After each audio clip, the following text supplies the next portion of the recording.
Chapter 1533.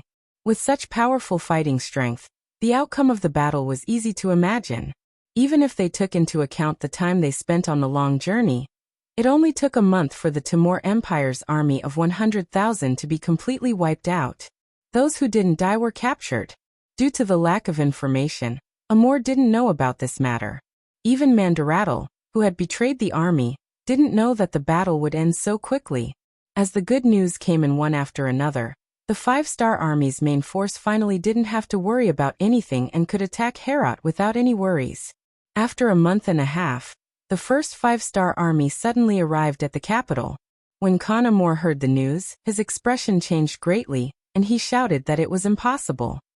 He didn't believe that the five-star army would take the risk to appear outside the capital before the problem with the supply route was solved.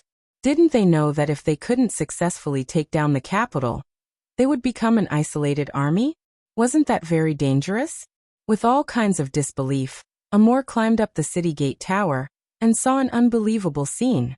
He saw more and more five-star banners appearing in all directions. Not only that, he also saw many carriages and mules carrying supplies rushing to the enemy camp outside the city. From afar, he could see that there weren't many enemy soldiers escorting the supplies. In other words, they didn't suffer any attacks or harassment during the process. What's going on? What's going on? After a series of shouts, Amor ordered someone to summon Mandaratl. He wanted to ask his great general. Regretfully, he sent people out, but when they reached the great general's residence, it was already empty. Mandaratl had actually disappeared into thin air. After hearing the news, Amor's face was incomparably pale. At this time, even if he reacted slowly, he knew that this great general must have betrayed him and exposed the location of the troops outside to the five-star army. This allowed the enemy to appear so smoothly in front of him without any worries. The reason why the Timur Empire was able to hold on for so long wasn't because of how powerful their cavalry was, or how powerful they were. To put it bluntly, they were using the terrain to cut off the five-star army's supply route. Although Rezin City had prepared a lot of military rations like instant noodles, compressed biscuits, ham sausages, and canned meat. However, there was still a limit to their numbers. Hundreds of thousands of soldiers were expending a huge amount every day. Therefore, the food that was convenient and could fill their stomachs was basically given to the main forces of the five-star army. The surrendered Russian and Mongolian divisions did not receive such treatment. In the end, they still had to rely on normal rations to maintain their daily needs. If that wasn't the case, they wouldn't have to spend so much effort to attack the Timur Empire. And now, after the only drawback was taken care of by the five-star army, they could finally appear in front of Khan Amor without any worries. Having figured everything out, Amor's face turned red with anger. Search. Even if we have to turn the entire city upside down, we have to find Mandu Latu for this Khan. We have to tear him into pieces. Tear him into pieces. Yes. Seeing that the Khan was enraged, his subordinates didn't dare to dissuade him and quickly agreed. Then, the 50,000 cavalrymen in the city began to move.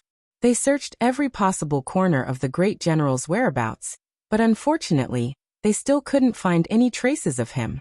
When the situation was reported to Khan Amor, someone suggested, "Great Khan, there are still some nobles' houses that haven't been searched yet. For example, Odin Gerald and the others." Enough. The enemy is before us. Let's deal with the current situation first. Khan Amor raised his right hand and waved it gently. Now was the time to unite against the enemy. There was no need to make the city restless. Although he didn't like Odin Gerald and the others, they weren't weak. The people who were related to them could be said to be deeply rooted. If they were to search his house at this time, it would only cause panic. Khan Amor believed that he still cared about the overall situation. However, what he didn't know was that Mandu Ratu was currently hiding in Odin Gerald's house and drinking with him. What he didn't know was that Odin Gerald's hatred for him had reached the point where he would rather see the entire Timur Empire be destroyed than to teach Amor a lesson. It could be said that this kind of hatred had been engraved into his bones. It was greater than the sky. Odin Gerald's mansion was already filled with many mansion soldiers. They were the armed forces of the shaman family. Usually, they were hidden and not known by others. However, Now that they had reached a critical juncture, they were gathered in the mansion. Their purpose was to prevent Amor from acting recklessly and attacking them before he died. This way, they would have a certain degree of resistance. Actually, it wasn't only Odengeral's mansion. The houses of the nobles in the vicinity were also like this. They either activated their hidden forces, or spent a large amount of money to hire many guards. In short, they all possessed a certain degree of defensive power. In order to save their lives, they also agreed that once Amor lost his mind and wanted to attack them, they would send reinforcements from all sides. Only in this way could they ensure their own safety. "Come, great general, please drink." Although the city outside was surrounded, there was no panic on Odengeral's face at this moment. On the contrary, he was still as calm as water. "Sigh, I'm no longer a great general. There's no need to call me that in the future. I'm just an ordinary person." Mandu Ratu had a cautious look on his face. Obviously, the whole city was searching for him now. It was impossible to say that he wasn't flustered at all. "Good." Odengerel didn't intend to force him. He poured wine for both sides with a smile on his face, then asked, "Brother Ratu, do you think he will act recklessly?" It shouldn't be.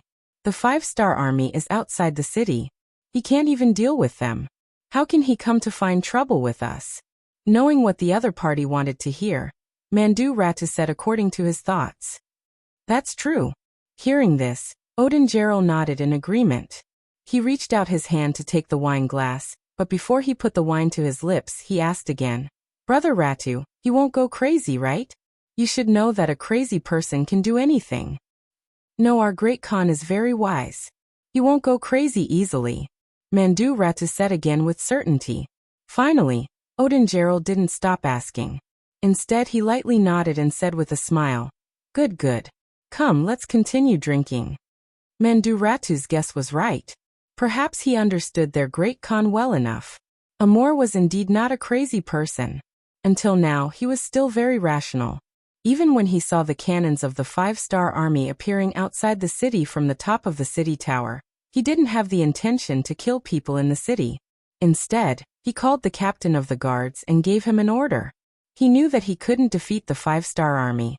Now that he was surrounded, the only way was to escape. The reason why he didn't make a move on the nobles in the city was because he couldn't spare any energy. Compared to killing others, his own life was more important. The 50,000 cavalrymen in the city were all recruited by him. Among them, the high-ranking officers were all appointed by him. They only listened to him. This was also the reason why Mandu Ratu hid even though he was a great general. He couldn't command these 50,000 cavalrymen at all. This was Amor's final trump card. Now he had to use this trump card to escape. He firmly believed in a phrase that the Han people often said, "Where there's life, there's hope."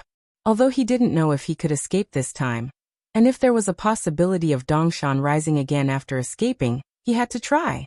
Otherwise, if he stayed in the city, even if the King Wunan of Daemyeong didn't kill him, he was no different from being dead.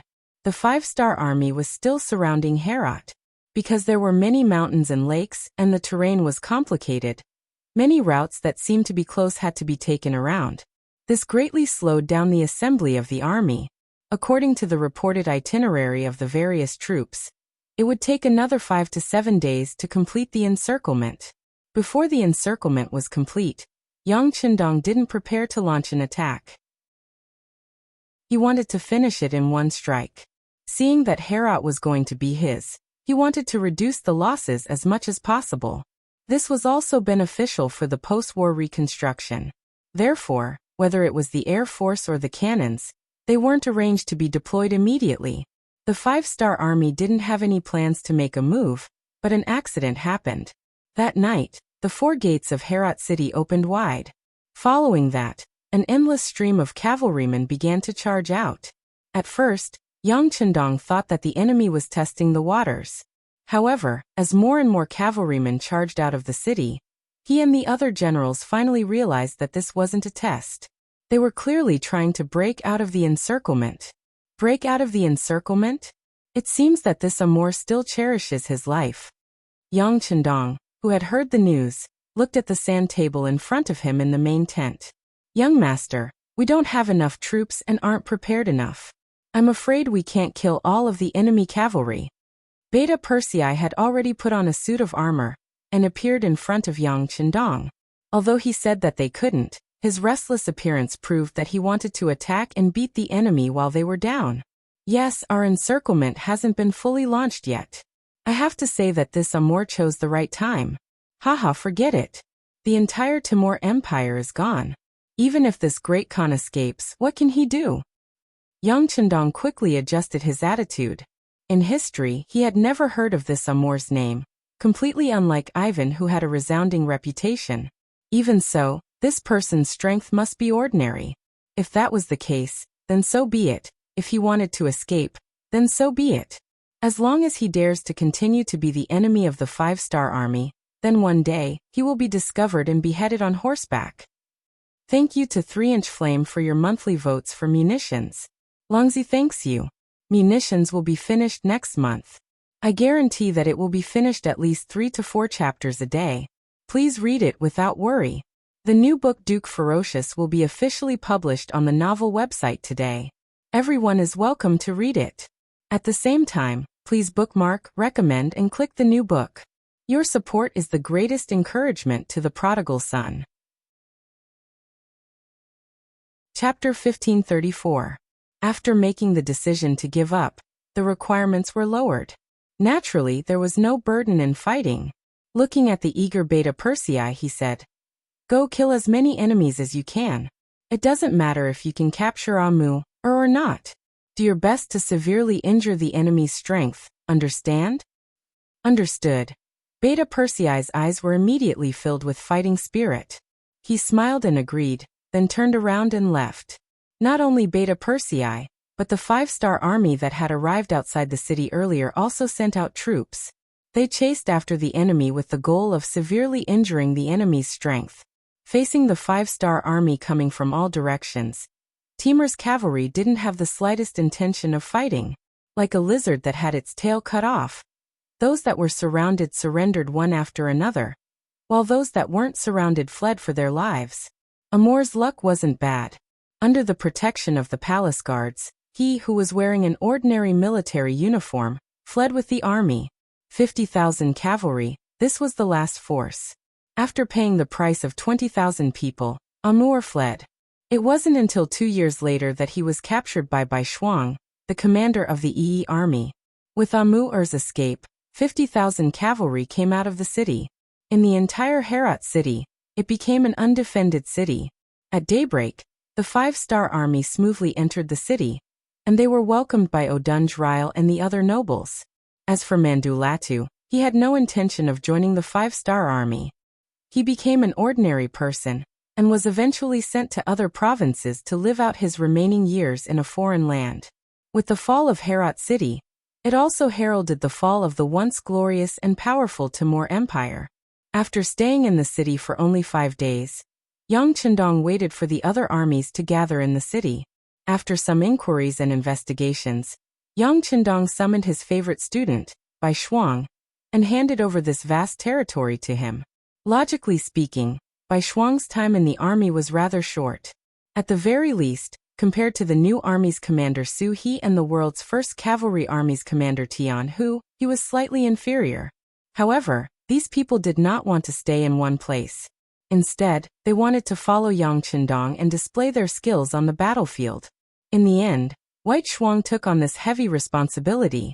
Yang Qindong was very optimistic about this disciple of his.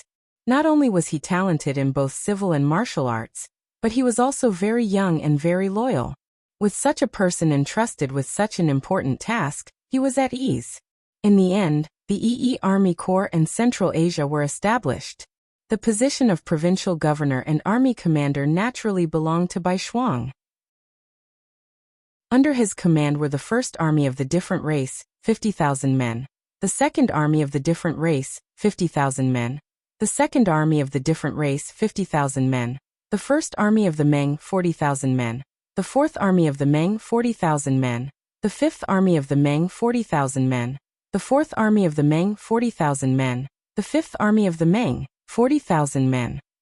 He was in charge of the security and construction of this Khanate region. From a regiment commander who led 2,000 people to the current Army Corps commander, who led 200,000 people, Bai Shuang could be said to have walked to the peak of his life. In the face of Yang Qindong's trust, he could only pat his chest and promise that he would reintegrate this area as soon as possible.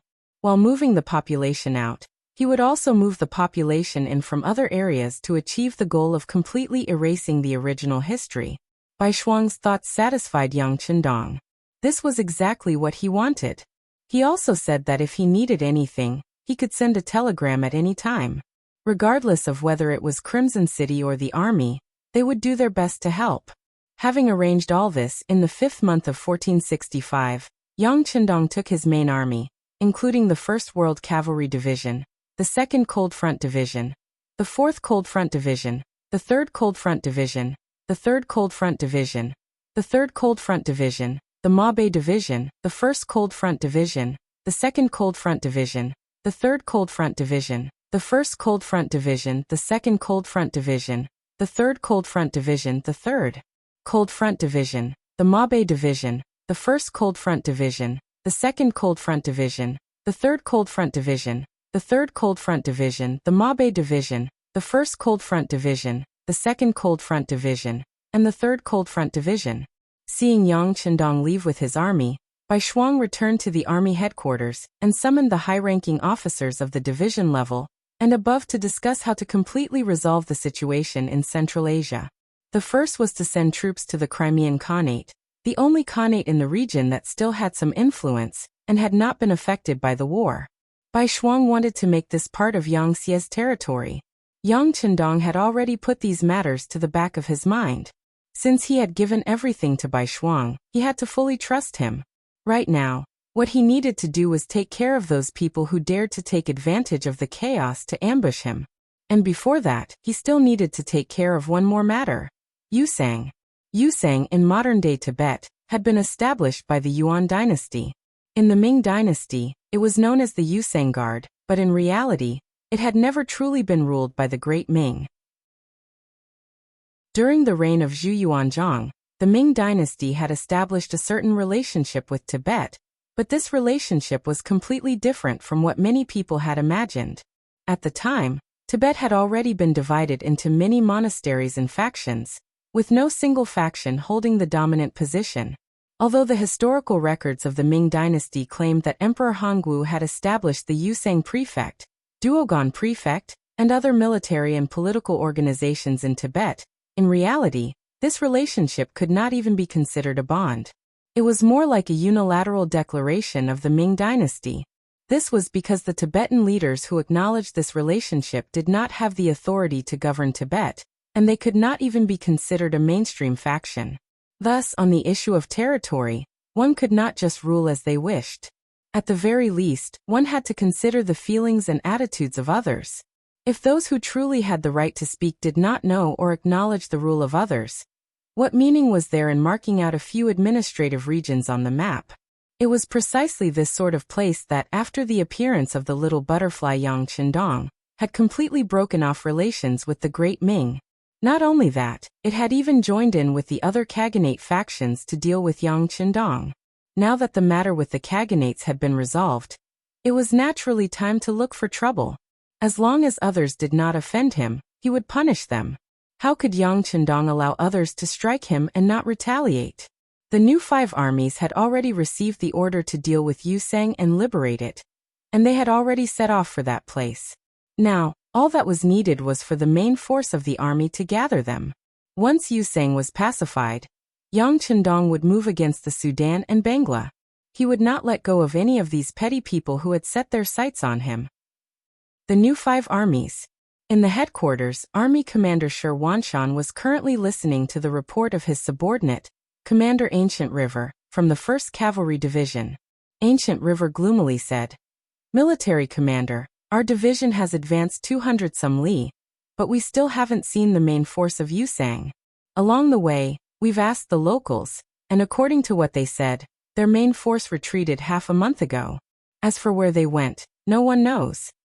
He had originally believed that by seizing the position of vanguard, he would be able to make a name for himself, but contrary to his expectations, he hadn't even seen a shadow of the enemy. This truly left him depressed. No one knows. A hint of concern appeared in Shi Wanshan's eyes when he heard this report, but he quickly turned to Infantry Division Commander Ning Wenfeng and asked, "What does Commander Ning think?" After defecting to the 5-star army, this Iron Triangle had finally reunited. Although there was a difference in their military positions, Shi Wanshan was still willing to listen to the opinions of these two brothers under his long-term habit.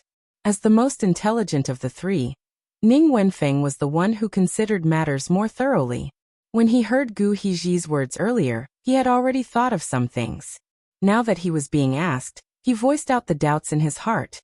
"Military commander, according to what Teacher Gu said, I think that these people didn't escape, but hid. They're like a venomous snake hiding in a dark corner, ready to open its venomous fangs and bite us at any time. Give me the details." Ning Wenfeng's analysis coincided with his own, so Shi Wanshan asked with an encouraging look. "Yes." After agreeing, Ning Wenfeng continued, "The information sent by the intelligence department says that Yusang was divided into 3 parts. Front Tibet included modern-day Lhasa and the Shannon region. Rear Tibet included modern-day Kaze, and Ngari included the entire northern Tibetan plateau, modern-day Ngari and part of the Naku region. These 3 parts are like the current Baiming of the south, none of them willing to submit to the other. But ever since that Yang Silu appeared, he actually borrowed soldiers from the Sudan to deal with the other 2 parts. Now that he's divided into 3 parts, he's unified, and he even dares to set his sights on our Yangxia. And this sort of person is brimming with ambition. Even before the battle has begun, he's already retreating. This doesn't fit his personality." "Not bad."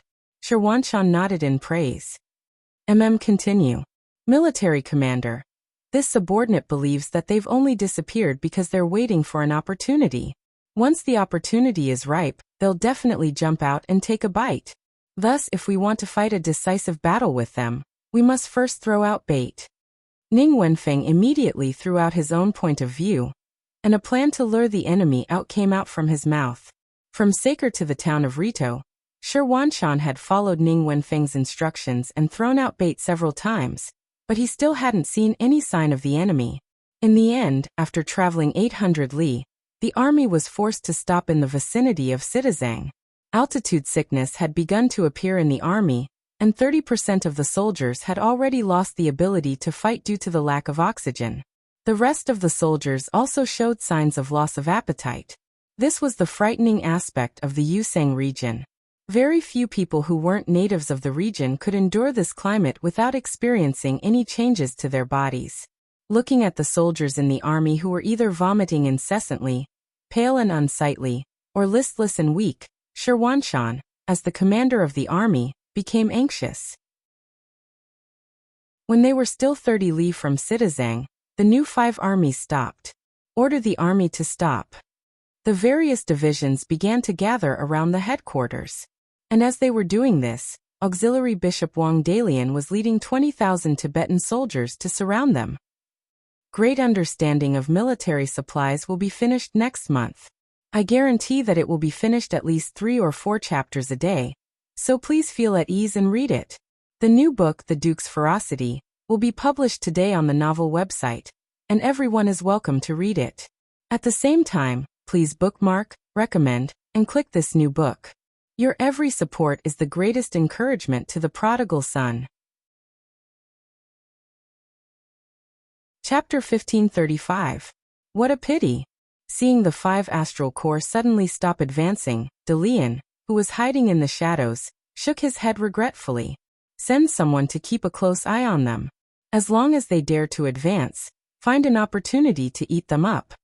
As the assistant king and the lord of this land, although Dalian only had 10,000 soldiers, and 5,000 of them were newly assembled, he was still filled with confidence after seeing the performance of the 5-star army.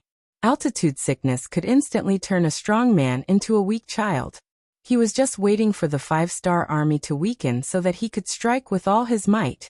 Unfortunately, the other party seemed to have noticed something and stopped advancing. While he felt that it was a pity, he ordered his subordinate, Shaili, to keep a close eye on the other party and wait for an opportunity to appear. Speaking of which, Yu Seng's army was mainly made up of monks, and the outside world called them monk soldiers. Those who led the army were not called generals, but monks. Shaili was the monk that Assistant King De Lian valued the most, and he was in charge of the monk soldiers. Seeing the 5-star army suddenly stop advancing, Shaili was puzzled. Unlike the Assistant King's calm personality, Shaili wanted to take the initiative to attack and destroy the Han army. At the very least, he wanted to deal a heavy blow to the enemy and let the Han know the strength of the monk soldiers. Even though the new 5th Division had 40,000 soldiers, and he only had half of that number, Shaili was still fearless. In his view, a Han army that could not adapt to the climate was just a paper tiger, not something to be afraid of. After hesitating for a long time, Shaili made the decision to take the initiative. Make preparations. Tonight, we will try to launch an attack. Let's probe the situation of the 5-star army. At this moment, in the headquarters of the new 5th Division, Commander Sherwanshan did not know that he had already become the prey in the eyes of some people. The reason he ordered the army to stop was not because he had noticed anything, but because of the altitude sickness. When he saw that the fighting strength of the army was constantly being depleted, he began to panic. In this state, how could they set a trap for the enemy? It was already difficult for them to even protect themselves. It was precisely because he sympathized with the soldiers below that they were able to escape a calamity. Otherwise, once they had entered the enemy's ambush, it would really be difficult to return. Within the military headquarters, Cavalry Division Commander Ning Wenfeng had a look of self-reflection on his face. "Commander, this is all my fault. I originally thought that by letting the 1st Cavalry Division take the lead and penetrate deep into the enemy's territory alone, the enemy would definitely find an opportunity to discover us. Then we would be able to launch a counterattack and inflict heavy losses on them. But from the looks of it, these Tibetan soldiers are much calmer than we expected. On the contrary, our army has lost a lot of combat power due to altitude sickness." Seeing Ning Wenfeng lower his head and admit his mistake, Sherwanshan shook his head and said, "Commander Ning, don't blame yourself. This matter has nothing to do with you.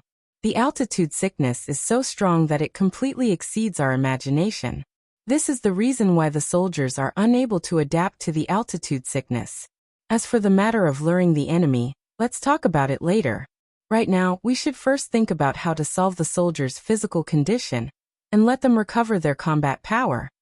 The altitude sickness being so strong was also beyond Sherwanshan's expectations. It was also because of his unusual experience since childhood. As a bandit, after joining the army, he had traveled to all sorts of places. These experiences allowed him to quickly adapt to various climates and didn't cause too much of a reaction. Didn't you see that even the 1st Cavalry Division's commander Gu He, who usually looked like a strong and sturdy man, was currently vomiting and having diarrhea in his tent, losing half his life? If even the general was like this, one could imagine how the ordinary soldiers below would react. Under the current situation, it would be better if they didn't encounter the enemy. Once they did, who knew what would happen? At the thought of the possible problems they might encounter, Sherwanshan's expression became very unsightly. "Commander Ning, now is not the time to think about luring the enemy. Instead, we should think about how to protect ourselves first. How about this? You go to the army and count how many soldiers are still able to fight.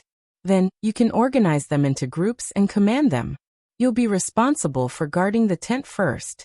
I'll also immediately report the situation here to the 6th young master and ask him to send reinforcements as soon as possible." It had to be said that as a senior officer in the army, Sherwanshan was very qualified. At least he knew how to judge the situation and not blindly act recklessly. If it was a fierce general who only knew how to fight and kill, he probably wouldn't even consider these things. After receiving the military order, Ning Wenfeng went to make preparations. Looking at his departing figure, Sherwanshan couldn't help but rejoice that he still had a commander under him who didn't have altitude sickness. Otherwise, he would really fall into a situation where he didn't have a general to rely on.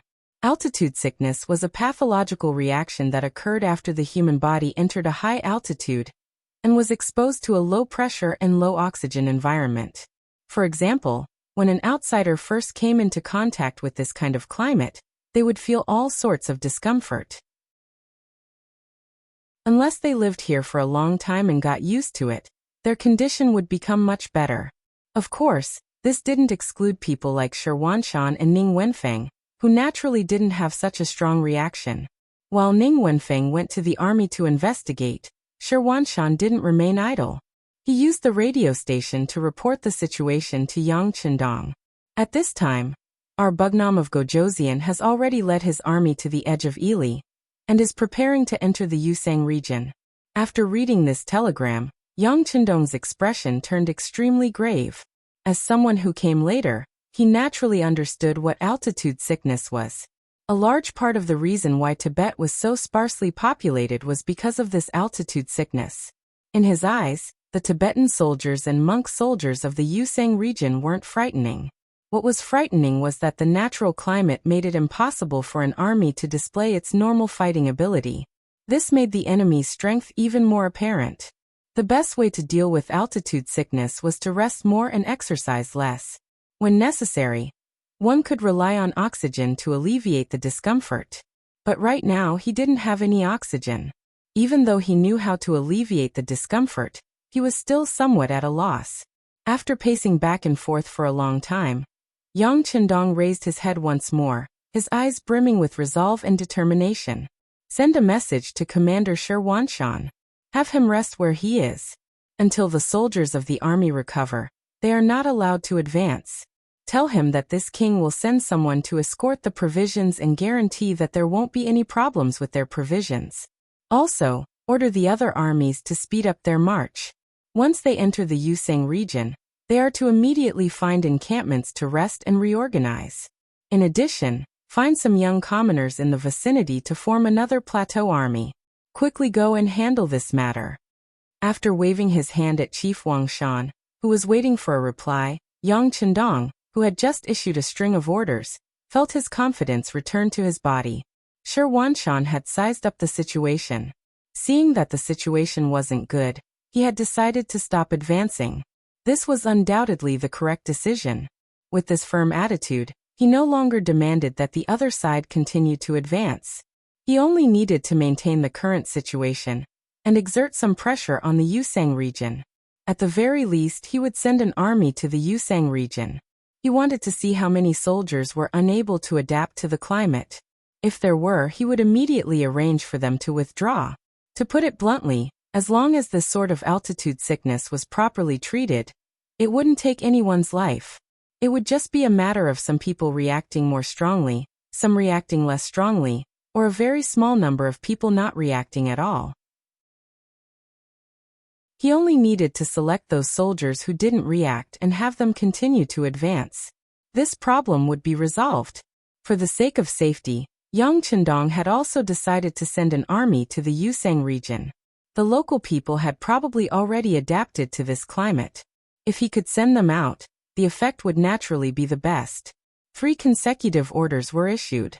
As the main force of the army advanced, it also began to busy itself with the recruitment of soldiers. As soon as the 5-star army's recruitment strategy with its generous pay was announced, a flood of people came to apply. After all, in the Yusang region, where food and clothing were hard to come by, being able to eat and be paid was something that many people could only dream of. Moreover, when the telegram to the new 5-star army reached Commander Shi Huanshan's hands, he became even more determined to hold the line and wait for reinforcements. He had someone make a copy of the telegram and send it to Division Commander Ning Wenfeng. Then, he respectfully waited for reinforcements to arrive. At this moment, on the outskirts of the new 5-star army camp, Monk Shaili was slowly approaching with 4,000 soldier monks. As a probing attack, although Shaili had made a strong request, Auxiliary Bishop Wang Dalian had still only given him 4,000 soldiers. 2,000 of them were new soldiers that had just been recruited. Although the scouts had reported that the 5-star army had suddenly stopped advancing because too many people were suffering from altitude sickness. However, how could Dalian know that this wasn't a ploy by the enemy to lure them out? If the enemy didn't react, or if they didn't have such a large reaction, Wouldn't he be sending all of his troops into the tiger's den? Out of caution, he only gave Shaili 4,000 soldier monks. In his opinion, this was enough to test the true strength of the 5-star army. Division Commander Ning Wenfeng didn't know the situation on the outskirts, nor did he understand the surrounding environment. After receiving the orders from the army commander, he only sent out scouts to be in charge of all reconnaissance activities within 5 li of the camp. After all, before they had enough strength, if they discovered that the enemy was further away, they wouldn't be able to chase after them. As such, it was better to gather all of their troops into a fist. At the same time, Ning Wenfeng also investigated the entire new 5-star army. He found 15,000 soldiers who didn't have such a strong reaction, and temporarily organized them into a division to be responsible for the safety of the entire new 5-star army.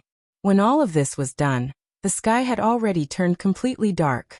The camp started to make fires and cook. From afar it looked quite busy. Chapter 1536.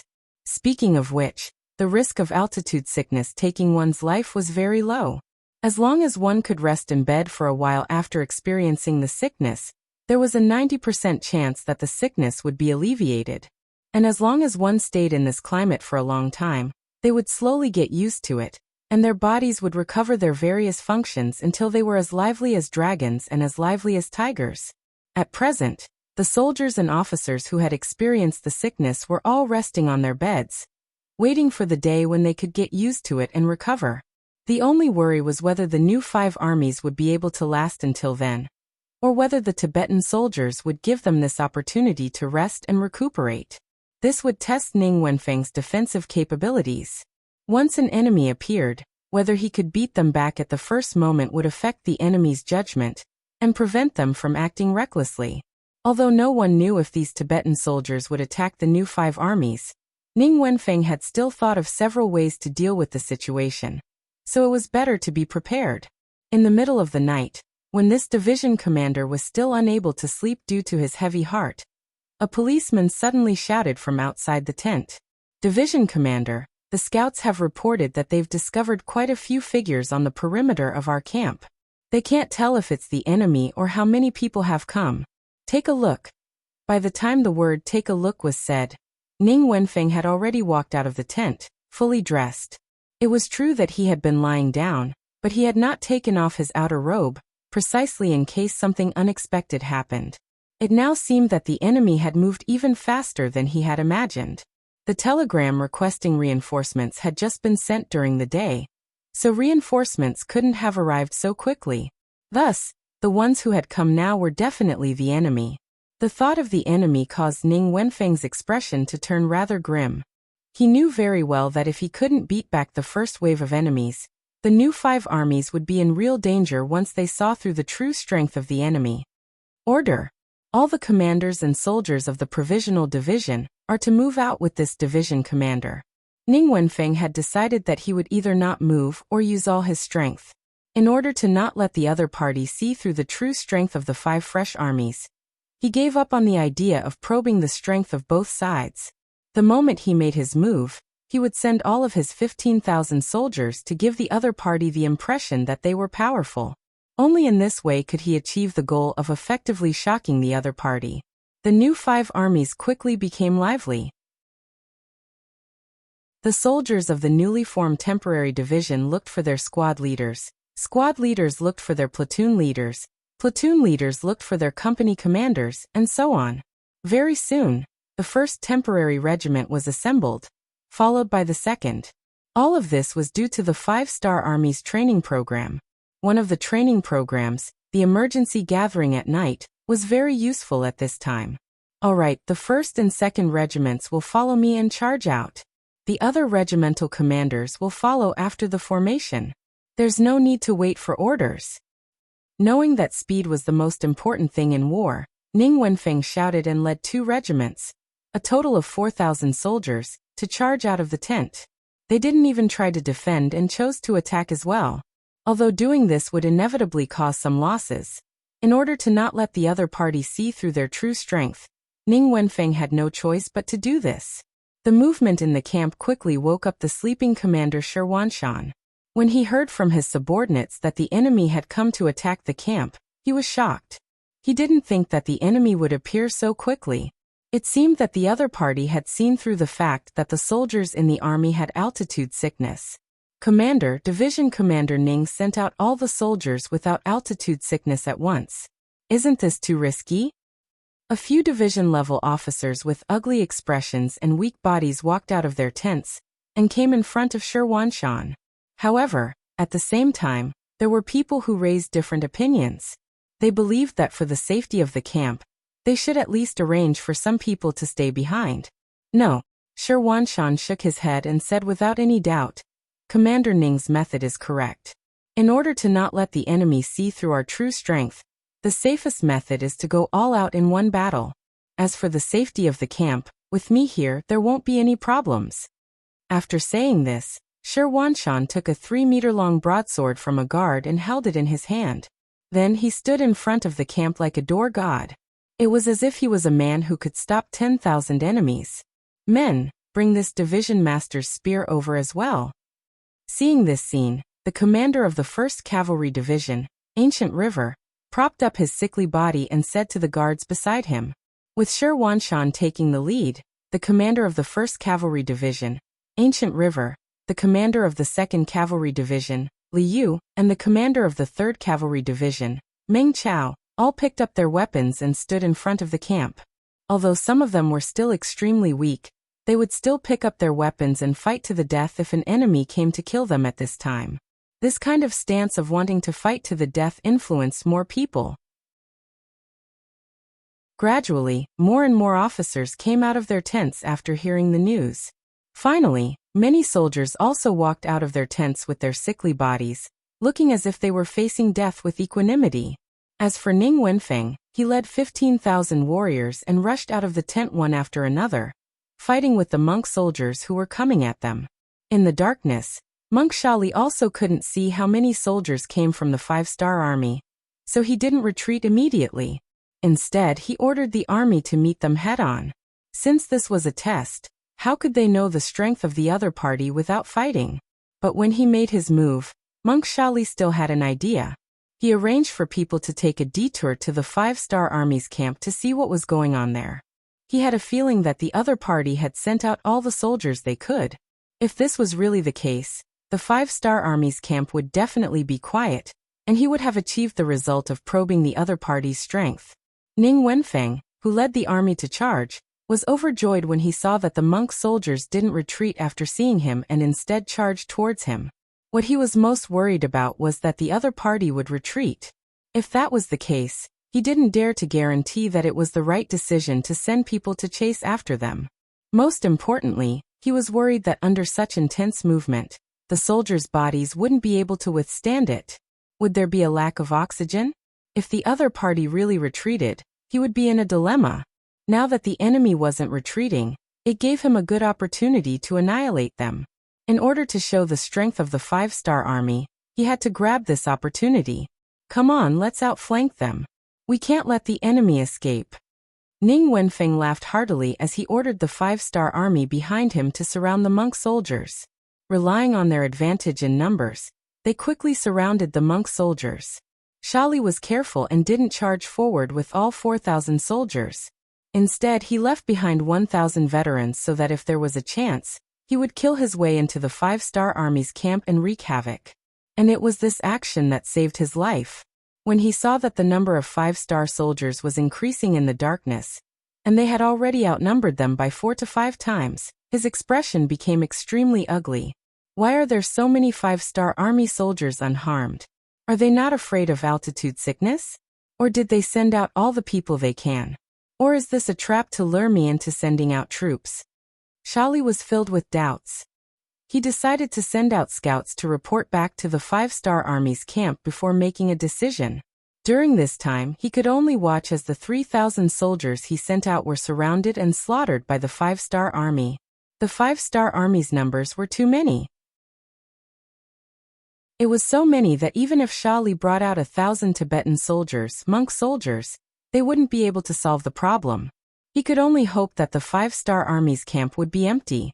After a huge battle, The 5-star Army's soldiers could be said to have killed to their heart's content.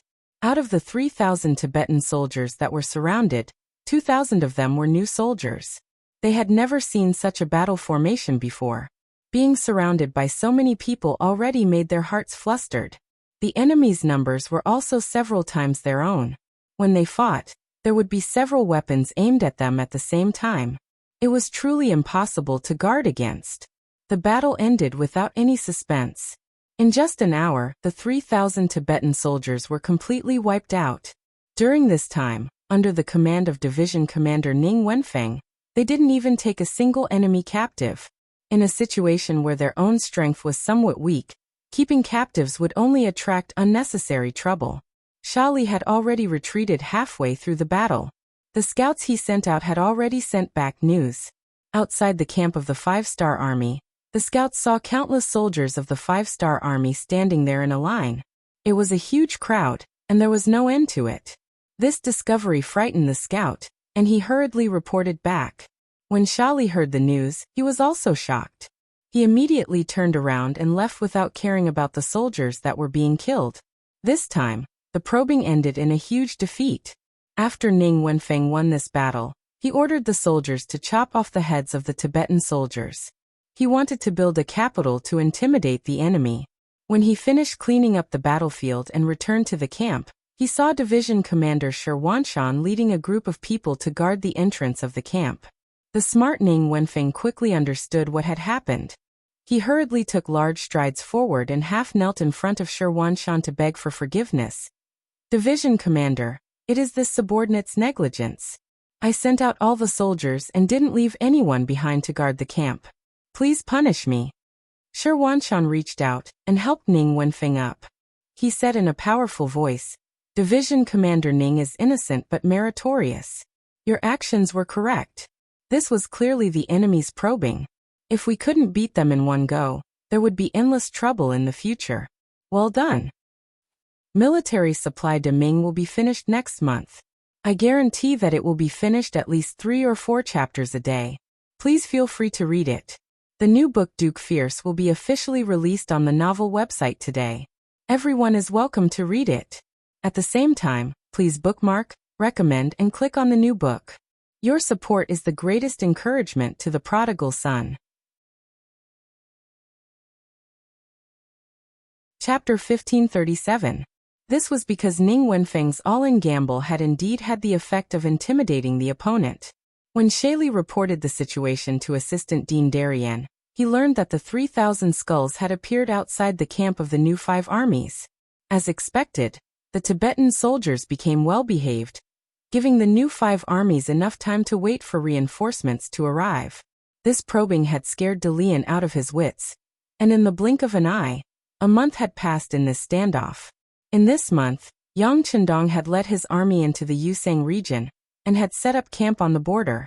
Every day, soldiers who were unwell would appear, and when they were discovered, they would be immediately carried out of the Yusang region.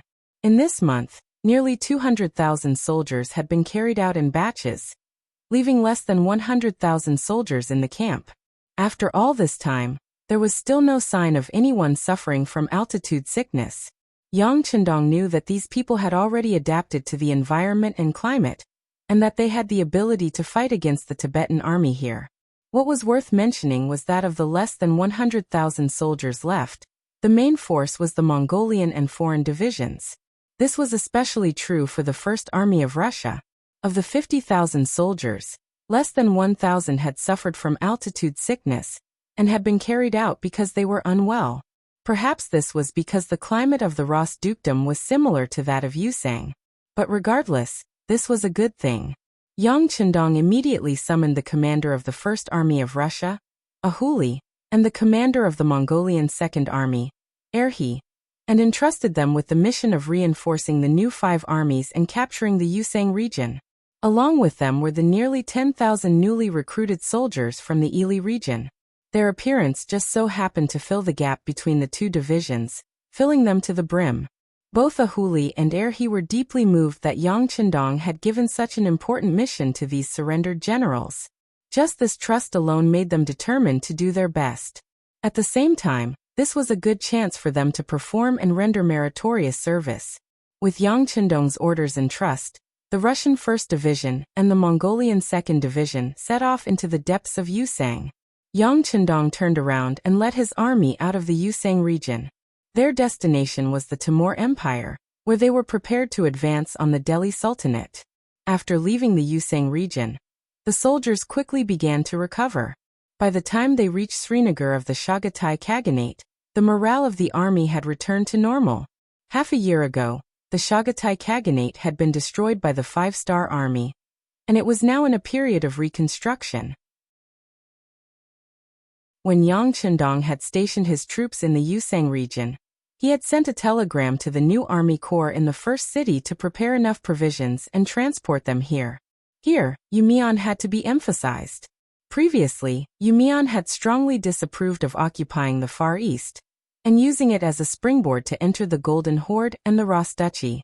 Because of this, when the Far Eastern province was attacked, the new army that was supposed to arrive as quickly as possible was slow to arrive and did not arrive. In the end, it was only after Yang Chendong had personally left Suxian City and arrived at the first city that Yumian reluctantly agreed to this war. In order to truly convince him, Yang Chendong had even made a 3-year bet with him. The general idea was that the expenditure of the war could not compare to the gains of the war. Yumian, who had studied the teachings of Confucius and Mencius from a young age, had always believed that only the Great Ming was a superior country, and that all other places were barbarians and desolate lands, had gladly accepted the bet. In his eyes, besides the Great Ming, all other places were poor lands.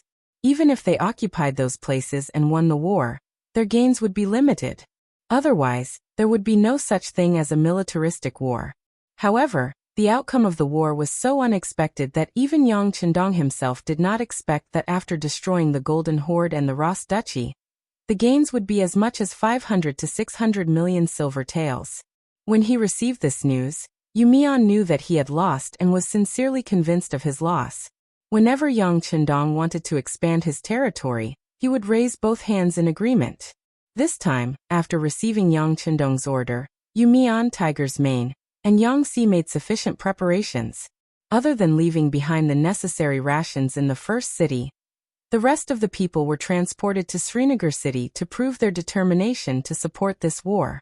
Not only that, they also sent a report to ask for instructions. If necessary, the new regiment could also send troops to participate. Yang Chendong was naturally happy to see the change in Yumian and the others thinking. He needed provisions. The provisions brought by the army were given to the 1st Division of the Russian army and the 2nd Division of the Mongolian army. Now that the army was short of provisions, there was no need for reinforcements. He still had more than 200,000 people, which was enough to deal with the following situation.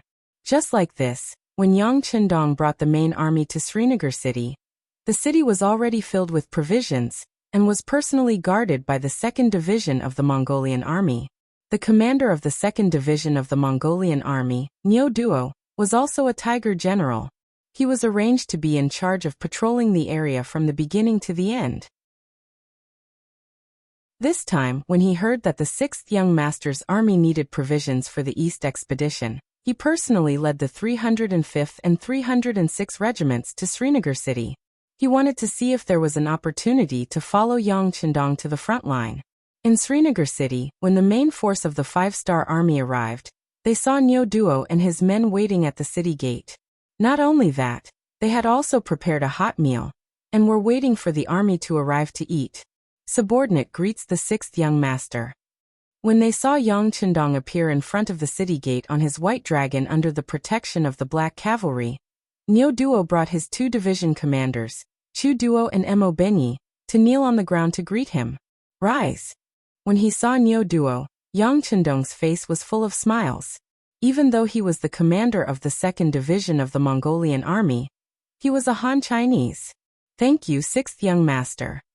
Nyo Duo responded and then raised his head. His face was full of excitement. In the entire 5-star army, Yang Chendong was like a god. It could be said that wherever he appeared, he had never lost a battle. Wherever he pointed his sword, It would not take long before that place became one of Yangtze's new areas of influence. Since ancient times, there had never been a true Han that could achieve such a feat to be able to open up such a vast territory, to the point that when other races heard the name of Han, they could not help but reveal looks of reverence or tremble in fear. But Yang Chendong did it. He made the Han Chinese the most supreme race in the entire Asia region. Looking at the current situation, the status of the Han Chinese would spread to Europe, Africa, and even further. Just based on this, he should be respected by all the Han Chinese. When Yang Chendong saw the burning look in Niu Duo's eyes, he naturally knew what was going on. However, he was not arrogant. His goal was not achieved yet. He still needed to work hard. It was far from the time to relax and celebrate his victory. Commander Niu, thank you for your hard work, Yang Chendong said with a smile. Sixth young master, thank you for your hard work. The food has been prepared and the rations have been sent over. It is enough to feed the 200,000 soldiers for at least a year. Niu Duo took this opportunity to report the completion of his mission. Good, let's enter the city. Yang Chendong chuckled as he exerted force with his legs. Immediately, the white dragon slowly moved forward and went straight into Srinagar city. Srinagar city was just beside the Indus River. At the same time, it was not far from the border of the Hadri Sufan Empire. It was an underground border city. According to Commander Niu Duo's report, when the Five-Star Army's main force on the Eastern Front forced King Borid to surrender, Ear's army was ordered to launch an operation to destroy the Chagatai Khanate. When they reached Srinagar, the Delhi Sultanate almost sent out troops to help. If it weren't for the fact that Ear's army was fast enough and didn't give them a chance, the two sides would have fought. This Delhi Sultanate is quite bold, huh? Yang Chendong's eyes revealed a trace of disdain when he heard that the other party actually took the initiative to start a war with the Five-Star Army. Compared to the Yangtze who controlled a large amount of territory, the Delhi Sultanate was just a small country. It was not an exaggeration to say that it was a small country. With such strength, they actually took the initiative to provoke the Five-Star Army. It was no wonder that Yang Chendong was so angry. That's right, such a small place actually dares to challenge the authority of our Five-Star Army. They are really courting death. The hot-tempered Beta Persei snorted coldly. He was a man with a strong sense of nationality. In his eyes, the world should be ruled by the Han people who had the longest history. As for the other small countries, it was wise for them to submit. Otherwise, they would be wiped out one by one. Looking at Beta Persei's look of disdain, Niu Duo smiled bitterly and said, Brother Beta Persei, things are not that simple. The reason why the Delhi Sultanate is so bold is entirely because they have India behind them. Because our navy captured the ports of Kaji, Guri and Sri Lanka, causing great pressure on their southern waters. India actually has the strength, but they are too weak in the sea. They can't do anything to our navy, so they want to find trouble with us on land. This time, the Delhi Suhi state and Bangla state sent troops to our Yangtze's Burma province. They are secretly supporting them. From Niu Duo's report, Beta Persei finally knew the whole story. Thinking that the young master once said that India was a strong country on land, with an army of more than 500,000 people, he couldn't help but stretch out his tongue. If that's the case, they can barely be regarded as an opponent. Chapter 1538. When Yang Chendong heard the same words, he had a different understanding. Wait, Commander Niu, what did you just say? Did you say that India is secretly supporting the Delhi Sultanate in Bangla? Yes. Niu Duo didn't understand what Yang Chendong meant and nodded. Oh, if it's just secretly, then the other side is still afraid of us. Well, let me think, it should be our navy that made them afraid. Yang Chendong had a confident smile on his face. Someone once asked, in the 15th century, was India stronger than the Ming dynasty? In fact, this question itself was problematic. Whether it was population or territory, the Ming dynasty was completely superior to India. But there were still people who asked this question, which showed that India still had some merits in some aspects. At least it was not a weak existence, otherwise, there would not be such a problem. It was just that India had a fatal flaw, which made it difficult for them to expand even though they had a large population. That was because they were too poor. The size of their territory was too small compared to the population of tens of millions, and India had not developed naval forces. Although there were already fishing boats in the sea, they were far inferior in terms of scale, size, and function. Without enough naval forces, they could only rely on land. It was no wonder that they were poor. They were poor and unable to expand, which was also the root of their weakness. This was also the main reason why the Five-Star Army's navy could easily take down some coastal towns in the south, and they did not dare to fight back. As Neo Duo said, they could not do anything to the Five-Star Army's navy at sea, but with more than 500,000 soldiers, they could compete with the Five-Star Army on land. It was just that India was not sure of winning, so they first instigated the Delhi Sultanate to test the strength of the Five-Star Army. But did they not know the horror of the Five-Star Army's army? Being able to destroy the Golden Horde and the Timur Empire was enough to explain everything. Originally, Yang Chendong wanted to deal with the Delhi Sultanate and Bangla this time to solve the siege of Myanmar. It seemed that he would have to take them down as well. As the largest country in the South Asian subcontinent, once it became one of Yang Xie's territories, the situation in Asia would completely change. After thinking that after taking down India, the whole of Asia would be included in Yang Xie's territory, Yang Chendong's eyes flashed with a glimmer of light. Neo Duo saw all of this and felt that his chance had come. He immediately knelt down and said, "Sixth young master, Neo Duo requests to fight on behalf of your army." "Alright, I got it. You'll be in charge of the food supply first." Yang Chendong looked at Neo Duo and nodded, indicating that he understood this matter. Yang Chendong agreed. Regardless of whether or not Yang Chendong's army would participate in the war, they would still be rewarded after winning the war. Satisfied, Neo Duo retreated. After there was no one else in the tent, Beta Persei asked curiously, "Young master, should we send a message to Shurching and ask them to send 2 more armies?" "Why?" Yang Chendong looked sideways at Beta Persei and said with a confident smile, "We don't need any reinforcements to fight a small India." Yang Chendong did have such confidence, and this confidence came from the navy. Yesterday he happened to see a telegram. Long Yuntian's division just happened to be resting near the Indian Ocean, so he could send a telegram to ask them to participate. When the time comes, he would like to see how India will defend under the attack from both sides. Moreover, Yang Chendong now had 2 cold vanguard divisions in his hands. This time, among the provisions that Neo Duo transported, there was a lot of ammunition.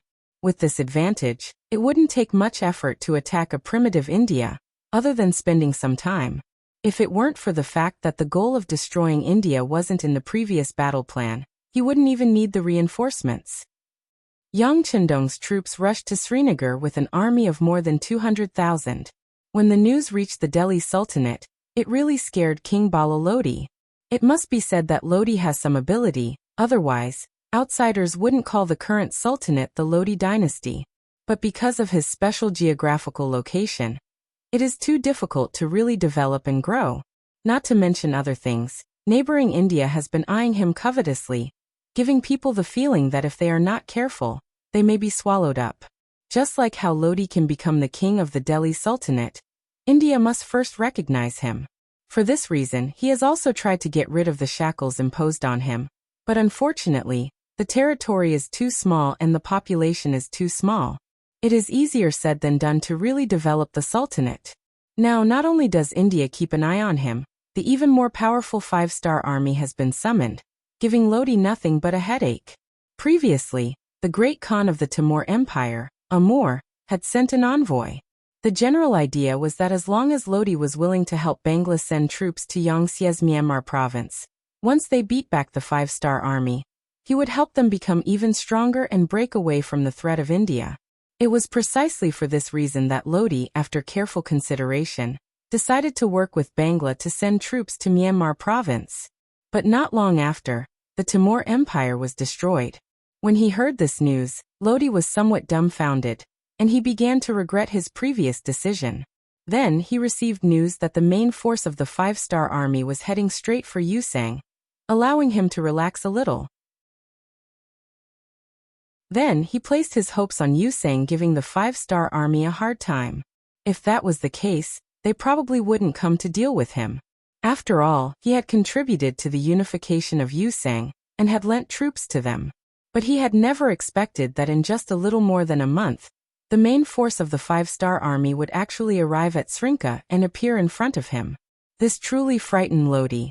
He immediately sent someone to India's King Nehru for help, and was willing to submit to him. There was nothing he could do. Compared to submitting to India, he could at least keep his title and property, and he could even have a chance to rebel.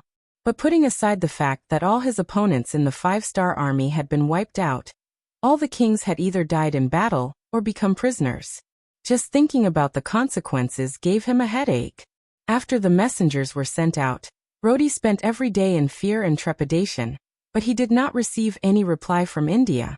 He thought that things might be going in the worst direction, and he was afraid that India would not help him this time. At this moment, Lodi couldn't help but curse Nehru. Earlier, when he had sent troops to Myanmar, he had asked to borrow food to test India's attitude. The result was naturally that he had borrowed the food. This made Lodi understand that attacking Myanmar was also something that India wanted to see, which was why he had dared to act. But now, seeing that Yang Chendong had destroyed the Timur Empire and was extending his tentacles, Nehru was terrified and didn't care about him anymore. This was truly turning his back on him.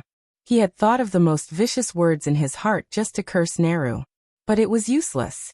If India didn't act, they wouldn't send troops.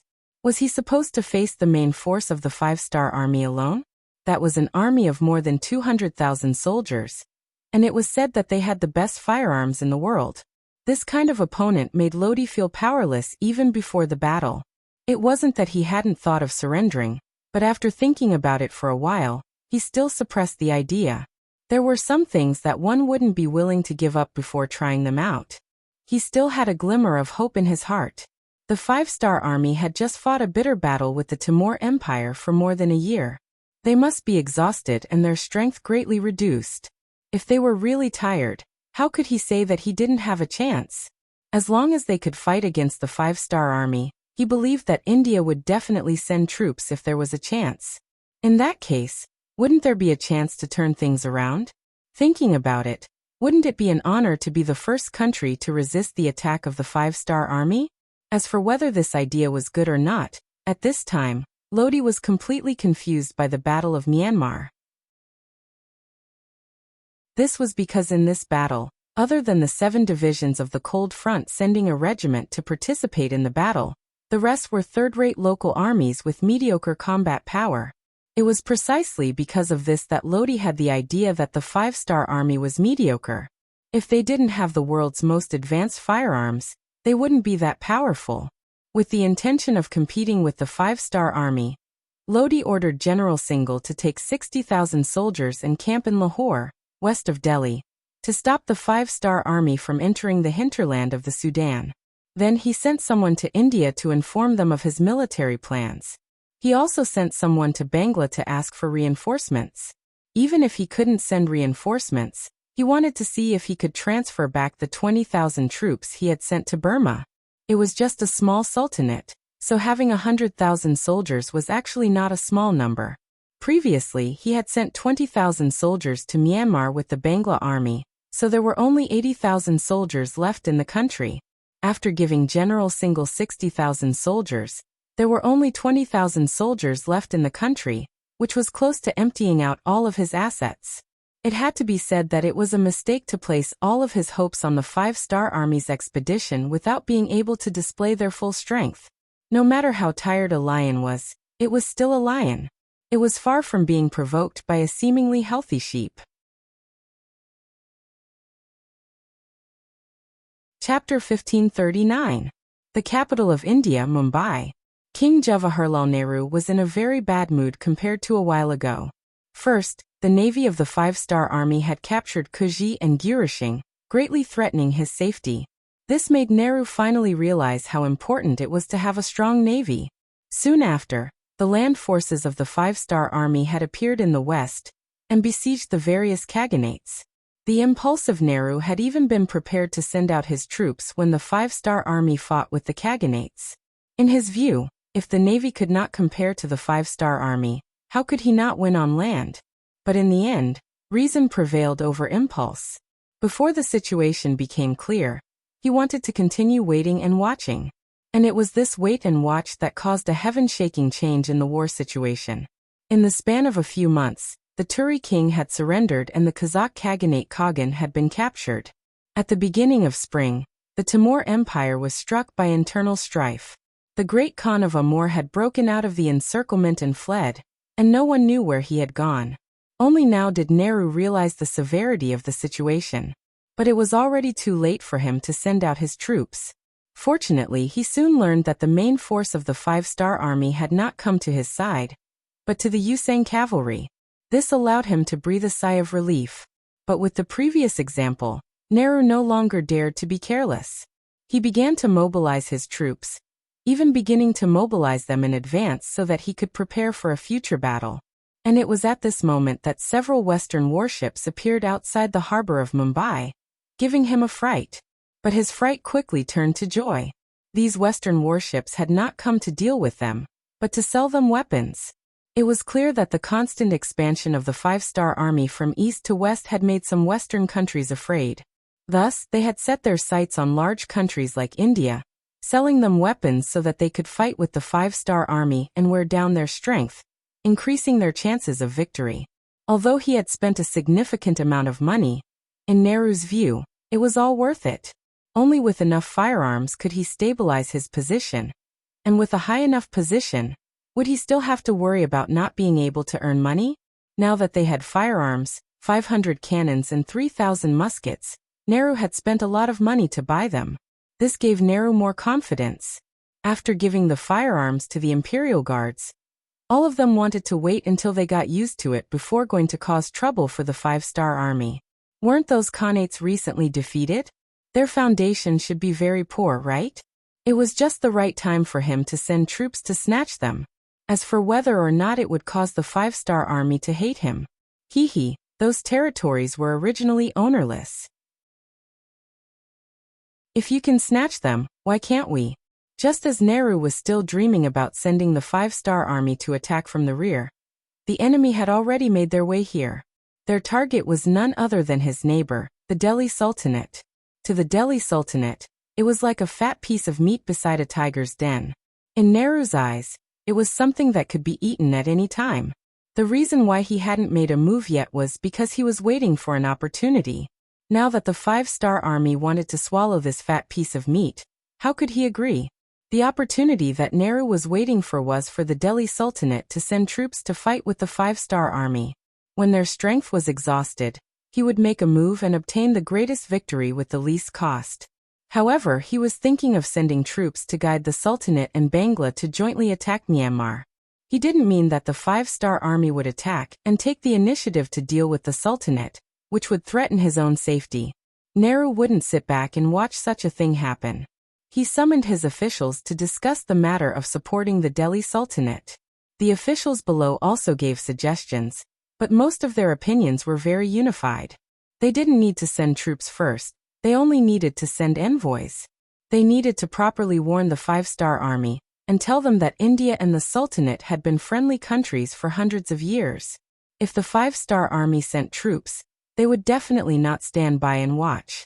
Obviously, this was because the Five-Star Army's previous action of destroying the Khaganate had frightened everyone. Unless it was necessary, they really didn't want to be enemies with a powerful enemy like the Five-Star Army. Therefore, they thought that sending someone to warn the Five-Star Army was enough. Until now, the Indians still had their own pride. They thought that they were still very strong, and the Five-Star Army definitely wouldn't ignore their warning. This country that could carry dozens of people on motorcycles in the future did indeed have a strange side to them. What they didn't know was that this time, the Five-Star Army's target was them. As for their arrogant belief that no one dared to provoke them, it wasn't even worth a fart in front of the Five-Star Army.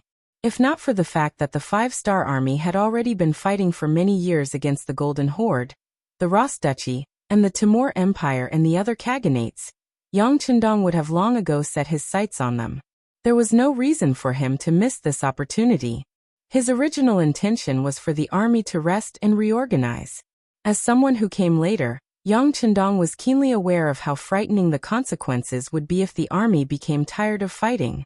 The omniscient Yang Chendong had clearly made an error in judgment on this matter. When he decided to lead the army from the Yusang division to India, both the generals and the soldiers were inexplicably excited. This was an innumerable amount of military merit. For those soldiers who wanted to return home in glory, or those who had great ambitions, this was an excellent opportunity. They were used to hardship, and now that they had finally found a way to make a fortune, how could they be so easily at ease? Yes, military merit was a shortcut to promotion in the eyes of many soldiers, and it was also a way to make a fortune. In the eyes of these people, not having a war to fight was the most frightening thing. How could they possibly be tired of fighting? After Yang Chendong realized that he had made an error in judgment, he actually became happy. Since this was the case, he had to follow this fighting spirit and do even more things, such as destroying India. This country where the majority of the population lived on Earth wasn't as prosperous as it used to be. According to the intelligence reports, 80% of the people had yet to solve the problem of food and clothing, creating enough conditions for them to take down India. They were not invading, but liberating the toiling masses. With this thought in mind, Yang Chendong had no misgivings when he set out. From Srinagar to the south, his first target was the Seor city of the Delhi Sultanate. As a border city, the Delhi Sultanate hadn't garrisoned many soldiers here. This was probably because their neighbor, the Chagatai Khaganate, was also extremely weak and would never dare to start a war. Without a large garrison, the city was naturally very small and couldn't stop the 200,000-some soldiers of the Five-Star Army's main force. Seeing this, the commanding general, Singhal, decided to give up on this border city. Instead, he gathered his army of 60,000 and retreated to Lahore, putting on the appearance that he was going to fight to the death here. Although it was called a fight to the death, it was actually just Singhal defending. Lahore, which was near the city walls, was considered sturdy and tall.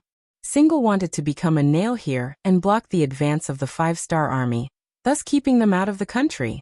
As time passed, if the enemy couldn't take down the city, they would have to face an extremely long logistical supply line.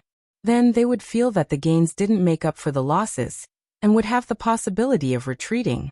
It was unknown if Singhal was too arrogant, or if they had underestimated the Five-Star Army.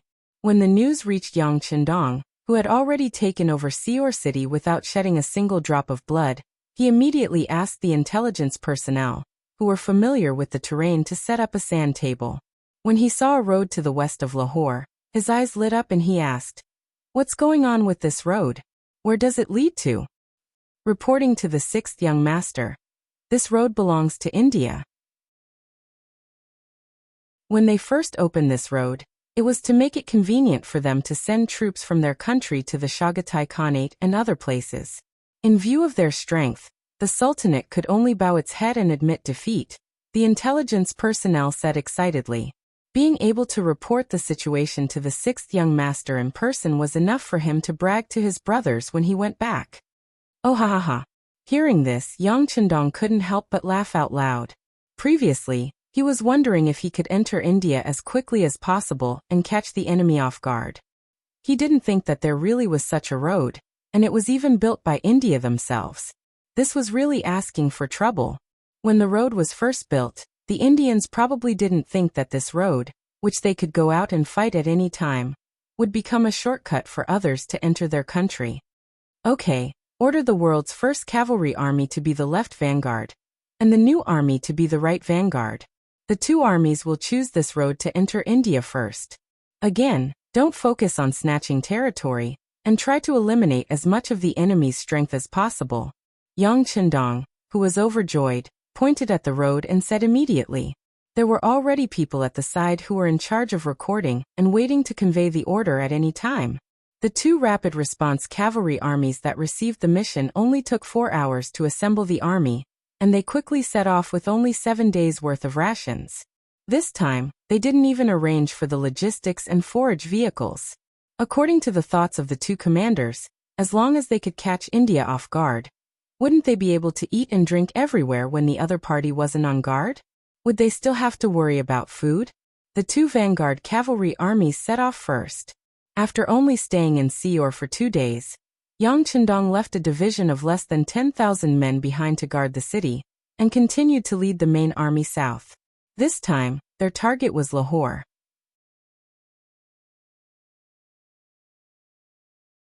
Chapter 1540. At this moment, Lahore city was on standby. The scouts at the front had already sent back news that there were close to 100,000 five-star army cavalrymen rapidly approaching them. Thinking that the five-star army was about to launch an attack, General Sinclair ordered the soldiers to close the city gates. At the same time, he ordered the soldiers to climb up the city tower and prepare for a battle. Sinclair was indeed the general of the Delhi Sultanate. He was cautious and never underestimated his opponents. He had prepared 20,000 archers on the city walls in order to deal a blow to the five-star army that dared to attack the city. In order to achieve the goal of being able to gather all of his forces, he did not arrange for a single soldier to be stationed outside the city.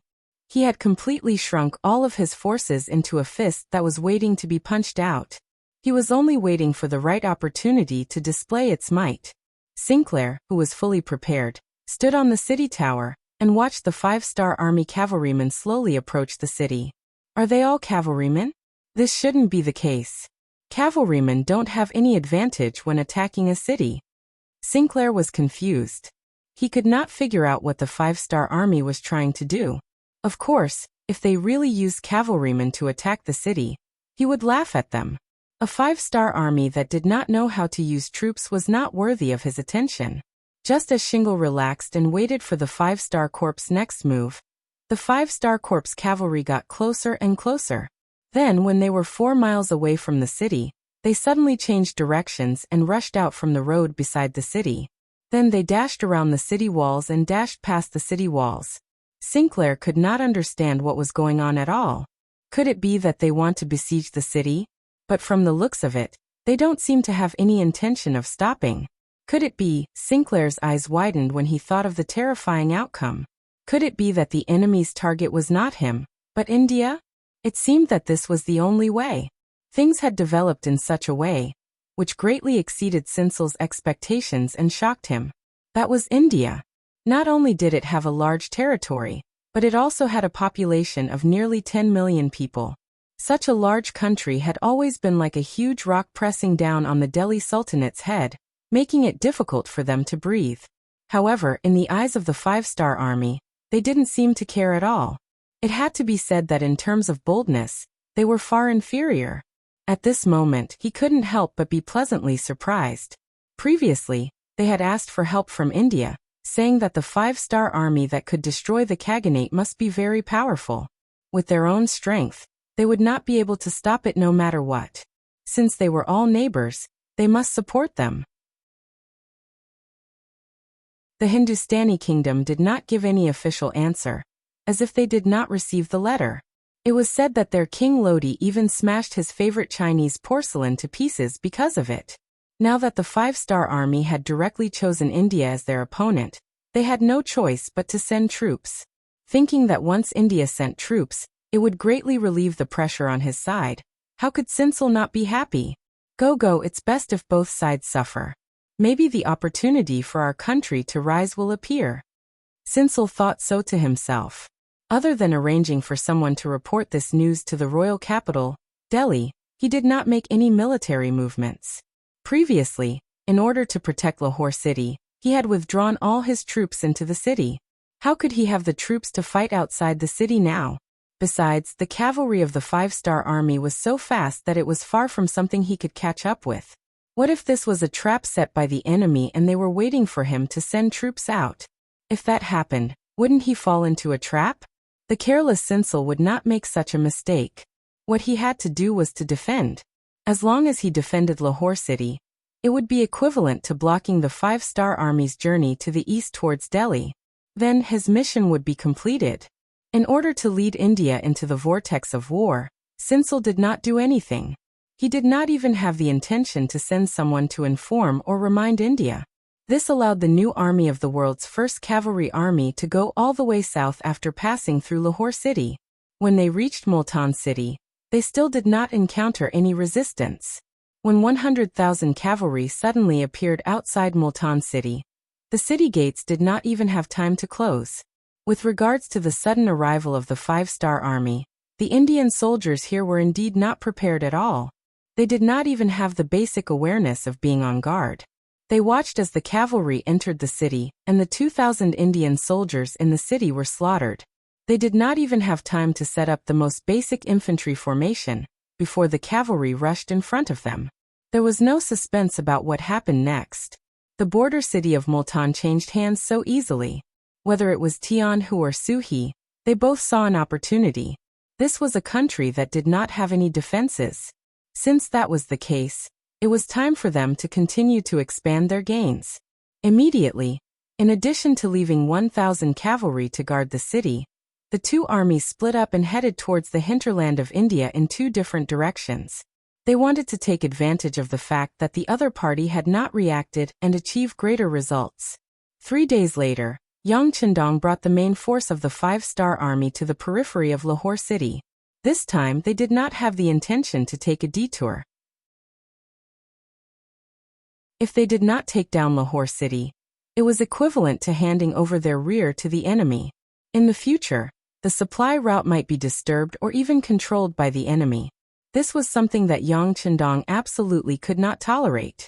6th Young Master, 2nd Division requests for battle. 6th Young Master, 4th Division requests for battle. The two commanders of the Cold Front, Xiaofeng and Ling Daqiang, saw that the enemy was right in front of them and were still curled up in the city. They felt that their opportunity to show off had come. How could they let go of this opportunity? Save the cannonballs if you can. It is not easy to transport them from so far away. How about this? Let the Air Force do it. Yang Chendong chuckled. His gaze did not fall on the two commanders. Instead, he turned to look at the commander of the Air Force, Tianyu. Compared to the cannonballs of the field artillery, the cost of the Air Force's petrol bombs was lower. After receiving the order, the commander of the Tianyu army was also excited. He stood at attention and promised, 6th Young Master, please rest assured. The Air Force will complete the mission. Yang Chendong nodded. Even the Golden Horde king of the Golden Horde could be destroyed if he wanted. It was just a small city like Lahore. He was full of confidence in the Air Force. After giving Tianyu a look of trust, Yang Chendong's gaze fell on the two commanders of the Cold Front. You two should also go and prepare. It will not be long before the enemy breaks through. That will be the time for you to show off your power. Remember, capture them alive if you can. We do not have enough manpower right now. Yes. Xiaofeng and Ling Daqiang did not show any disappointment. Capturing captives had always been their strength. As for not being able to get the credit, it could not be helped. After all, the Air Force could fly in the sky. After the five-star army arrived, they began to make preparations. But because it was already late, and considering the problem of the hot air balloon taking off and being surrounded on all sides, they had to rest for the night. On the city tower of Lahore, Shingle looked bitterly at the five-star army's encampment that stretched for more than 10 miles outside the city. They finally came, and as soon as they arrived, they surrounded the city and put on a determined look. Did they not know that Lahore would not be easy to attack under his long-term preparations? Weren't they worried that if they stayed here for too long, once the Indian army reacted, not only would the 100,000 cavalrymen be chased out, but the more than 100,000 five-star soldiers outside the city might also be chased out? Forget it. Since you must attack the city, let's see who has more means. Shingle shook his head and walked down the tower. At this moment, he did not have much worry in his heart. In his view, although the five-star army had more people than him, they did not have enough of an advantage. Under his early preparations, it was really impossible for these people to attack the city. Thinking of the bows, arrows, kerosene, sleepers, boulders, and other things that he had prepared in the city, he was relieved. That night, Shingle had a good sleep. In his dream, he saw the five-star army failing to attack the city. In the end, the Indian army finally reacted and chased the five-star army away. In the end, the dream was still a dream. At dawn, the guards woke him up. After breakfast, Shingle walked up the tower in his general's armor. He knew very well that the five-star army would definitely launch a siege today, but he did not know if it was mainly to test the waters, or if they would really attack fiercely. He had heard that the five-star army used powerful artillery, but he did not know how destructive those things were. Shingle, who did not even know the power of artillery, was indeed a little ignorant. If he had seen the way the five-star army's firearms attacked a city, he would not be so confident now. Of course, it was precisely because of the help of these firearms that attacking a city was a piece of cake for the cold front warriors. In front of powerful artillery, what was the difference between the so-called strong walls and paper? The weather was good and very suitable for flying. In the morning, Division Commander Sun Lixing commanded a total of 50 hot air balloons to rise into the sky. He also personally boarded a hot air balloon and commanded the battle from the sky. The territory of Lahore was not very large. There were only 60,000 soldiers and less than 100,000 civilians. It was not worth using too many hot air balloons. These 50 hot air balloons were enough. Military supply Deming will be finished next month. I guarantee that it will be finished at least 3 to 4 chapters a day. Please read it without worry. The new book, Duke Fierce, will be officially published on the novel website today. You are welcome to read it. At the same time, please bookmark, recommend, and click the new book. Your support is the greatest encouragement to the prodigal son.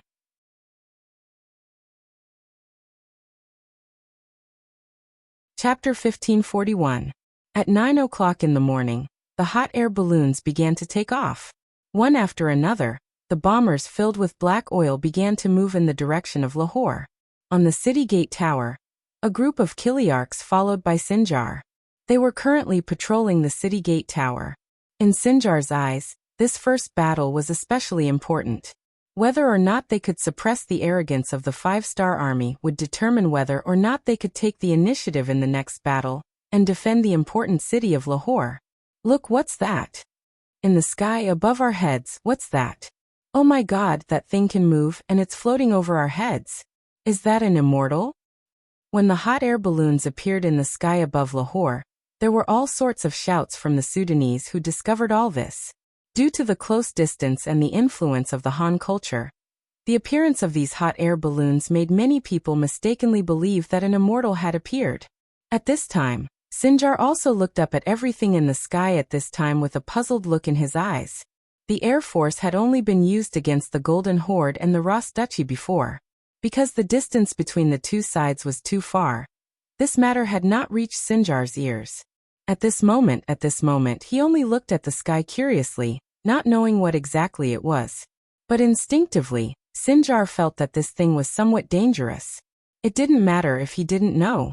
Division Commander Sun Lixing would soon let them know the power of this thing. When most of the hot air balloons reached the designated position, the flag bearer beside him put down the red flag in his hand, indicating that they could freely attack. The Air Force soldiers, who had been impatient for a long time, immediately threw wooden barrels from the hot air balloons onto the ground one after another. At this time, looking from the ground at this time, it really looked like the bombers of the future dropping bombs. After the wooden barrels were thrown down from the sky, lit matches were also thrown down from the sky one after another. In the face of all this, the Sudanese in the city still looked at all this with puzzlement. In their eyes, the lethality of the wooden barrels was extremely limited. They were too small in size and had low damage. They were even more threatening than the primitive catapults. Of course, this perception would soon be overturned. When the wooden barrel fell to the ground, a large amount of black liquid flowed out. When the fire starter fell to the ground, both sides quickly fused together to form huge balls of flames. That kind of scorching feeling, that kind of destructive power began to be astonishingly revealed. The black oil that could not be extinguished with water grew bigger and bigger, incinerating everything it came into contact with. As more and more houses and even some granaries containing military rations were set ablaze, Sinjar and the Sudanese soldiers in the city began to panic. For the sake of the mission, they could see the people's houses being destroyed, and they could also see the people being burned to death right in front of them. Even if it was war, would there always be sacrifices? However, when they saw that even the rations were destroyed, their expressions changed drastically. Without food, it was the same as having no food. How could people defend the city without eating? Put out the fire quick! More and more soldiers were pouring water onto the black oil, with all kinds of containers.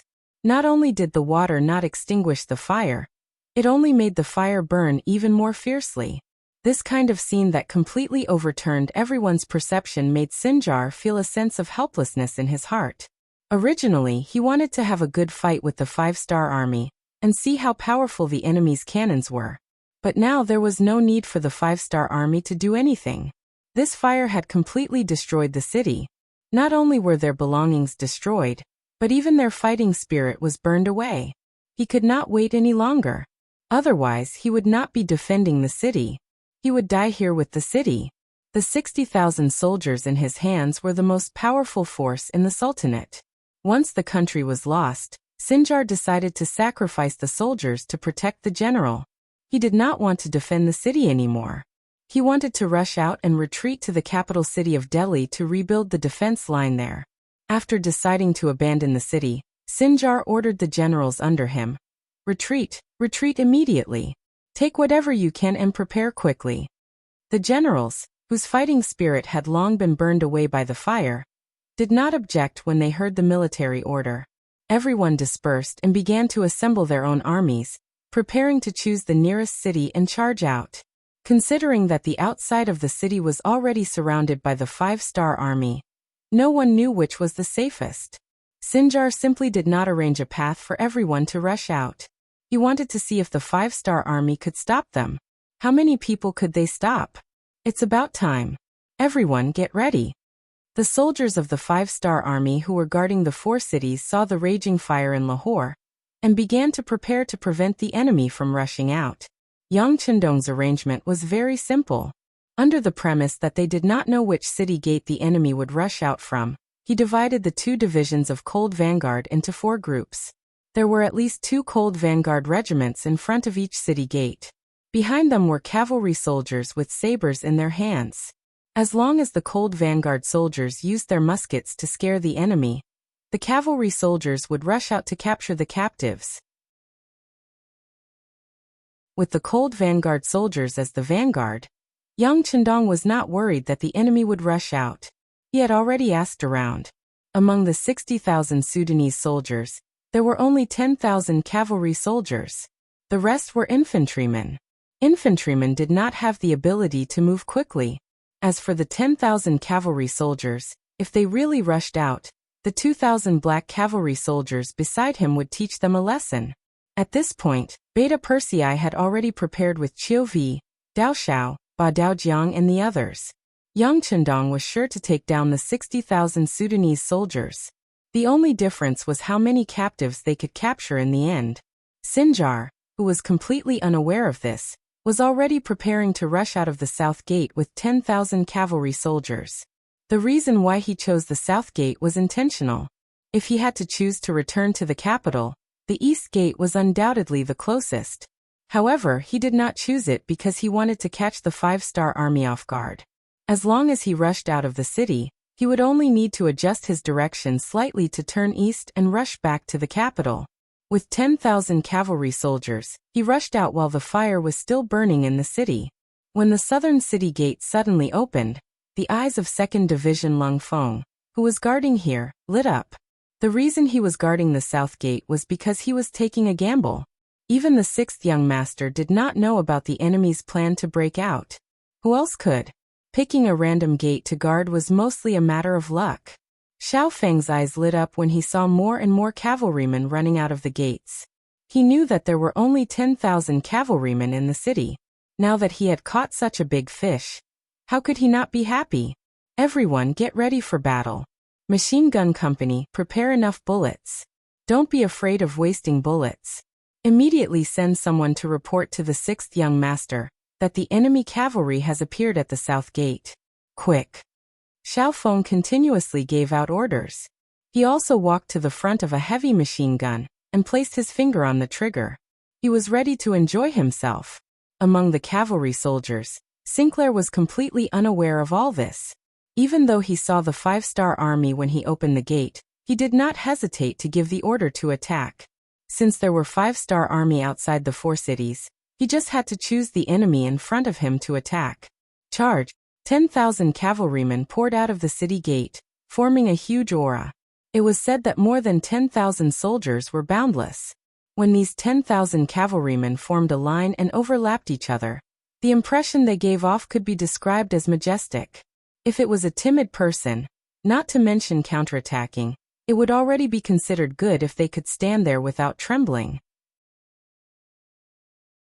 However, when the same formation was placed in front of the experienced soldiers of the Cold Vanguard, it was like a child's play. They did not forget that the 6th young master led 2,000 black cavalry soldiers and defeated 100,000 Baiming Liaodong heavy cavalry soldiers. That was what the Cold Vanguard soldiers should have done. After that incident, many people were envious of them. If the 6th young master could defeat 100,000 cavalry soldiers with 2,000 soldiers, wouldn't it be too easy for them to defeat 10,000 soldiers with 4,000 soldiers? Therefore, none of the soldiers showed any fear when facing the enemy cavalry. On the contrary, they were all filled with battle intent.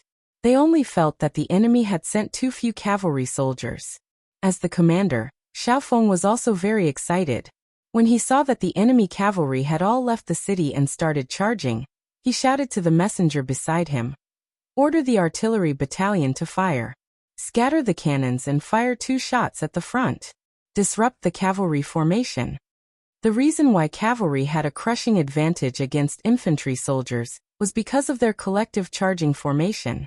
With the advantage of speed and endless charging force, there were very few infantry soldiers who could resist them. The purpose of the cannons was to disrupt the enemy's formation and suppress the advantage of cavalry soldiers to the lowest point. When that happened, they could do whatever they wanted. After receiving the order, the messenger quickly turned around and ran. The artillery battalion had already taken out the cannons from the wooden boxes and were waiting for the order to fire. On the other hand, the 10,000 cavalrymen led by Sinclair were still clueless. They continued to charge forward using the most primitive method.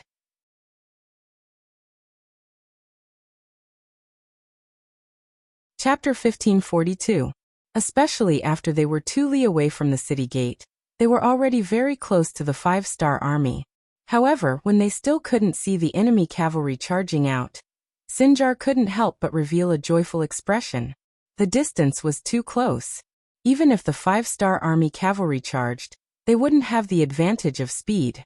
At that time, he would have the complete upper hand.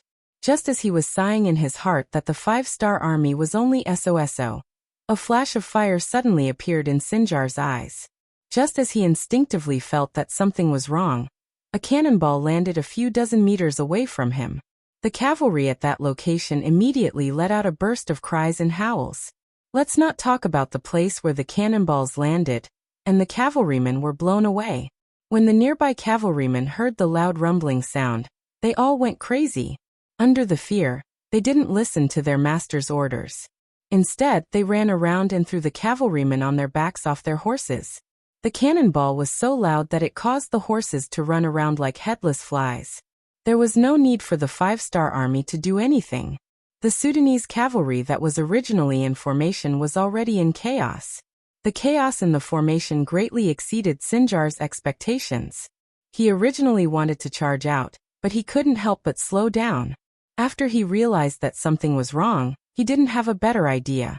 They had already charged out. Could it be that they had to retreat back into the city? The city was currently on fire. If they stayed there, the city would be breached sooner or later. Rather than that, they might as well give it a try. Everyone, don't be afraid. Continue to charge. As long as we charge out, we will live. He shouted loudly to boost the morale of the army. This shout finally stopped the chaos in the cavalry. Of course, the most important thing was that the cannonballs had already been fired. After the cannonballs stopped, the cavalry seemed to have regained their spirit. When they saw that the 5-star army was less than 2 li away from them, in order to survive, they mustered up their courage and ran forward with all their might. Don't be in a hurry. Fire after 300 meters. Seeing that the enemy cavalry was no longer as imposing as before, Commander Xiaofeng felt even more confident. He chuckled and spoke unhurriedly. The effective range of the 95 style was around 400 to 500 paces. If the wind was blowing, It was possible to hit further away. At 300 paces away, anyone who was hit by a bullet would be severely injured, if not killed instantly. The two regiments of Cold Vanguard were not in a hurry, but the Sudanese cavalry were excited. They thought that the five-star army was at their wits' end, and they charged forward bravely with the desire to live. Quick, there are less than 500 steps left. Victory is right in front of us, ha ha ha. Protected by his bodyguards, Single, who was riding on his horse, returned to his usual self of strategizing. His experience on the battlefield told him that at such a close distance, even the five-star army's cavalry would be restrained by him. He could almost see victory waving at him. 450 steps. 400 steps. 350 steps. 300 steps. Fire! When they were 300 paces away, Commander Xiaofeng's voice thundered. The Cold Vanguard soldiers who had been waiting impatiently for a long time were waiting for this order. The light and heavy machine guns, coupled with the 95-style rapid fire, rained down on the Sudanese cavalry, causing them to fall to the ground one after another. Under the dense barrage of bullets, no one could break through this layer of obstruction and take a step forward. When the bullets hit a person or a horse, the Sudanese cavalry fully understood the principle of courting death by charging forward bravely. Unfortunately, it was courting death. Whoever charged faster would die faster. Under the indiscriminate barrage of bullets, no cavalry could charge within 250 paces, let alone injure the enemy. Seeing batch after batch, at least half of the cavalry died in the charge, the remaining Sudanese cavalry finally had a drastic change in expression. Without waiting for orders, they turned around and fled. In the face of this blockade of death, no one would be able to remain calm. Single's luck was not bad, perhaps because he did not charge at the front, but he survived. However, there were times when being alive was far more unbearable than being dead. Just like the current him, seeing the cavalry under his command fall down wave after wave as if they were cut chives, and then no one was able to stand up again, he was truly scared silly. He had seen the power of firearms before, but they were usually limited to short range, and reloading was very troublesome. Facing the charge of the cavalry, they could only launch one wave of attacks. Needless to say, the accuracy of the attacks was even worse. For the elite cavalry, the lethality of the attacks was very limited. Although they couldn't be ignored, the attacks wouldn't affect the cavalry's charge. They would only cause a certain amount of damage to the formation of the infantry. Unlike the firearms in the hands of the five-star army, they were really good at reaping lives. The bullets seemed to be endless. The faster the cavalry charged, the more they died. This was an undefeatable enemy. Single finally understood why the Khanate alliance, which had a total of 1 million men, was defeated by the five-star army, which only had a few 100,000 men. The more he thought about it, the more afraid he became. This nightmare was finally his turn. How could he defeat such an opponent? It seemed like the only choice was to escape. Single was terrified. He led his cavalry of less than 5,000 and turned to flee. They wanted to get out of the firing range of the muskets. As for where to go next, they would not wait for death here. It's finally our turn, right? Charge! The commander of the Mabe division, Xian Honghai, had been waiting for a long time. Seeing the enemy cavalry start to flee, about to escape the firing range of the guns, he laughed and led the cavalry of the Mabe division to charge. Along with them were 10,000 cavalry from Meng 3 division. Although their division commander Chiwen was not in the direction of the south gate, the leading general still shouted and charged after Mo Bay division. This scene was seen by Beta Persei from afar. At this time, there were 1,000 fully armed black cavalry behind him. Fuck, who ordered them to charge? Hurry, hurry, or we won't even get to drink soup. Beta Persei was anxious. He rushed over as soon as he heard the enemy cavalry rushing out from the south gate, but it seemed like he was still one step too late. Charge! There were firearms waiting to reap his life. Run! There were countless five-star army chasing after him, also waiting to reap his life. Seeing that he would die no matter what, Single, who didn't want to die, rolled his eyes and made a very unmanly decision. That was to dismount and surrender. No one was willing to surrender, but after seeing the air force and powerful firearms of the five-star army, The pride in Single's heart had long been destroyed. After knowing that he would die if he continued to fight, he wisely chose to surrender. Although it would not look good on his face, it was better to live than to die. Only by living could people have the right to talk about everything. Even their commander, Sinclair, had taken the initiative to surrender. How could the soldiers under him still care about their reputation? They immediately got off their horses and knelt down to surrender, causing the 5-star Army cavalry to feel as though they were punching cotton. All of this happened to be seen by young heir who was chasing after them. He immediately laughed out loud and thought to himself, "Who told you to not wait for me, your second brother? Great, now you won't have the chance to kill people anymore, right?" The enemies at the south gate had all surrendered except for those who died in battle. They were not the first to choose to surrender, nor were they the first to end the battle. The progress at the east gate was faster than them. They were all infantrymen, and they were first attacked by artillery. Many of them were already scared out of their wits.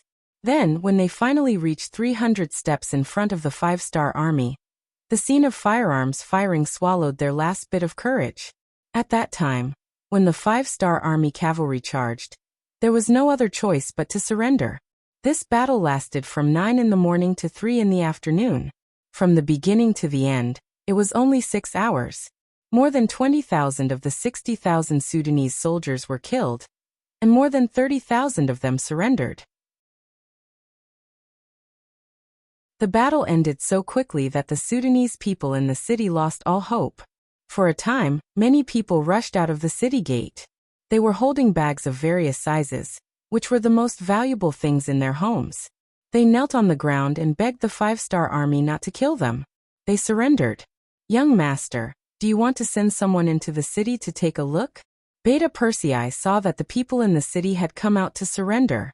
He thought that Lahore city was already in his hands, so he said with a smile, "There's no need. The temperature in the city isn't too low right now. Moreover, the fire hasn't been completely extinguished yet. Let's wait a little longer. We don't lack the time to wait."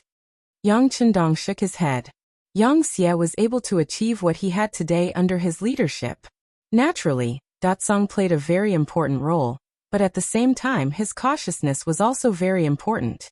Otherwise, in the face of so many ambitious and ruthless people, he would have been eaten alive long ago, leaving not even his bones behind. Yes. Facing Yang Chendong's cautiousness, Beta Persei's face also became a lot more serious. He also began to reflect on whether he was a little too complacent after winning the battle. It seems that he has to change in the future and become more calm. It's just that Beta Persei has nothing to do with the word calm. It was not easy to teach this kind of person, who would shout and scream whenever there was a battle, to be cautious.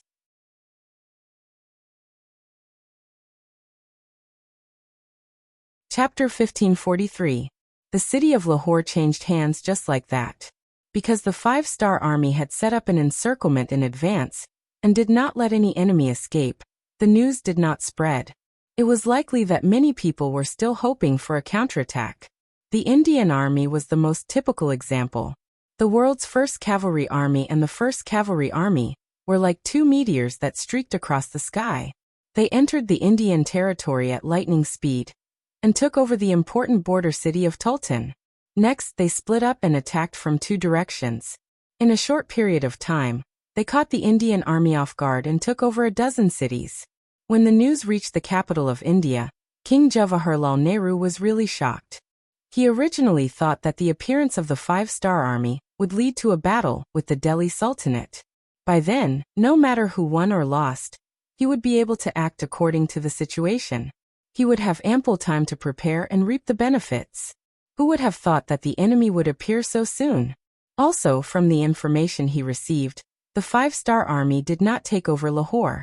How did they have the courage to enter the Indian territory? Was they not afraid that the Sultanate would cut off their path of retreat? At this time, Nehru still could not see his own weakness, which was being conservative. He rarely fought outside. Occasionally, he would send troops to fight against small countries like the Sultanate. This made him feel very good, and he thought that the Indian Army was invincible. This mentality of not being able to go out and take a look was similar to the mentality of the Qing army in the late Qing dynasty. When such an army encountered a truly powerful force, the opponent would teach them how to behave in a matter of minutes. There were too many things that he could not understand, but time did not allow Nehru to think too much. He also received news that the battleships of the Five-Star Army had begun to move towards some coastal towns in the country. Unfortunately, the city he was in was close to the Arabian Sea and the Indian Ocean. This kind of attack from both land and sea really gave him a headache. If it was only a unilateral attack by the army or navy, he would not be afraid. India had a population of nearly 10 million. In addition to the 500,000 standing army, it could recruit no less than 1 million troops at any time.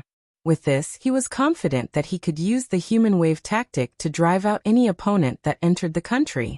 However, when the land and sea came together, he felt very passive. It seemed that he couldn't attack either one first. Moving the capital. After thinking about it, it seemed that this was the only decision that could solve his crisis in the shortest time possible. As long as he was far away from the coastal cities, the threat of the Five-Star Army's navy would be reduced to the lowest. At that time, he would have more than enough time to fight against the Five-Star Army. Moving the capital was a huge matter and involved too many things. It wasn't something that could be done just because one wanted to. When Zhu Di wanted to move the capital of the Great Ming Dynasty from Nanjing to Beijing, he had prepared for several years.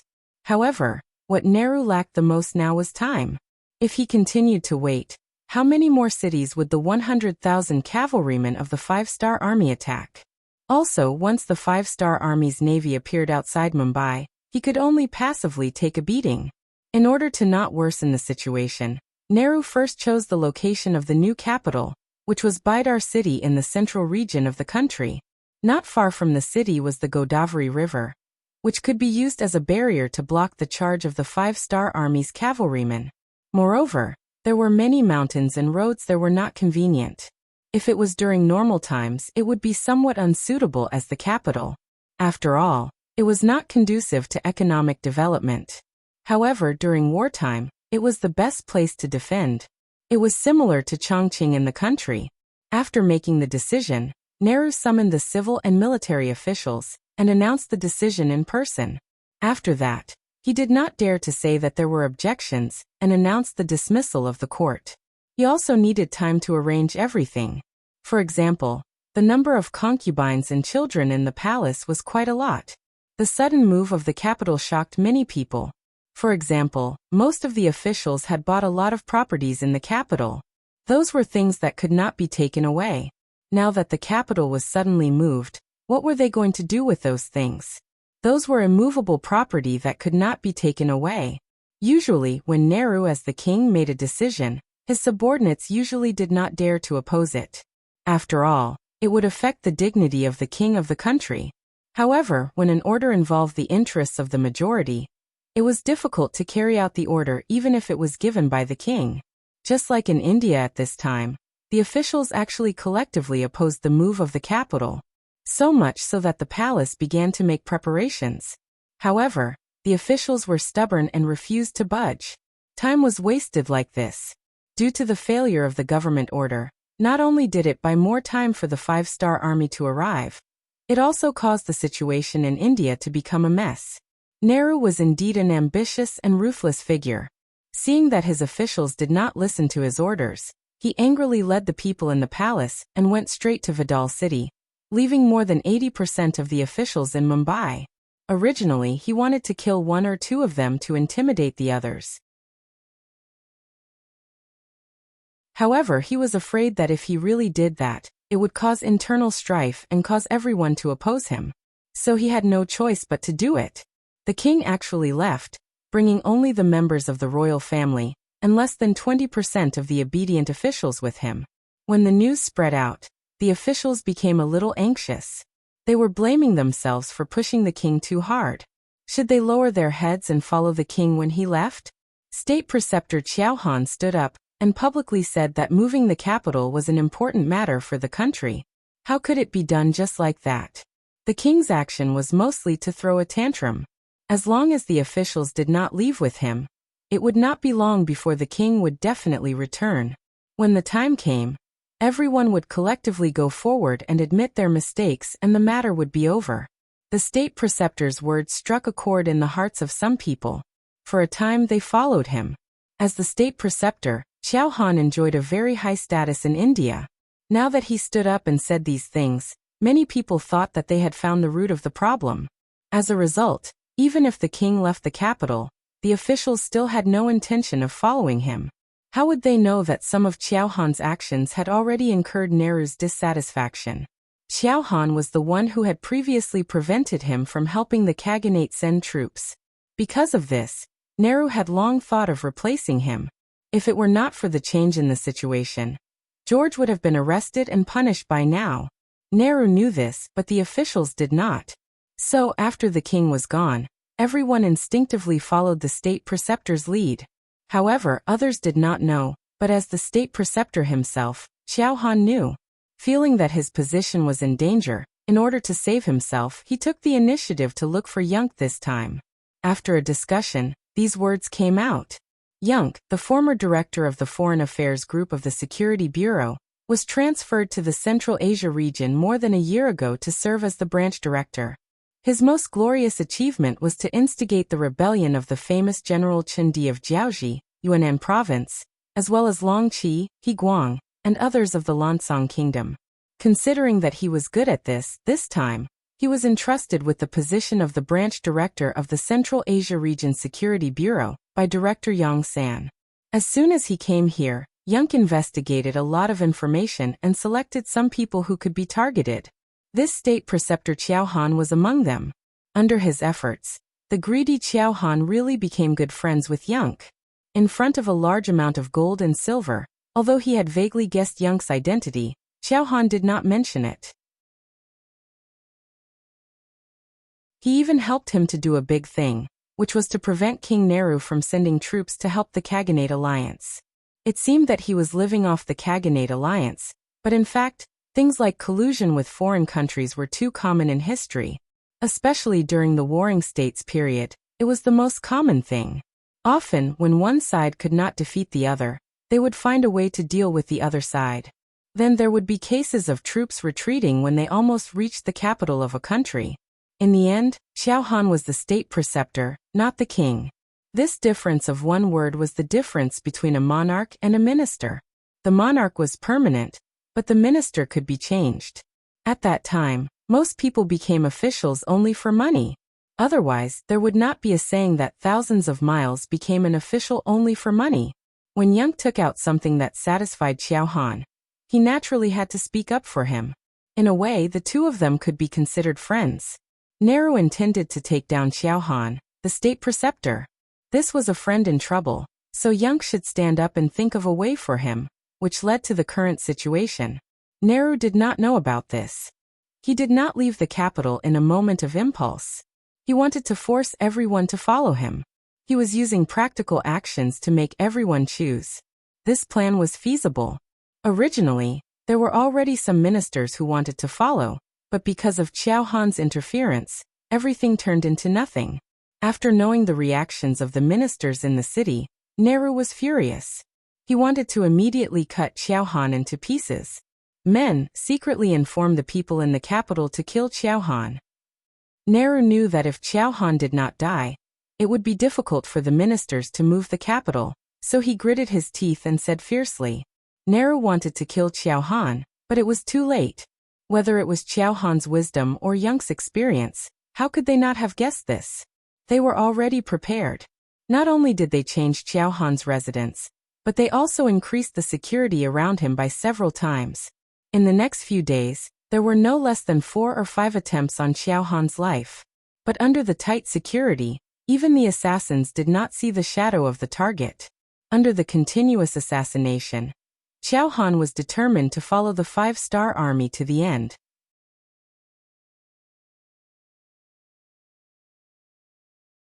Chapter 1544. If Jawaharlal Nehru were to win this battle, he would lose his head first. Qiao Han's cooperation made Skylark very satisfied. At this time, the 5-star Army's navy arrived outside the port of Bombay. After the two discussed it, they decided to go all out and directly welcome the navy. Thus Bombay fell. Before the war even started, Bombay, the capital of India, was peacefully accepted by the five-star army. How did this trick work? Everyone who saw it was confused. When the news reached the ears of Yang Chendong, who was leading troops into India, his face also changed color. After a long time he said, Good, ha ha ha, I think Nehru's face must be darker than charcoal's." Seeing that Yang Chendong was in a good mood, Beta Persei on the side also said happily, "Young master, Skylark and the Navy have asked for instructions. What should we do next? Do we need the Marines to land and cooperate with us?" "That's not necessary. Send a telegram to the world's first cavalry army, and let Tian send a division to take over Bombay first. As for the Navy, let them do what they should do. After all, the war at sea can't be neglected. It's not good to let them divide their forces," Yang Chendong said with a smile. Compared to the army, which could attack Europe and Central Asia, the Navy could indeed extend its reach all over the world. Their task was more difficult. Originally, Lung Feng's military strength was somewhat insufficient. How could he borrow their strength? On the other hand, most of the land that could be conquered had already been conquered. After these things were solved, the next thing was the matter of the Great Ming Dynasty. Whether it was Bai Ming or the Great Ming Dynasty, it was time for them to give an explanation. Just as Yang Chendong thought, Nehru's face was really dark. It was not an exaggeration to say that it was as dark as the bottom of a pot. Before this, he had never thought that a mere subject, even if he held the position of the state preceptor, could he sell out the entire country? At this point, it was useless to blame Qiao Han. However, he had to avenge the loss of the country's capital. He had already received news that the five-star army's navy had evacuated from Bombay, leaving behind 10,000 five-star army cavalry. Since this was the case, he must take back the country. He wanted the ministers and people to see that as the King of India, he had the ability to compete with the five-star army. He called his confidant General Mathur and gave him 50,000 soldiers, of which 10,000 were cavalry and 40,000 infantry. He ordered him to rush to Bombay, in order to let the army be able to exert their maximum power over the course of the day and night. And there were many officials left in their way, and presumably, the wealth in their hands would not be small amount of wealth. Bees' wealth was. Ma gather, S armies B's army, and armies greats, and in the armies the army and go B's armies army headset. As soon as they moved, the five-star army received the news that Gong Feng, the division commander of the World Cavalry's 1st Army's 5th Division, was in charge of replacing the Navy to guard Bombay. This person was one of Yang Chendong's students, and was also a talent in both civil and military affairs. Tian sent him to guard Bombay after much consideration. For example, once the Indian army counterattacked, the 5th Division commander would definitely not disappoint the mission. In Bombay, when Yang reported the news to Gong Feng, he also carefully observed the division commander, who was nearly 30 years old. When he saw that Gong Feng was not anxious, his eyes were as calm as water, and when he looked carefully, a trace of excitement could be seen. Yang knew that his worries were unnecessary. "Director Yun, I will leave 2,000 cavalry for you. At that time, I will need you to take care of the security in the city." Gong Feng already had a plan in his mind. He was afraid that the enemy would not come. Since they came, there was no reason to let them go. Well said. Seeing that Gong Feng was so polite, Yang did not dare to be the slightest bit careless. In terms of rank, one was the branch chief of the Security Bureau, and the other was a division commander. No one could say for sure who had a higher rank. However, the other party came from the World Cavalry's 1st Army, and was Yang Chendong's student. How could a division commander compare to him? Anyway, Yang knew one thing.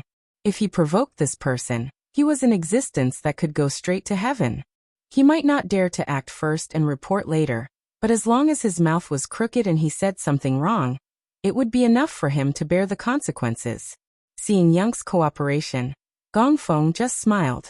For him, a branch chief of the Security Bureau was really nothing in his eyes. However, he would not offend the other party for no reason. In short, everyone just had to cooperate with each other. After leaving a regiment of cavalry to Yang, Gongfeng left with the other 4 regiments at night. Because the 5-star army implemented a curfew after they entered the city, no one noticed that so many cavalry had left the city. Even the spies that Nehru left in the city did not know about it. Gongfeng had already made arrangements for the 5-star barracks in the city. He got the soldiers to shout in unison when they had nothing to do, creating the impression that they were training with a large number of people. This could fool some people for a short period of time. After the matters in the city were arranged, Gongfeng left the city. As for where he went, even Yunk did not know. However, he had a feeling that this general had set up some kind of trap for the enemy to come and take advantage of. However, he did not know if the enemy would fall for it. Would it be inappropriate? Could you please remove the word no? The answer was obvious. He would definitely fall for it. This was because Matur, who was leading the troops, did not know what was happening in the city.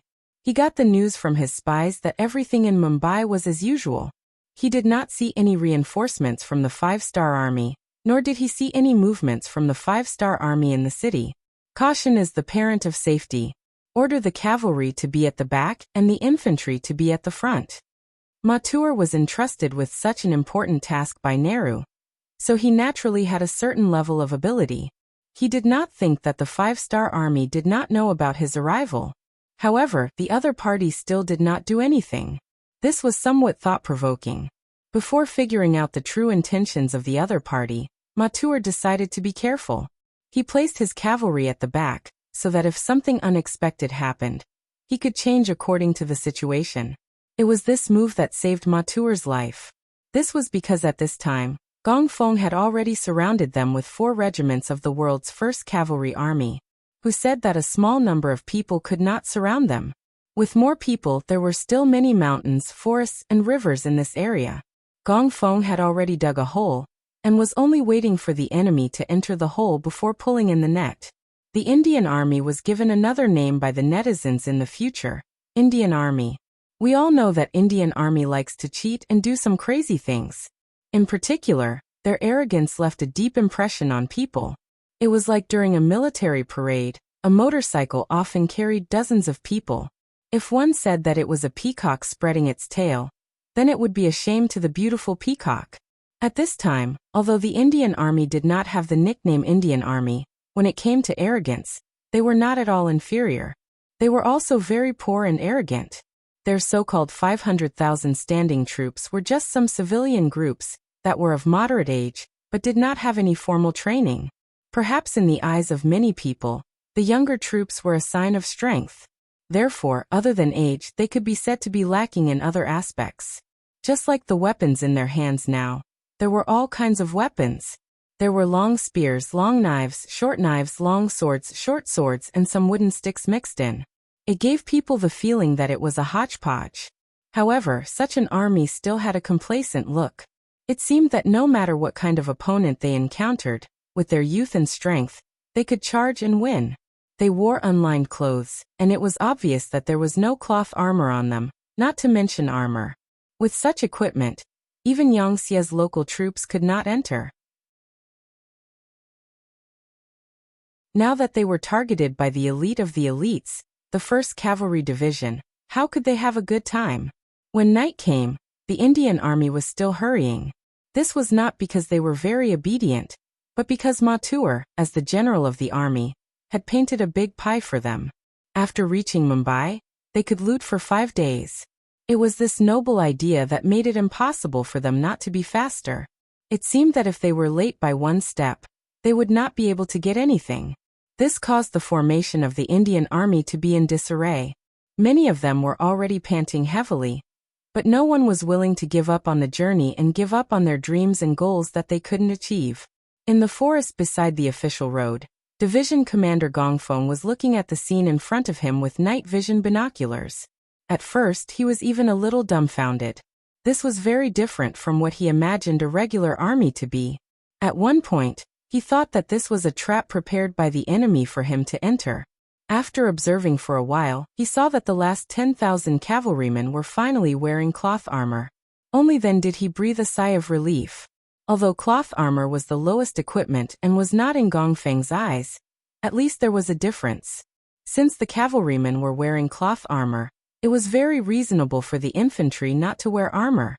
Seeing the Indian army enter his encirclement unknowingly, Gong Feng, who originally only had a 70% chance of winning, was now at least 90%. He couldn't help but wonder how the Indian soldiers would react when faced with a charge from a cavalryman clad in solid armor. Would they be defeated in one hit? Everything had to be done with facts. In the darkness, a bright red flash suddenly rose in the forest. In an instant, the dazzling light attracted everyone's attention. Thank you for the monthly tickets and rewards from Blazing Flame 3-inch Nail. Thank you for G. Pingan's red packet reward. Again, I will solicit votes for Longzi's new book Duke Fierce. Friends who pretend to be real can go and take a look. Longzi admits that he is very diligent. Thank you again for your support. If you still have a recommendation ticket or a collection ticket, please vote. This is very important for the new book. Longzi knows that everyone is supporting him and will be more diligent. Thank you. Military supply Deming will be completed soon. I will strive to update 4 to 3 times a day before the completion. Don't worry, no matter what happens, I will not stop updating. I guarantee a smooth completion. Thank you again for your support.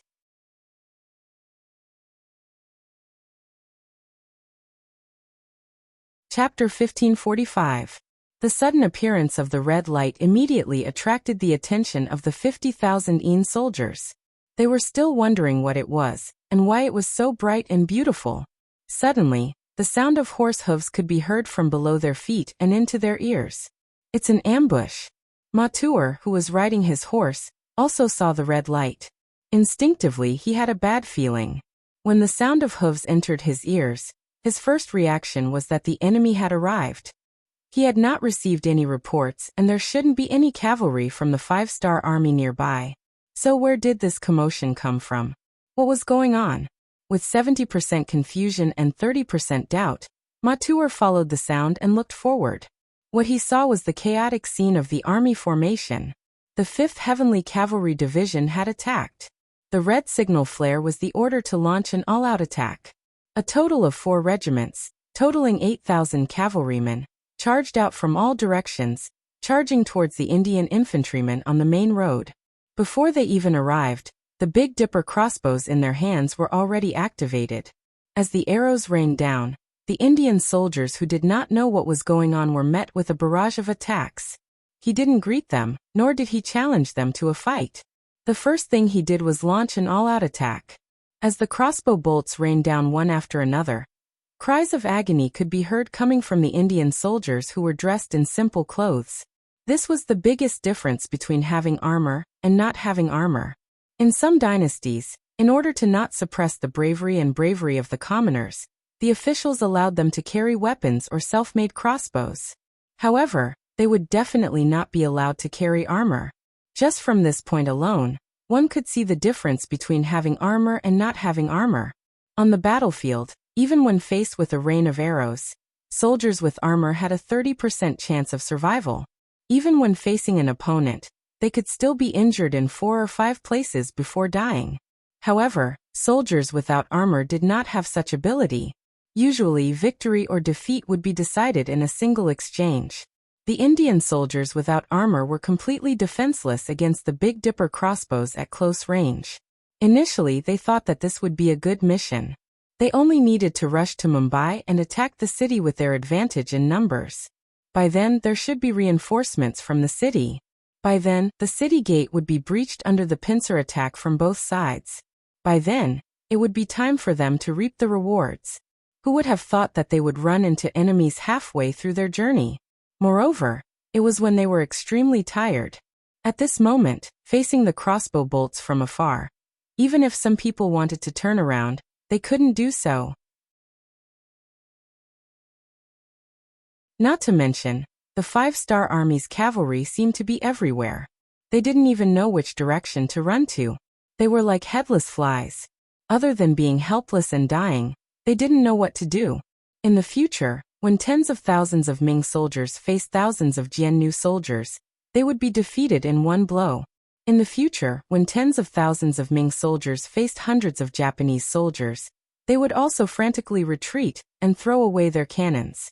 This was enough to prove the difference between elite soldiers and mediocre soldiers, as well as the difference between good equipment and plain clothes. Just like now, facing the fully armed soldiers of the world's first cavalry army and facing a sudden attack, the 40,000 Indian soldiers did not even have the chance to resist and were thrown into chaos. In the battle, there were countless people who died from being trampled. In the end, someone shouted, "Abandon your weapons and kneel on the ground. Those who surrender will live." In the dark night, black figures knelt on the ground one after another. Their movements were so orderly that it was as if they had rehearsed it hundreds of times. Compared to the incompetence of the infantrymen, the performance of the cavalrymen was slightly better. However, it was only slightly better. Under General Mature's orders, they even launched a counterattack. However, it was obvious that their cloth armor could not block the arrows from piercing through their bodies. However, what was even more unexpected was that when the battle was at its climax and the Indian cavalrymen still had the advantage in numbers, Mature, who was leading the troops, actually led the 1,000 or so cavalrymen to escape. This was because he could not see any hope of victory. In addition, in the dark night, he did not know how many 5-star army soldiers there were. He was very worried that if he continued to fight, he would lose his life here. As such, he might as well just leave. The fact that their general had escaped was a huge blow to the Indian cavalrymen. In addition, the 5-star army's cavalrymen seemed to have an endless supply of arrows. In the end, they also chose to surrender. 8,000 against 50,000. With the advantage of equipment and combat experience, the battle was over in just over 6 hours when the sun rose. At this time, the Indian soldiers realized that there were less than 10,000 of the 5-star army soldiers surrounding them. However, at this moment, they no longer had any weapons and were like meat on a chopping board. They could not muster up any will to resist. When evening came, Division Commander Gongfeng led the army back to Mumbai with 30,000 Indian soldiers. This scene was witnessed by the common people in the city. They did not know when the 5-star army left the city, but when they saw that only a few thousand cavalrymen were able to escort tens of thousands of Indian soldiers into the city, many of the common people's faces turned gloomy. Their own army was so weak that it caused the little bit of pride in their hearts to diminish. After Mature's army was defeated, he returned to Vidar city 3 days later. He cried and complained about the shamelessness of the 5-star army. He even exaggerated that 70 to 80,000 5-star army cavalrymen surrounded them and set fire and arrows on them. In the end, he was unable to turn the situation around and killed his way back. King Nehru's face was naturally filled with anger. He cursed Mature's incompetence in his heart. He did not believe that there would be any 5-star army cavalrymen around Mumbai city. However, considering that they were in dire need of manpower, if he really killed Mature, it would inevitably cause panic among the other generals. In the end, he only reprimanded Mature and allowed him to take the blame. In the eyes of the other generals, Nehru displayed the image of a benevolent king. Everyone praised him endlessly. The rest of the generals expressed that when they encountered the main forces of the 5-star army, they would definitely risk their lives to repay the king's kindness. In the eyes of Nehru, all of these made him very satisfied. He took the opportunity to announce that he would send out 300,000 soldiers and set up a defensive line in front of the Godavari River. For this, he even took out the cannons and guns he bought from the Westerners and put on a look that said he would take care of whoever came. However, no matter what, after Matl's defeat, Nehru's thoughts of splitting up his forces had been resolved. He could be considered to have completely given up on the vast land north of the Godavari River, and instead used a passive method to wait for the 5-star army's arrival. Time passed quickly. Half a month later, Yang Chendong brought the main forces of the 5-star army to Mumbai city. Outside the city gate, Division Commander Gongfeng held a grand welcoming ceremony. When the 5-star army entered the city one after another, the neat marching formation and the excellent equipment were displayed one by one in front of the Indian people. Some people who originally wanted to wait for the king to come back unknowingly gave up on that idea. The troops just entered the city normally, but some people's thoughts of resistance were extinguished. At this point, Yang Chendong had fully understood and used what was called creating momentum. Over the years, he had also become better at using the people's hearts and using momentum to achieve what he wanted. The army only stayed in Mumbai city for 2 days. After a short rest, they went out of the city and went straight to the Godavari River. Nehru was waiting for a decisive battle. How could this not be what Yang Chendong wanted to see? Although the Delhi Sultanate had been attacked in the Battle of Myanmar and had to withdraw 20,000 troops, the pressure there had been reduced to a certain extent. But after all, the war was still going on. Every day that was delayed would cause the development of the Delhi Sultanate to stagnate. If he could settle the matter of India earlier, he could send troops to help. In comparison, if he could have a decisive battle with the Indian army earlier, he would not delay it by a day. Tian Hu, the commander of the 1st Cavalry Army, and Su He, the commander of the new army, who had rushed to the Godavari River, had already reported that the Indian army had placed many cannons on the opposite side of the Godavari River. They even saw nearly 10,000 flintlock soldiers. This was the main reason why they had no choice but to stop the charge. It was just that this defensive formation was naturally a great existence in the eyes of the cavalry. But in Yang Chendong's eyes, it was really nothing. Comparing firearms? His Lung Feng was definitely at the ancestral level. When the 2nd and 4th Divisions heard the news, they were also very excited. When they found out that the other party also had firearms, they really wanted to see for themselves. Compared to the cold weapons that were charging at them, they preferred to destroy firearms. It seemed to bring them more glory. In their excitement, the army moved very quickly. In just 5 days, they had reached the opposite side of the Godavari River. At the same time, the heavy cannons and other weapons in Lung Feng's hands arrived as well. The 5-star army had finally arrived. Nehru, who was in Bidar city at the rear, was also the first to receive the news. From this moment on, he became a little anxious.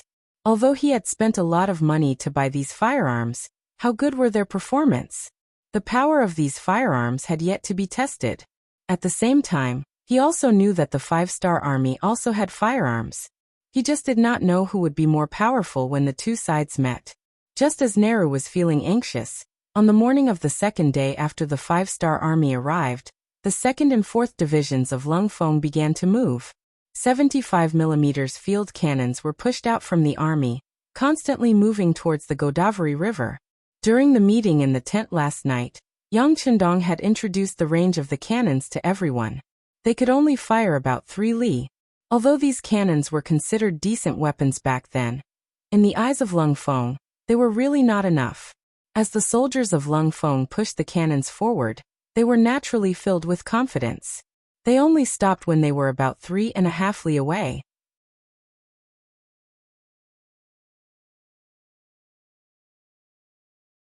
Chapter 1546. They were both using cannons and exploding shells, but the range of the cannons was 6 li. The distance of the cannons was more than twice that of the enemy's. The outcome of the battle had already been decided before it even began.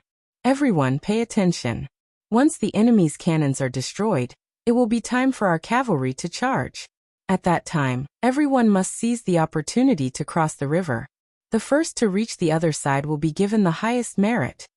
As the various divisions and commanders pushed forward with the cannons, they also mobilized their soldiers. According to the battle plan Yang Chendong had laid out last night, bombarding the enemy's firearms was only the first step. The most crucial step was to cross the river and fight. If they couldn't do that, it would only be a small victory.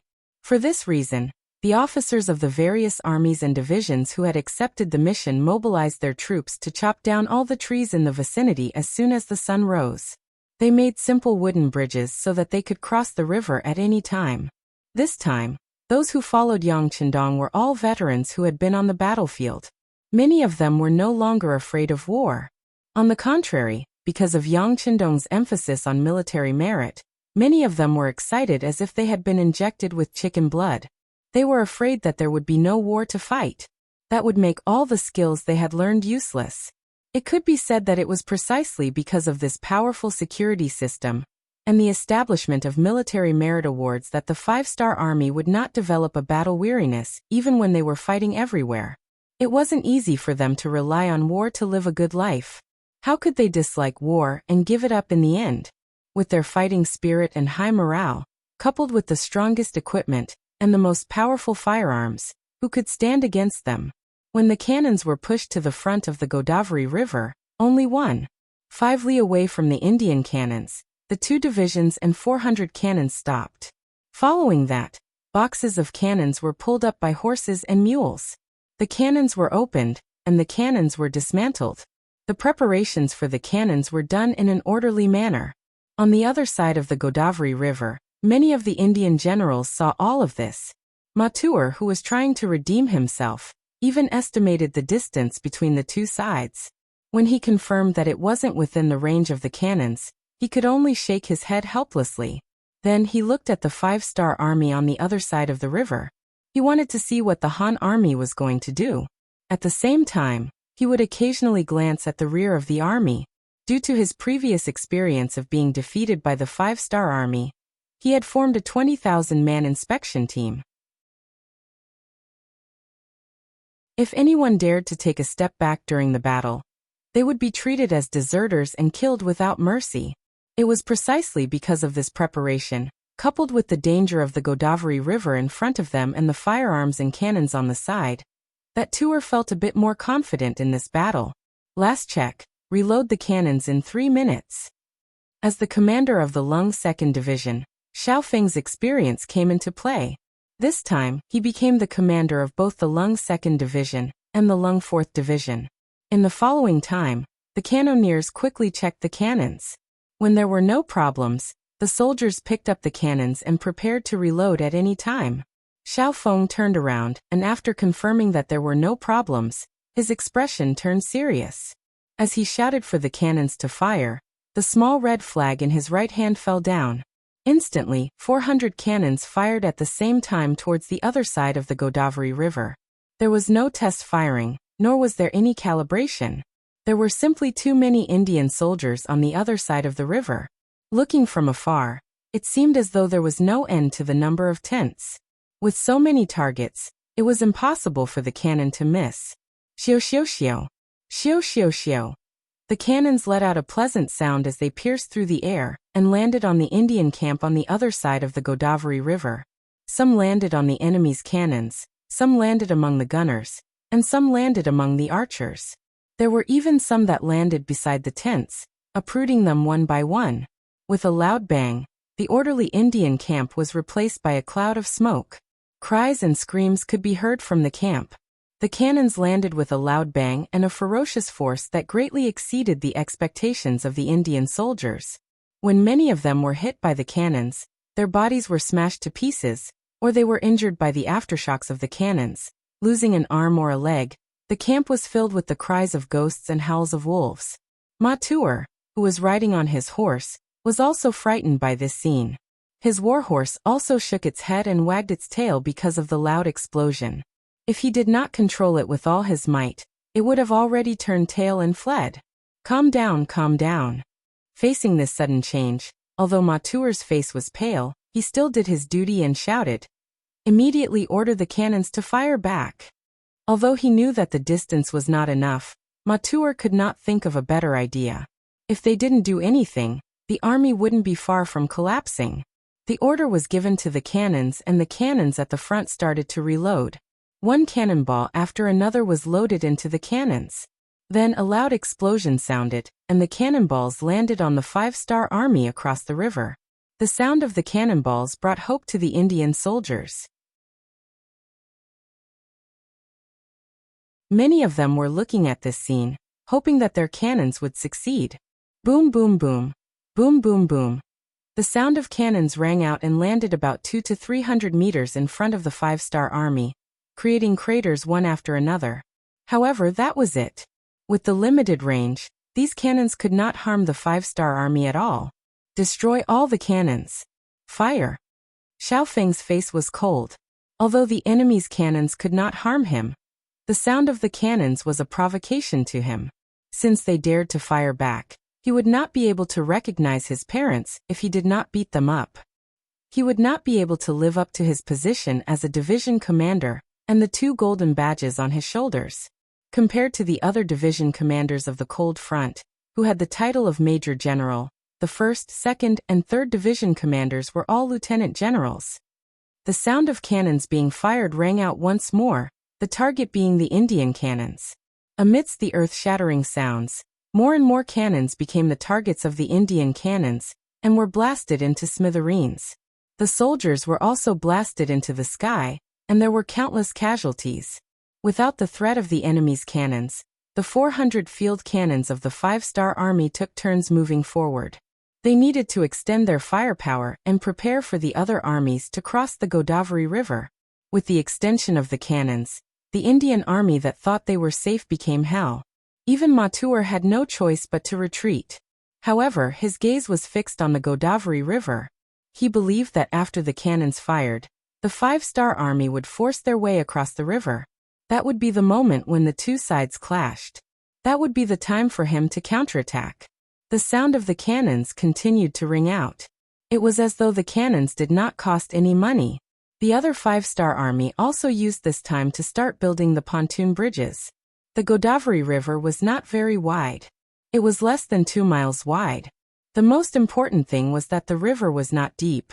The shallowest part was only a meter deep, and the deepest part was only 3 meters deep. Furthermore, the river was not turbulent. Under such conditions, the 5-star army only needed to follow their usual training and build the pontoon bridges. By the time the giant logs were laid down one after another to form a bridge, it was already more than 4 hours later. With the combined efforts of 30,000 soldiers, the first pontoon bridge was completed. Following that, the 2 regiments of the 2nd Regiment and the 4th Regiment became the first batch of soldiers to cross the bridge.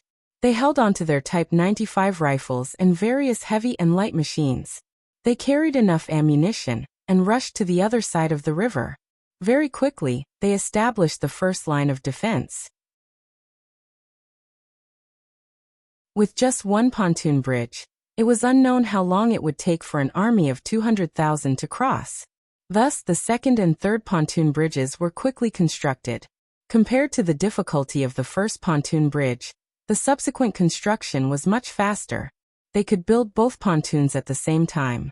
In the end, they only needed to connect the pontoons. The main focus of the 5-star army was still on the pontoon bridges. This gave the Indian army a chance to counterattack. Mater, who had been waiting for this opportunity, immediately gave the order for the entire army to charge forward. Not only did they have to blast the 5-star army into the river, they also had to destroy the pontoon bridges. This was also the only chance for the Indian army to turn the tables. As long as they did not allow the 5-star army to cross the river, they would be in an invincible position. Behind them were the 20,000 soldiers of the inspection team, who were staring at them like tigers watching their prey. To the majority of the Indian army, they could either stand there and wait for the cannons to blast them to pieces or charge forward and chase the 5-star army back. Without any other choice, more and more Indian soldiers chose to take the initiative to attack. In their eyes, this was not only a matter of luck. If they did well, they could even earn merits. It was the only way for them to survive. In the blink of an eye, more and more Indian soldiers launched their counterattack. They held on to all sorts of weapons and shouted out various slogans to boost their courage. Some of them even tore off their clothes, leaving their upper bodies bare. It was as though they were fighting to the death. With so many people charging forward, the aura they exuded was shocking. If it was a cowardly person, they would have already trembled and not know what to do. However, for the battle-hardened soldiers of the cold front, such a small battle was nothing. On the contrary, with so many military merits in front of them, everyone's eyes lit up. Their fingers involuntarily reached for the trigger.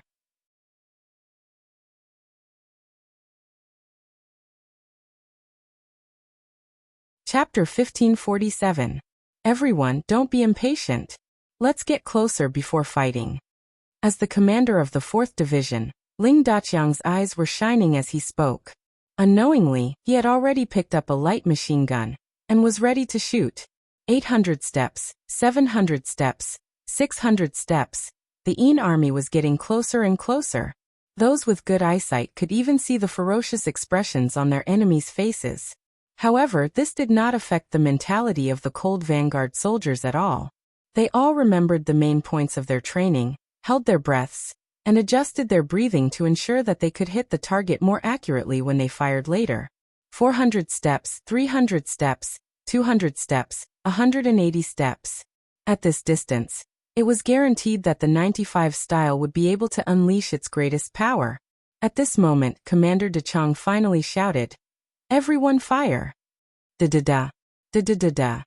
The impatient soldiers of the 5-star army raised their guns and started firing. Countless bullet casings jumped out of their guns and landed beside them. Countless bullets flew forward and hit the Indian soldiers who were charging at them. Puff, puff, puff. Thump, thump, thump. Clang, clang, clang. Under the sounds of gunfire, more and more Indian soldiers were shot dead, falling on the path of the charge. However, the Indian army didn't seem to have any intention of stopping. They were still holding on to their swords, spears, swords, and rods as they shouted loudly. They looked like they wouldn't give up until they achieved their goal. Yang Chendong, who was riding on the white dragon, was also moving forward with the army. Through the binoculars, he saw everything that was happening. At this moment, his heart suddenly trembled violently. He seemed to have seen the scene at Bali Bridge in the late Qing dynasty. Countless Mongolian cavaliers and green camp soldiers roared as they tried to charge into the Anglo-French army's formation. However, they were shot down from their horses halfway. They were enough to use the last bit of courage of that dynasty, using their last bit of strength to win, even if there was only a trace of hope. However, it was useless. Under the intense gunfire, as long as one was not a god, they would not be able to break through this deadly blockade. It was the same for the Indian army. As they charged forward, many of them fell down. Then they continued to charge forward and fell down. However, there were simply too many Indian soldiers charging at them. There were at least 100,000 of them, and each formation consisted of 1,000 to 2,000 soldiers. When there were nearly 100 formations charging at them, even the 8,000 cold vanguard warriors could not stop them from advancing even if they continued to fire. Rocket launchers, get ready. Fire! Seeing the ferocity of the Hindustanis, Ling Daqiang was not afraid. Instead, he was delighted. He liked opponents like this who knew they were going to die, but still charged forward. It was much better than those who peed their pants at the sound of gunfire and tried to escape. At least this time, they could enjoy themselves to their heart's content. Thump, thump, thump. Boom, boom, boom. The rocket launchers of the various regiments launched their attacks.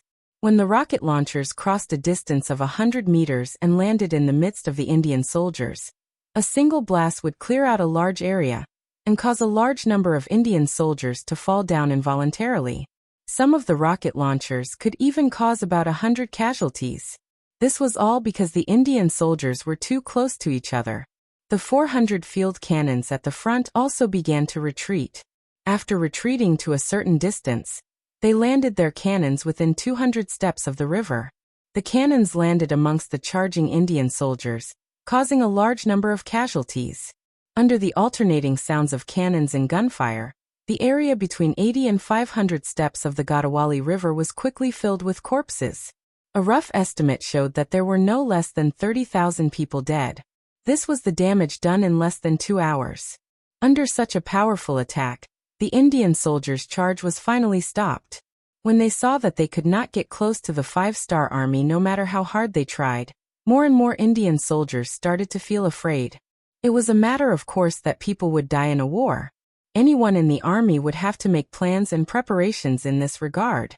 However, it was not what everyone wanted to do, to die without any hope of victory. When they realized that they would die if they charged forward, some people started to hesitate. Why did they have to rush forward to die, while their comrades behind them could watch all of this from afar without being harmed in the slightest? Without comparison, there would be no emotions and no disappointment. When they realized that the faster they ran, the faster they would die, some of the Hindustanis slowed down on purpose. Some of them even turned around and ran back. That's right, there were 20,000 inspectors behind them. But what if they could break through the blockade of the inspectors? Those people did not have such perverted killing weapons like the 5-star army. This gave them the courage and opportunity to try. Another quarter of an hour passed, and the Indians threw down another 10,000 corpses. De Chong and the rest of the soldiers were shocked to find that there were no more opponents in their sights. All the Indian soldiers began to run back and started to fight with the inspectors who were looking at them from behind. Don't worry about them. Load your weapons and get ready to fight at any time. Ling De Chong only took a glance with his binoculars and ignored the Indian soldiers. After giving the order, he turned around to check on the construction of the pontoon bridge. That's right, 2 pontoon bridges were about to be completed in 2 hours. It could be imagined that more and more cavalry would arrive. That would be the time for them to charge. On the Indian side, the 20,000 inspectors killed countless Indian soldiers.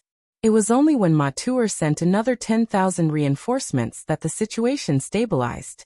At this moment, there were less than 40,000 Indian soldiers standing in front of them. In other words, 20,000 Indian soldiers had died in that short period of time. Charge back. As long as you charge back, you will have a chance to survive. Otherwise, even if you die, your families will not be taken care of. Matur knew that the morale of the Indian soldiers was unstable. However, in order not to disappoint the king, he could only grit his teeth and persevere. Charging back meant death. Not charging back meant death. The only difference was that if one died, their families would be taken care of.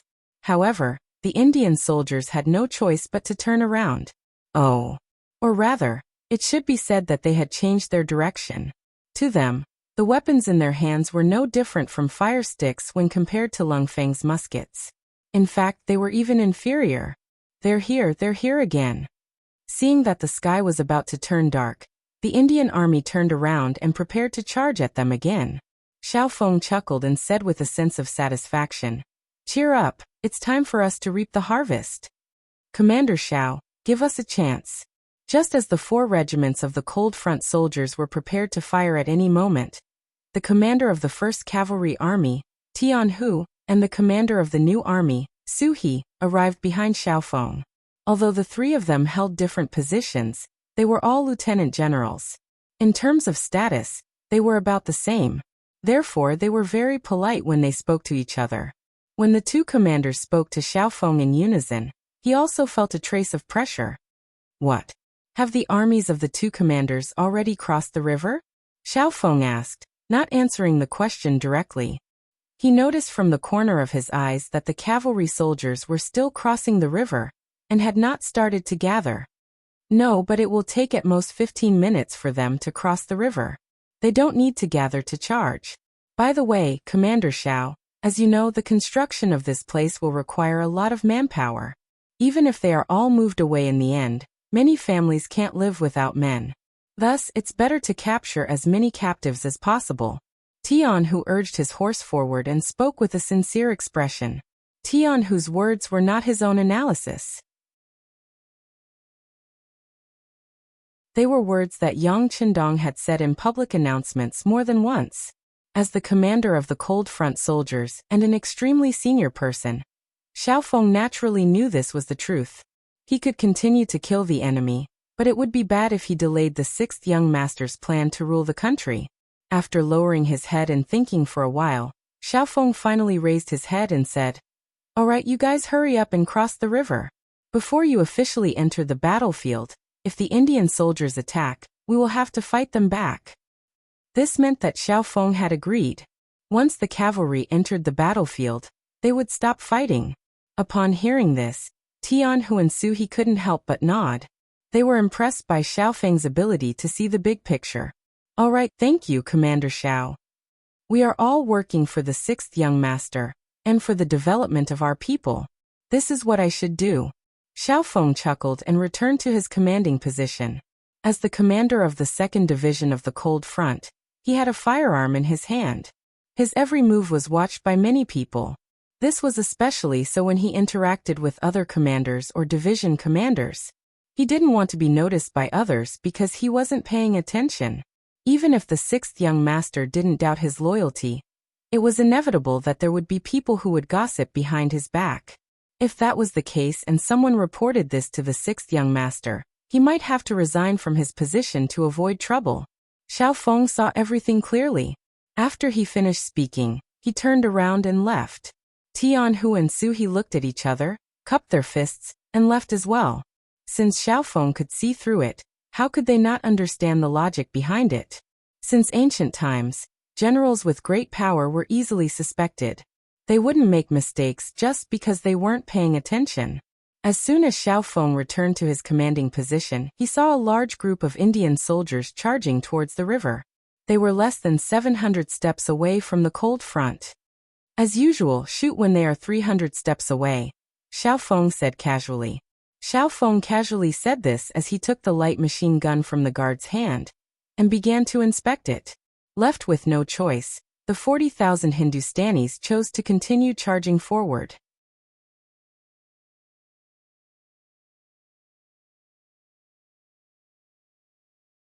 Chapter 1548. They knew that rushing forward would most likely result in death, but they had no other choice. General Mader obviously wanted to use them to consume the ammunition of the 5-star army.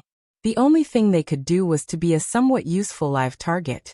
Knowing that they would die, most of the Hindustanis simply threw away the weapons in their hands.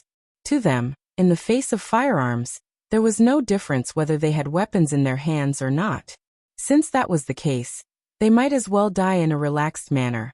A total of 40,000 people walked forward step by step in a densely packed formation. Some soldiers even held hands with each other. It seemed that only by doing so would they not be so lonely on the road to the underworld after death. Even though the sky had already darkened, there were still people moving about in the vast and mighty army of 40,000 people. These were all human lives. Even though they were of a different race, many of the Cold Front warriors still couldn't bear to see this happen. Even Beta Persei and the others who were standing in the middle of the army seemed to have the same thought. Many of them even deliberately looked at Yang Chendong, who was riding on the white dragon. Perhaps they wanted their master to be merciful to their opponents. How could Yang Chendong not feel the gazes of these people intentionally or unintentionally looking at him? But his heart was like a boulder, and did not waver in the slightest. He would never forget how the Hindustanis in the future rebelled against China. When you were needed, you could say anything. When you were not needed, you could be as cruel as possible. Looting, burning, and killing were all kinds of evil, but their country did not care. Instead, they allowed such things to happen. Because of this, many outstanding Chinese people suffered losses in this matter, and even lost their lives because of it. Since there was a chance now, of course, he would not let these people live, let alone let history repeat itself. Give the order. Unless you kneel down and surrender, you are the enemy. You know how to treat the enemy. After Yang Chendong said this, no one dared to say anything else. Some smart ones had already run to the front to pass the order. In fact, there was no need to give any special orders. Since Yang Chendong did not give any new orders, they would just follow the same old routine.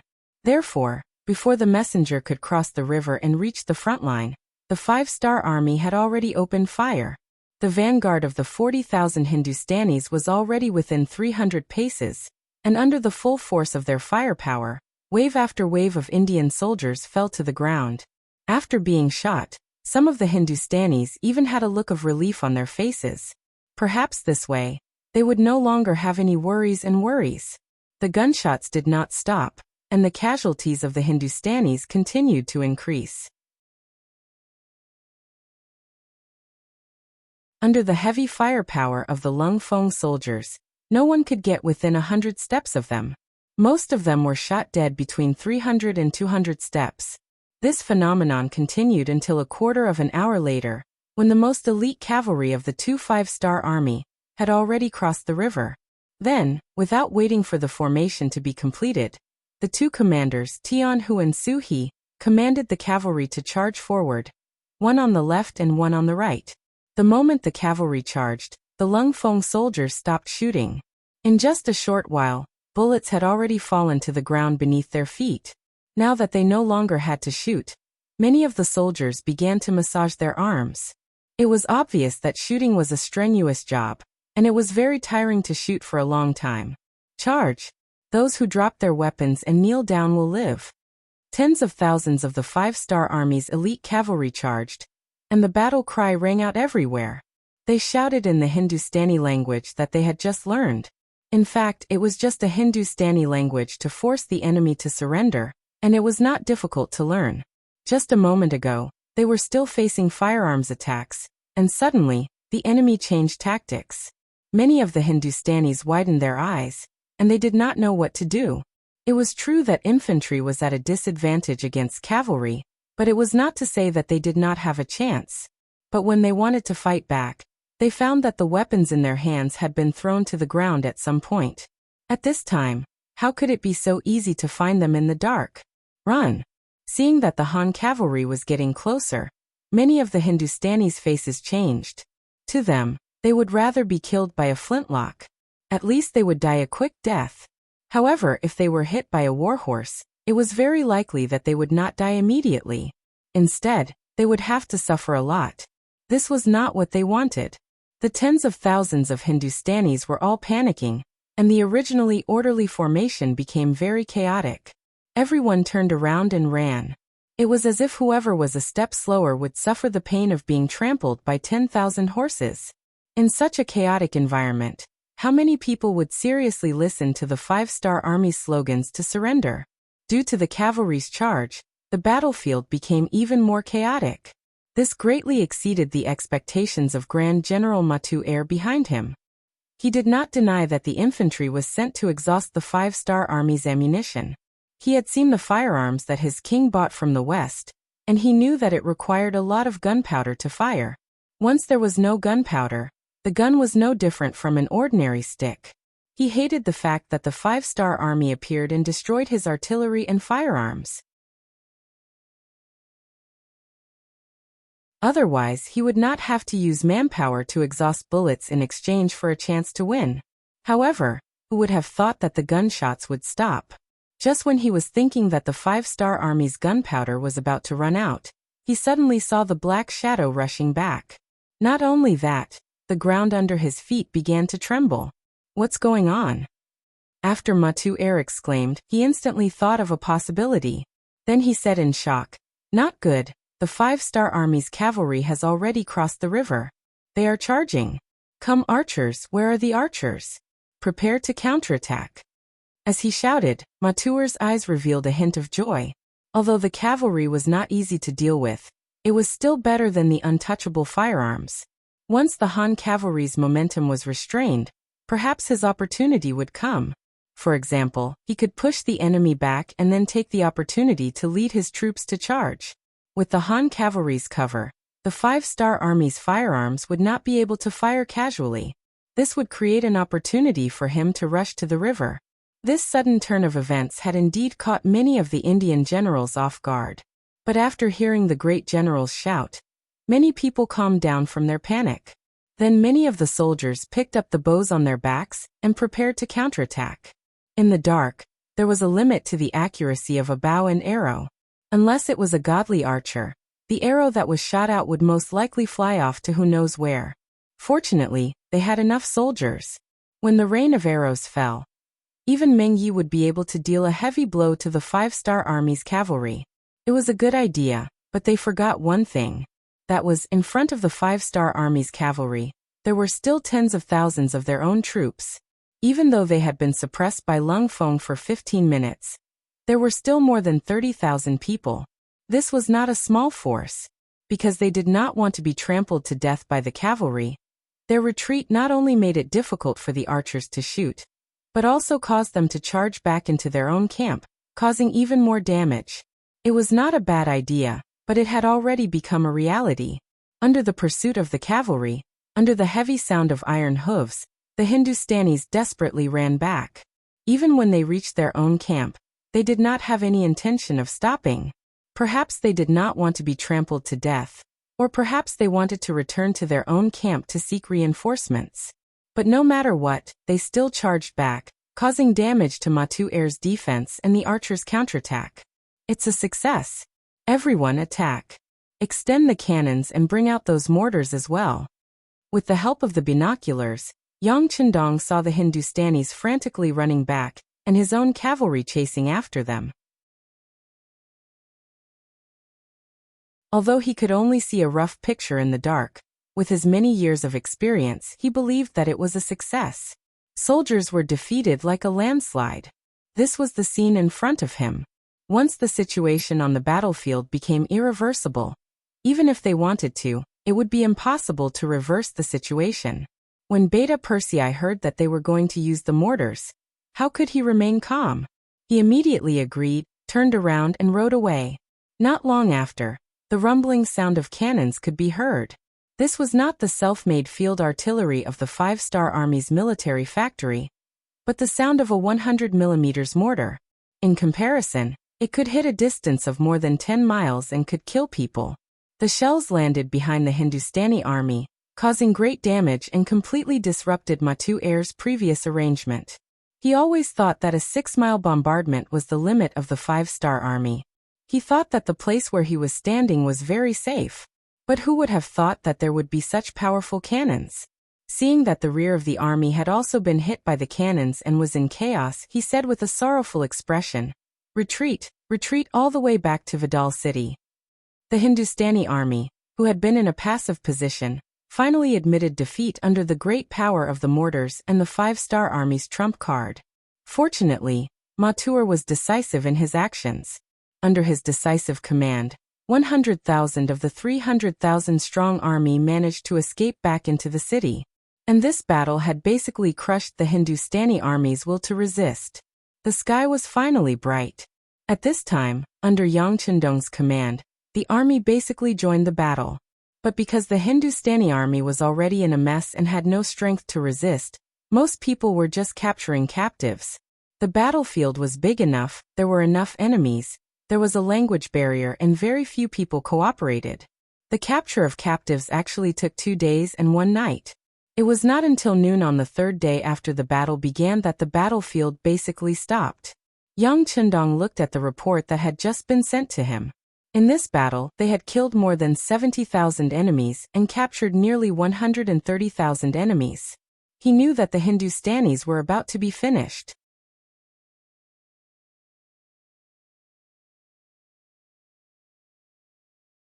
Chapter 1549. In Bidar city, General Matur led the defeated army back to the city, and Nehru was shocked when he heard the news. That was 300,000 people. Even 300,000 pigs couldn't be slaughtered so quickly, right? Although Matur had brought back 100,000 people, it still made Nehru very angry. He had hoped that the 300,000 men would hold off the 5-Star Army, and once the stalemate reached a certain point, he would look for an opportunity to counterattack. Now he had lost 2/3 of his soldiers, and with the soldiers in the city, there were only 25 men left. How long could they hold off the 5-Star Army? Nehru was furious, and the consequences were severe. In front of all the generals and ministers, he ordered Matur to be executed. Matur didn't resist at all. He had fought the 5-Star Army twice in a row, and had lost twice. He no longer had the confidence to win against the Hans. Since that was the case, so be it. Death was release. After Nehru killed Matur, he personally took command. He wanted to bring the 250,000 soldiers in the city to fight a decisive battle with the 5-Star Army in Bidar city. This was also a national war. During this process, some people suggested that they should send people to negotiate with the 5-Star Army.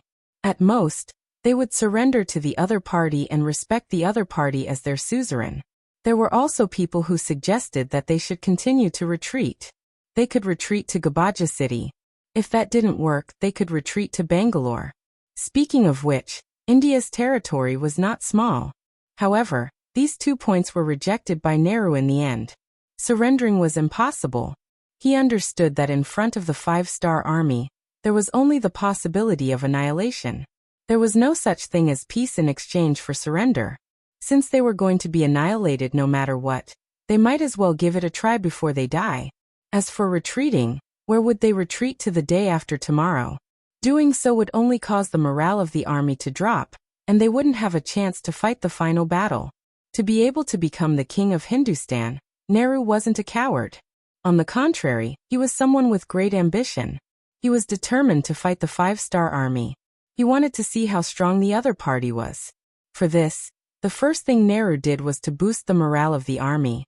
He announced the wealth he had brought from the capital to the public, and explained how much money and benefits one could get from killing an enemy on the battlefield. This kind of open and transparent reward system had indeed boosted morale and stirred up the hearts of the people. In just 2 days, the 250,000 Indian soldiers in the city seemed to have been reborn, and some of them even showed signs of longing for war. On the 5th day, Yang Qindong led the main force of the army and appeared outside Vidal City.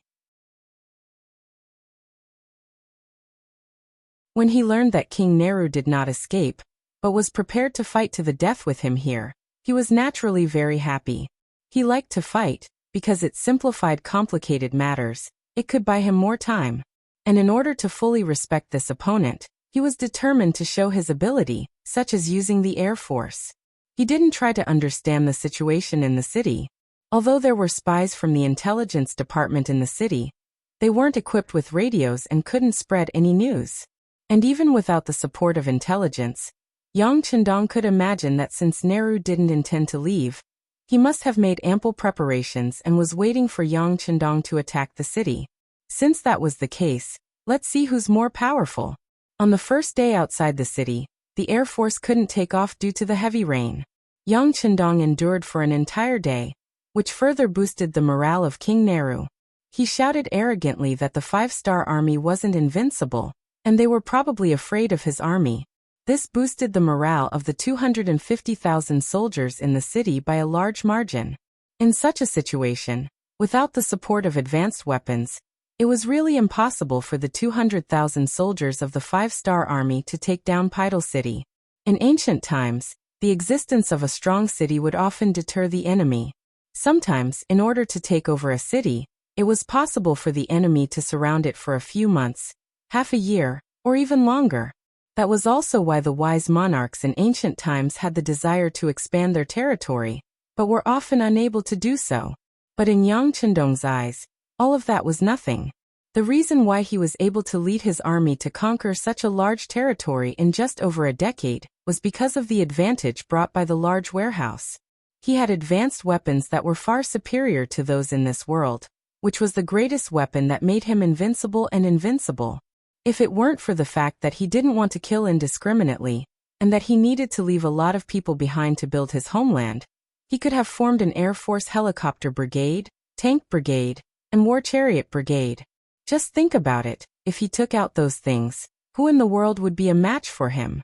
This was especially true for those large caliber cannons that could shoot up to tens of kilometers, hundreds of kilometers, or even more.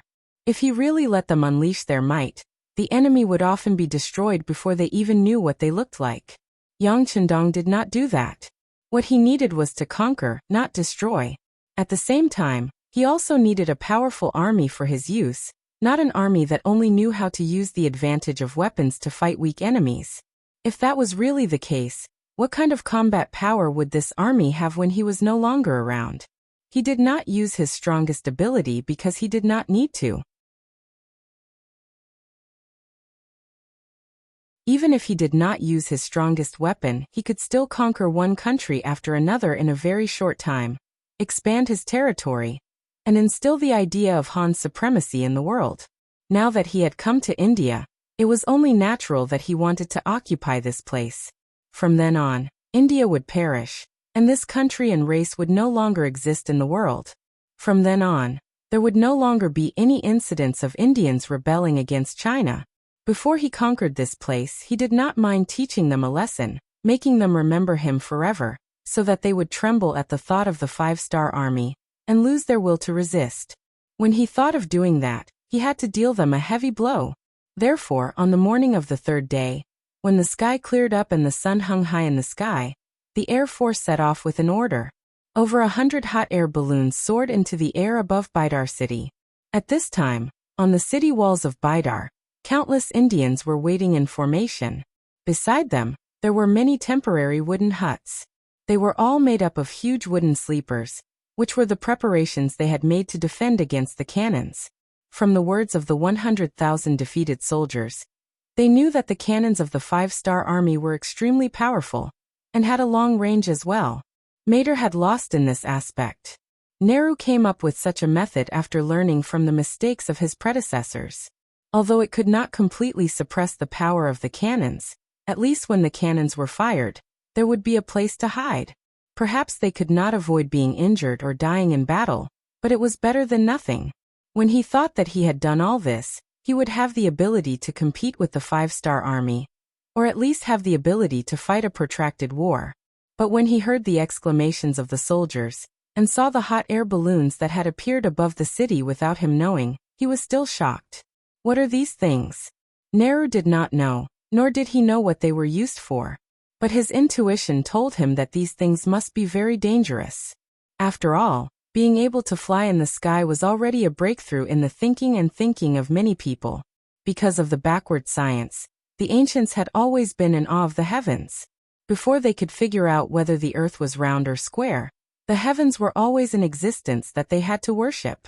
But now there were actually people who could fly in the sky. Just this statement alone made the eyes of many Hindustanis show fear. Although the stimulation of wealth did not cause any chaos, it was obvious that the morale of the army was greatly affected when they saw the hot air balloons floating in the sky. Although they did not know what these things floating in the sky were, they knew that they did not have these things, but the Han people did. As soon as the hot air balloons appeared, it attracted the attention of all the Hindustanis in the city. Not only were there 200,000 soldiers, but there were also more than 1 million civilians in the city. India was a large country with a large population at that time. As one of the largest cities in the country, Vidar city had long had more than 1 million civilians. This was also one of the reasons why Nehru was so confident. In his opinion, with so many civilians, as long as he did not suffer a crushing defeat, he could rise again at any time. Under the eyes of millions of people, the hot air balloons arrived above Vidar city. Then a large number of wooden barrels filled with black oil fell from the sky like a fairy scattering flowers, falling toward Vidar city. Countless wooden barrels fell, but to the Hindustanis who did not know the power of the black oil, this did not make them feel anything. They only instinctively dodged. However, when the wooden barrels fell to the ground, a large amount of black oil poured out. Following that, many fire extinguishers fell from the sky and started a huge fire. That kind of scorching feeling, and that kind of threatening fire caused many people to become alarmed and cry out loudly. Some of the kerosene fell on the city tower of Vidar city, and the fire immediately burst into flames. One after another, people shouted to put out the fire. The soldiers began to put out the fire with basins of water. This primitive method of putting out the fire naturally had no effect on the kerosene. Not only that, but the fire also became more vigorous in a short period of time because of the water. Many Hindustani soldiers were caught off guard and were burned by the fire, causing even more miserable screams. On the city tower, Nehru, who was protected by countless palace guards, stared at the scene in front of him with wide eyes, and his body trembled involuntarily.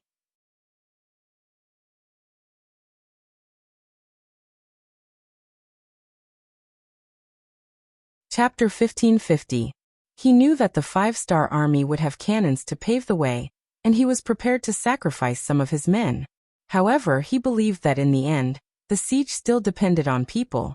As long as they could hold on until the 5-star army was blocked outside the city, it would be considered a victory.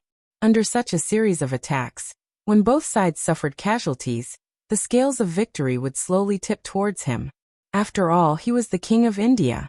If he was in trouble, the soldiers of other cities would not leave him in the lurch. Especially when they saw that he was in a stalemate with the 5-star army, the possibility of them sending reinforcements would greatly increase. When that time came, the 5-star army would not have any reinforcements. At that time, even if 2, 3, or even 5 people were sacrificed, the final victor would still be him. This was the reason why Nehru persisted until the end. He firmly believed that with the advantage of nearly 10 million people, he would definitely be able to drive the 5-star army out of the country. However, he never expected that the other party would start a fire. And it was the kind of fire that could not be extinguished at all. Perhaps the fire would not hurt many people, but the impact on the morale of the army was unimaginable. When all the soldiers lost their fighting spirit because of the fear of the fire, the 5-star army would charge at the right time. Who would be able to stop them? For this battle, He took out all his assets to reward everyone and raise the morale of the army. However, all of this was based on whether they could win and survive. And if they died in battle, what was the use of all the wealth? At this moment, Nehru finally felt fear. He did not know if the 5-star army had any other means that they had not used yet. Just a big fire had already left him at a loss. What would he do if there were other ways to attack? The fire continued to light up in the city and could not be extinguished. Anyone who came into contact with the flames would either die or be seriously injured without exception. It did not take long for the city to turn into a living hell. On the other hand, the 5-star army outside the city had no intention of attacking the city at all. On the contrary, they set up a formation to prevent the Hindustanis from launching a counterattack in desperation. After that, they began to cook. It didn't take long for the aroma of meat to drift into Vidal City. If it was any other time, the aroma of the meat would definitely make the Hindustanis, who could not even fill their stomachs, swallow their saliva. However, at this moment, all of them were vomiting nonstop. There was no other reason other than the fact that many people in the city had already been burned to death and turned into roasted meat. The smell they emitted was actually not much different from the smell of meat. How could it not make people want to vomit? Young master, when do we attack? Beta Persei asked curiously as he watched the fire burning everywhere in the city. Don't worry. This Nehru clearly wants to fight us to the death. How can we let him have his way? Let's burn it for a few days first. Yang Chendong had a confident smile on his face. What he wanted was to exchange the greatest victory for the smallest price. He wanted to see how many more days these Hindustanis could last. Yang Chendong was neither in a hurry nor slow. He had no intention of attacking the city at all. Every day, he ordered the Air Force to drop black oil barrels into Vidal City. The fire was put out again and again, and after 5 days of this, the city that had been bustling with life had turned into scorched land. Wails and cries could be heard everywhere. Not only did the fire burn many Hindustani soldiers and civilians to death, but it also ignited the piles of food that were originally stored in the city. The water source was also greatly damaged due to the fire. Seeing that it would not be long before the city fell into a situation of food and water shortage, even if the 5-star army did not attack the city, Nehru's face turned pale. He finally experienced the feeling of helplessness in the face of the 5-star army. He finally understood why the alliance army of nearly 1 million Khanates, which seemed so aggressive and powerful, would still be defeated by the 5-star army. This was an army that did not play by the rules, but at the same time, they had many trump cards up their sleeves. When faced with such an opponent, it was often impossible to guard against them. It was only natural that they would lose in the end. Your Majesty, our rations can only last for another 10 days at most. We don't have much water left. If this goes on, we... Finally, one of the generals asked Jawaharlal Nehru in a doubtful tone. Kill those who incite the army's morale. Nehru did not even look at the general. He just waved his hand. Immediately, the palace guards rushed forward and beheaded the person who spoke. When the other ministers and generals saw this scene, they all shrunk their necks. Nehru wanted to use this method to tell everyone that there was only one path for them to take, and that was to resist to the end. As for those who had other thoughts, they should all go to hell. A general died because of one wrong sentence. This made the others not dare to say anything even if they had other thoughts. They could only hope that the reinforcements would appear, or a miracle would happen, and the 5-star army would take the initiative to retreat. It was impossible to make the 5-star army retreat. Since they came with such a large force, how could they retreat without destroying the Hindustani royal family and occupying this place? As for the reinforcements? No one was a fool. The strength of the 5-star army was there for all to see. Unless one had enough confidence, who would easily get involved? What was the difference between that and taking the initiative to die? Days passed, and the fire continued to burn fiercely. Every day, the Air Force would come to Bidar city. Regarding this, the Hindustanis in the city went from being terrified at the beginning to being indifferent towards the end. They were used to it. But if one looked carefully, one would see that whether it was the soldiers or the civilians, All of them had a look of despair on their faces. Obviously, they were all prepared to die. They could not see any hope of survival. Ordinary soldiers and civilians would accept their fate. Or rather, their lives were cheap to begin with. If they died, then so be it. But the ministers, nobles, and generals in the city did not want to die. They had families. Some of them had wives and many children. How could they be willing to die just like that? Under the strong pressure, King Nehru's authority was no longer an existence that could suppress everything in their eyes. It was no longer an existence that made them tremble in fear. This was especially so for some of the more knowledgeable officials. The news that they received was that whenever the five-star army conquered a country, they would not kill anyone for no reason. On the contrary, those who surrendered and submitted to the Han people could still live with a tenth of their wealth. They just needed to move to another country. When this news was spread by the secret agents of the intelligence department in the city, and the nobles and people in power knew about it, some people were finally moved. Seeing that if they continued to resist, they would only die. They were unwilling and decided to save themselves. The so-called saving themselves referred to surrendering to the five-star army and seeking a way out for themselves. If they wanted to do this, they had to overthrow the mountain in front of them. King Nehru. Maybe the strength of a minister was limited, and the strength of a general was far from enough. But when everyone joined forces, their strength became very shocking. Under the silent collusion, more than 90% of the people in power had been united. In 1466 AD, in the 6th month, when Nehru was still sleeping, his subordinates rebelled and fought with his guards. In the end, Nehru personally went up and was killed in a chaotic battle. Along with King Nehru being killed, the generals and ministers who took over opened the city gates of Bidar, and India surrendered. In the same month, Yang Chendong personally gave the order to establish the India province. The governor was the former 1st Cavalry Army 5th Division Commander Gong Feng.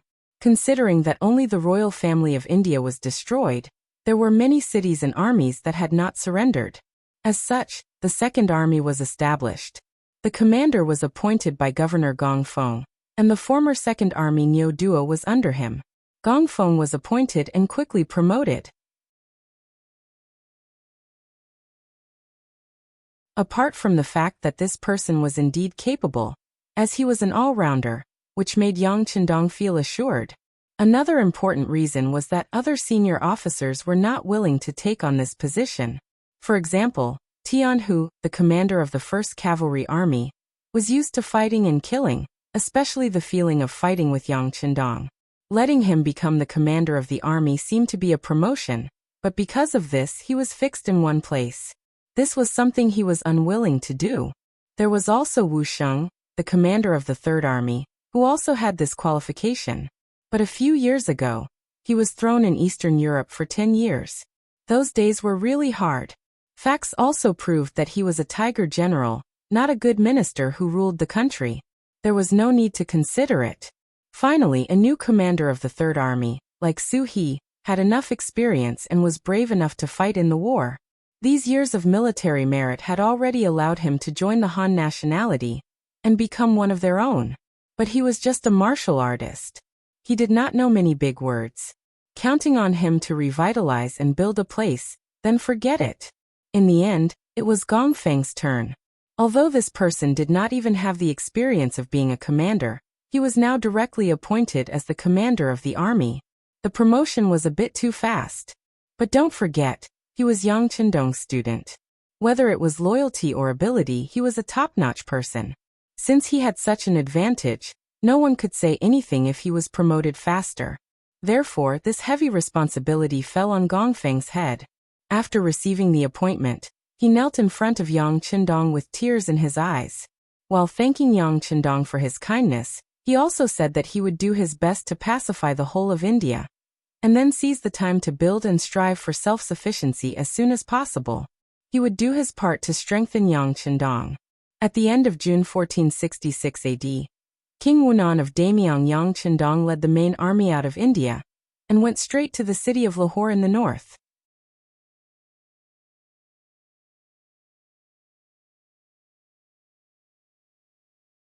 Chapter 1551. Sultanate Delhi. When the news of the Indian King Nehru's men being killed and the five-star army occupying the heavily defended city of Bidar, without sacrificing a single soldier reached Delhi, King Lodi was truly terrified. The way he saw it, even if the Indian army was no match for the five-star division, they would at least be able to hold on for a few years. That way, he would have sufficient time to make preparations. Whether it was recruiting a new army, expressing goodwill to the Han people, or even choosing a place to escape, there would be a path he could take. Who would have thought that the seemingly strong Indian army would be so weak that they would be completely wiped out in just over half a year? Even King Nehru himself couldn't protect himself, and was killed by his subordinates. With this lesson in mind, Rodi was extremely fearful of the five-star army. He was even more afraid that he would be betrayed by his subordinates and be beheaded when the enemy's soldiers arrived at the city gates. After careful consideration, he handed over the letter of surrender before the five-star army could attack him. He was willing to hand over the entire Delhi Sultanate to King Wunan of Daimyong. He only asked for a place to spend his remaining years in peace, and for the other party to spare his army and people. By the time Yang Chindong arrived at Lahore after spending nearly 2 months, the Sultan's letter of surrender had also arrived. Yang Chindong, of course, accepted it with a smile. He then led his army straight into the Sultanate and entered the capital of Delhi. Outside the city gates of Delhi, Rodi changed out of his royal robes and wore the plain clothes of a commoner. He knelt in front of the city gates and handed over the king's seal and the tiger-moving seal to Yang Chindong in front of all the officials and commoners. He stayed in Delhi for 5 days and comforted Rodi. He also said that he would send him to Chichen City, where the weather was pleasant and the living facilities were good. It was the best place to spend his remaining years in peace. After that, he met with some of the officials in the country and won over many of their hearts. In the 9th month of 1466, he led the main force of the army out of Delhi, passed through Kannauj, Jabuna River, and arrived at the border city of Benares. His army then arrived at the border city of Sadpur in the Barangi kingdom. At this time, the nobles of Bangra were also panicking. India was destroyed and the Delhi Sultanate surrendered. The situation had changed so quickly that it was beyond their expectations. If it was half a year ago, who would have thought that the five-star army would be so powerful that even the barriers behind them, India and the Delhi Sultanate, which they thought were the safest, had been taken down one by one? Now Bangla, who was originally at the rear, had become the front line. They had to face the five-star army head-on. Did they have the ability to do so? Before the main force of the five-star army could do anything to Sadpur city, 2 different voices were heard in Dhaka city. One wanted to surrender, while the other wanted to fight. Most of them were descending. It was clear that Bangla, with a population of less than 3 million, and an area much smaller than India, was truly afraid. They might be able to take advantage of the fact that the five-star army was not paying attention to them to take advantage of them. However, when the five-star army treated them like a piece of cake and wanted to deal with them, their fear would appear in their bones. As the king, Abdul's power was not completely centralized. The power he inherited from his father, Muradin, was not complete. There were even some voices in the country that looked down on him. Him sending troops to Myanmar was also a means to divert everyone's attention. He hoped to use this opportunity to win a few battles to lay his foundation, and let everyone know that he was not inferior to his father. On the contrary, he was even stronger.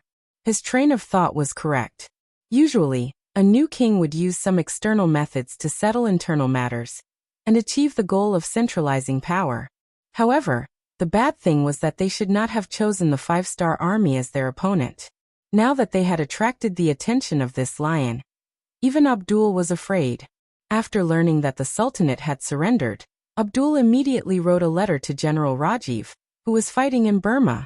He explained the situation at the rear and asked him to ask for help from the great Ming dynasty's 3rd provincial king, Zhu Huiyan. No matter what, he had to help him. Otherwise, with Bangla's strength, he would not be a match for the five-star army, who had the strongest firearms. Unfortunately, after writing the letter, it was like a stone sinking into the sea. There was no reply. It was not that Rajiv did not inform Zhu Huiying. Instead, it was that Zhu Huiying could not even protect himself. How could he have the strength to support Bangla? Previously, the matter of the two sides working together to divide the Yang faction's territory seemed like a joke now. Perhaps Abdul trusted Zhu Huiying too much and fell for his trap. He attracted such a powerful enemy like the five-star army. It could be imagined that since they were the ones who made the first move, it was time for them to return the favor with a kick. It was just that Yang Xia's territory was big, and his strength was strong. He could take a few kicks like nothing happened, but Bangla was too small. How could they withstand a kick from the five-star army? Tell Zhu Huiyan that if he doesn't send reinforcements, I will also surrender to the five-star army like the Sultan. At that time, I will also tell King Wu Nan of the Great Ming Dynasty about his previous promise. He can just wait to be burned by the flames of anger. Abdul, who was furious, said sternly to the newly sent messenger. He just wanted to put on a threatening appearance. If he did not do so, he was afraid that Zhu Huiying would not help him with all his strength. But what Abdul did not expect was that this threat would cause him to lose his life in the end. On the 7th day after he sent out the new emissary, a group of relatively short and serious people came from outside the palace of Bangra. When they appeared at the back door of the palace, they were welcomed in. The palace that was usually tightly guarded was now like an open park in front of these people. There were no secrets to be kept. That night, it was these people who changed into night clothes and quietly appeared outside King Abdul's palace. In the night, these people moved like lightning and were as swift as the wind. The 20 palace guards waiting outside were not even a match for these people in black. In less than half an instance's time, they were all killed. When the leader of the black-clothed people appeared beside the king's bed, Abdul seemed to have sensed something and slowly opened his eyes. "Who are you? Who are you?" When he opened his eyes, he saw a black figure standing in front of him. Out of instinct, Abdul could not help but exclaim. But after that, he felt a chill on his neck. It was as if something was flowing out of his body. Then all the strength in his body began to be sucked away, bit by bit. Abdul was dead. He died on his bed, along with the queen, her personal maids, and dozens of guards. The king died from an assassination. It was only in the middle of the night when another shift of guards came to take over the shift.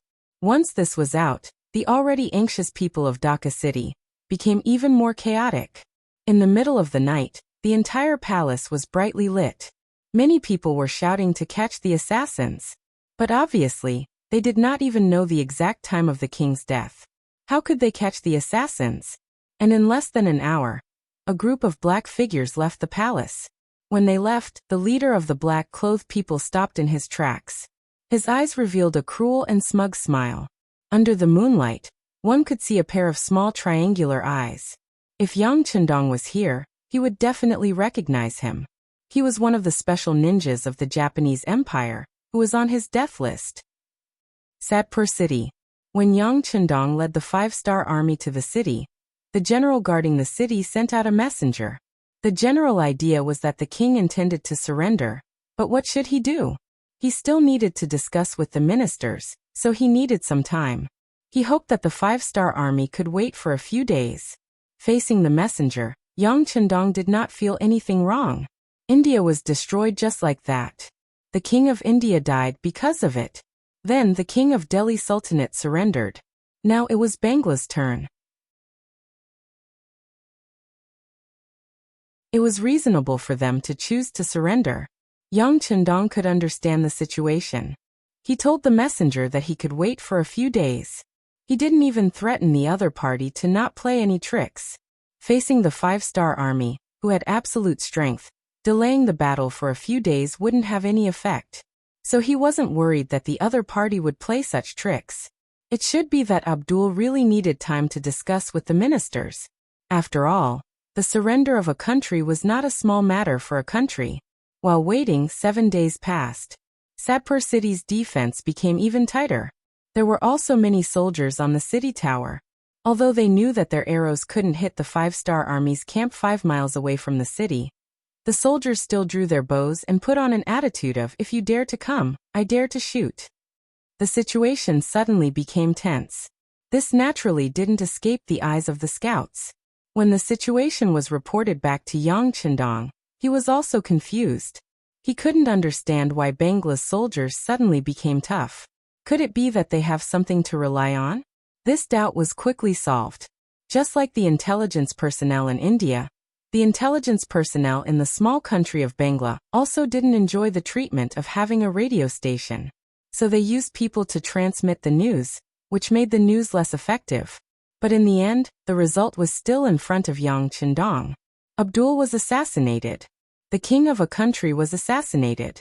It was no wonder that the soldiers of Bangla were so nervous. Who did it? After seeing this news, Yang Chendong's always confident eyes flashed with ruthlessness.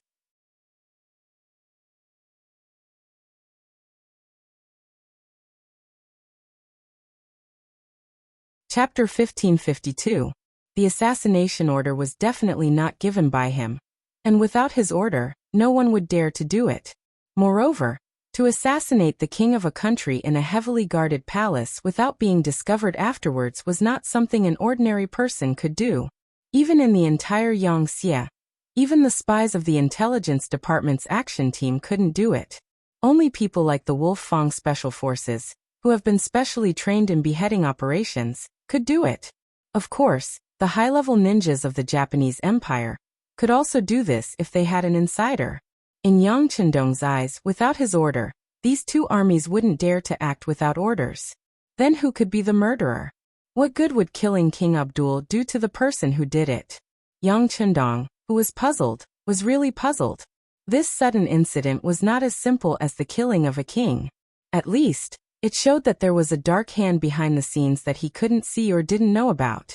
Since they had the ability to kill King Abdul, then could they also pose a threat to his safety? Of course, Yang Chendong was now at the level of a grandmaster, and he had Okura's protection. Unless someone could kill him in an instant, there would be no chance. But this didn't mean that his family would be safe. Beta Persei immediately sent a report to Yang Wu and asked him to increase the security level of the Resin City Palace. Although he didn't think of the reason, it was necessary to take precautions. Understood. Beta Persei also thought of something, and his expression changed drastically. Then he turned and went to the telegraph office. Yang Chendong was left alone in the tent, and he was silent for a long time. With Okura's help, there was really no one in the world that could make him feel afraid. If there was one, it would be the people in the dark. Because such a person, you don't know who they are, what kind of means they will use, and what kind of method they will appear in front of you. If he made a mistake and fell into the other party's trap, he would have to pay a heavy price. This was especially true for his family and children in the palace. If any of them were hurt, Yang Chendong would not be able to accept it psychologically. In his previous life, he was an orphan. Other than the military and he had no other relatives. But in this life, he had these family members, so as a man, he had to protect them well. Anyone who wanted to harm them would have to go through him first. Otherwise, if they suffered any losses, even if he found the culprit and tore him into pieces, it would be too late for regrets. It would not be enough to make up for everything. Yang Chendong, who had been sitting for a long time, slowly stood up. He had already decided to let Yang San investigate this matter personally. At the same time, he had also arranged for the members of the Langia Special Forces to be hidden outside the palace of Resin City as an extra layer of insurance. At this moment, he suddenly felt like there was a dagger at his back. But no matter what kind of feelings he had, the problem of Bangla still had to be solved. Their king Abdul was assassinated. Presumably, everyone would think that he was the culprit. If that was the case, it would be impossible to reclaim this place peacefully. After all, how could the five-star army, which even their king could not tolerate, gain the trust of Bangla's officials and generals? Since peaceful means could not solve the problem, then they would fight. Fight until the opponent was afraid, until the opponent surrendered, until Bangla was destroyed. They were the ones who attacked Yangtze's Myanmar province first. Now it was time for them to pay the price. If they were not convinced, then they would fight until they were convinced. If they did not surrender, then they would fight until they surrendered.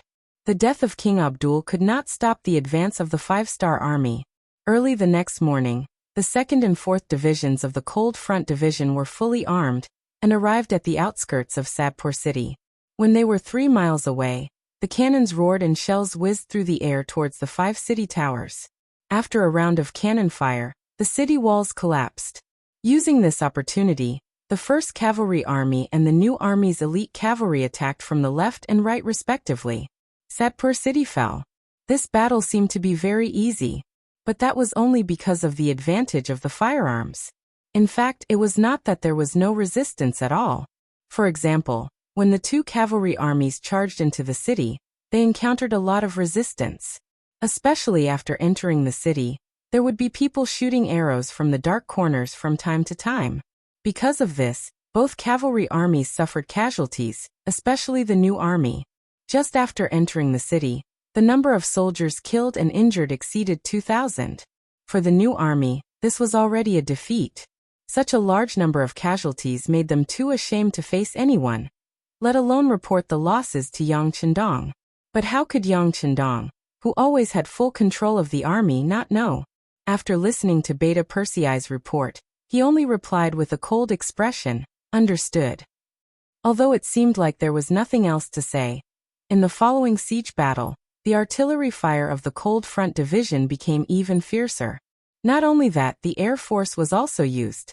Fire burned the various cities belonging to Bangra. It was as if wherever the army went, there would be whales, corpses, and scorched earth. This was Yang Chendong's revenge for the resistance of the Bangra people. Weren't you willing to shoot arrows from the back? Fine, I won't even give you the chance to do so. When are you going to blow up the city and burn it again? Only when you have no place to hide will we enter the city.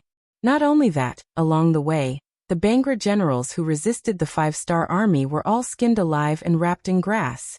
No matter if it was a dead general or a living general, it was the same. In this battle, the 5-star army had shown their cruel side, completely changing the image of the Han people in the eyes of others. They were magnanimous and kind. Yang Chendong never showed mercy to his enemies. Yang Chendong always said to everyone that if one repaid evil with good, how would one repay good? If you are not kind, I will not be righteous. If you can do it on the 1st day, I will do it on the 15th day. In the end, let's see who is afraid. The kindness of the Han people had always been given to those who had the intention to correct their mistakes and were kind-hearted. As for those kind and black-hearted jackals, forget it. Against them, Yang Chendong had plenty of hunting rifles in his hands. Regarding Yang Chendong's decision, none of the generals in the army objected. Firstly, they were used to seeing life and death, and knew that being kind to the enemy was being cruel to oneself. They knew that if the enemy was not eliminated, it would be harmful to oneself. Secondly, this time, it was Bangra who attacked Myanmar first, so it was time to teach them a lesson. It was like when someone punched you. But because of the limited strength, the punch did not kill you. Now that it was your turn, of course, you had to use as much strength as you could. Thirdly, which was also the most important point, everyone trusted Yang Chendong. Over the years, his position and authority in the army was unchallenged. His words were like the truth, and everyone was used to obeying. With the above 3 points, Yang Chendong's orders were naturally carried out with all their might. However, just because the army did not have any objections, it did not mean that the civil officials did not have any opinions. For some reason, this matter spread to Chichen City, as well as some other provinces under Yang Xie's control. It attracted the opposition of some officials and a few scholars. In their view, the Han people were the masters of the world. Since that was the case, they should have a tolerant attitude towards their friends. Especially those who had not been enlightened, they should be more reasonable. Once they knew the etiquette, they would not go against the Han army. What's more, this time, it was April who was assassinated first. As his subjects, it was normal for them to retaliate. These rumors were also gathered by the intelligence department and reported to Yang Chendong. This made Beta Persei, who was on the side, curse on the spot.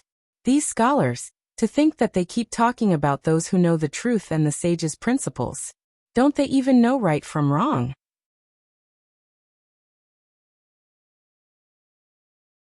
That bullshit King Abu was not killed by us at all.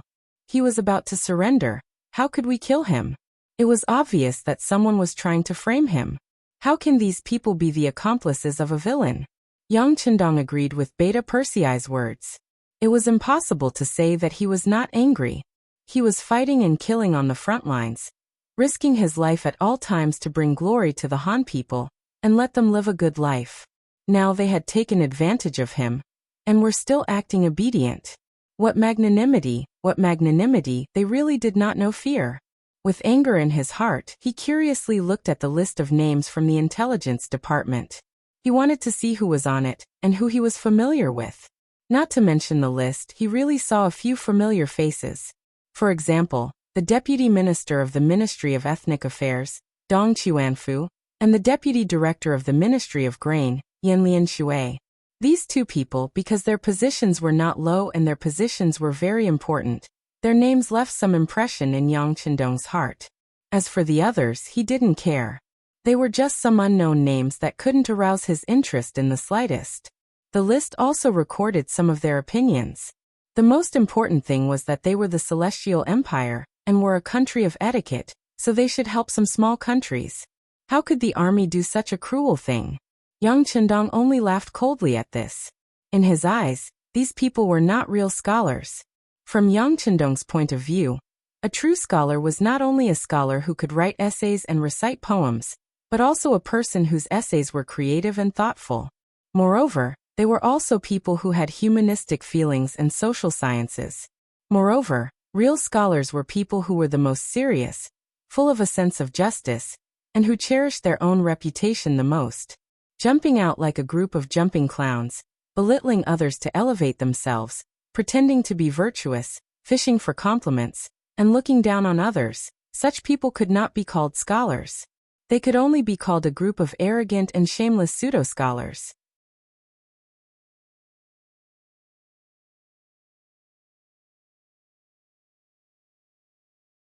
Chapter 1553. Thinking about it, they were quite pitiful. Because they had low self-esteem, were reclusive, and were not accepted by the world, they could only use such claptrap and lowly methods to attract the public's attention. If it was just to attract the public's attention, Yang Chendong was not willing to comment on it. He had a lot of things to do in a day, and there were also a lot of things that needed to be decided by him. He did not have the time and energy to pay attention to these people who did not have a strong sense of existence. However, they should not have attacked the military. This touched Yang Chendong's bottom line. Yang Chendong's way of ruling the country was not complicated. It could even be said that it was somewhat simple. In order to better manage the areas under his rule, he would give the civil officials great power. He only needed to divide the work. As for the more detailed work, he would let the people under him do it. He only needed to wait and see the results. If the results were good, he would continue to use them.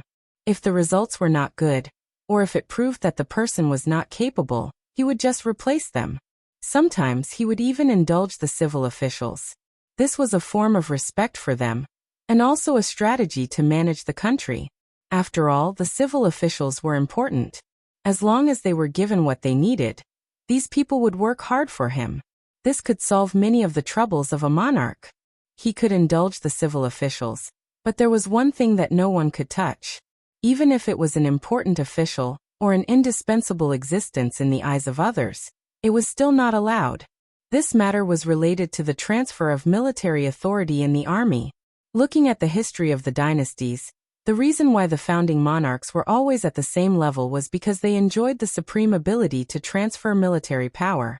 In the later years of the dynasty, due to various needs of balance, the monarchs had to give up military power, and began to play all kinds of tricks with the civil officials.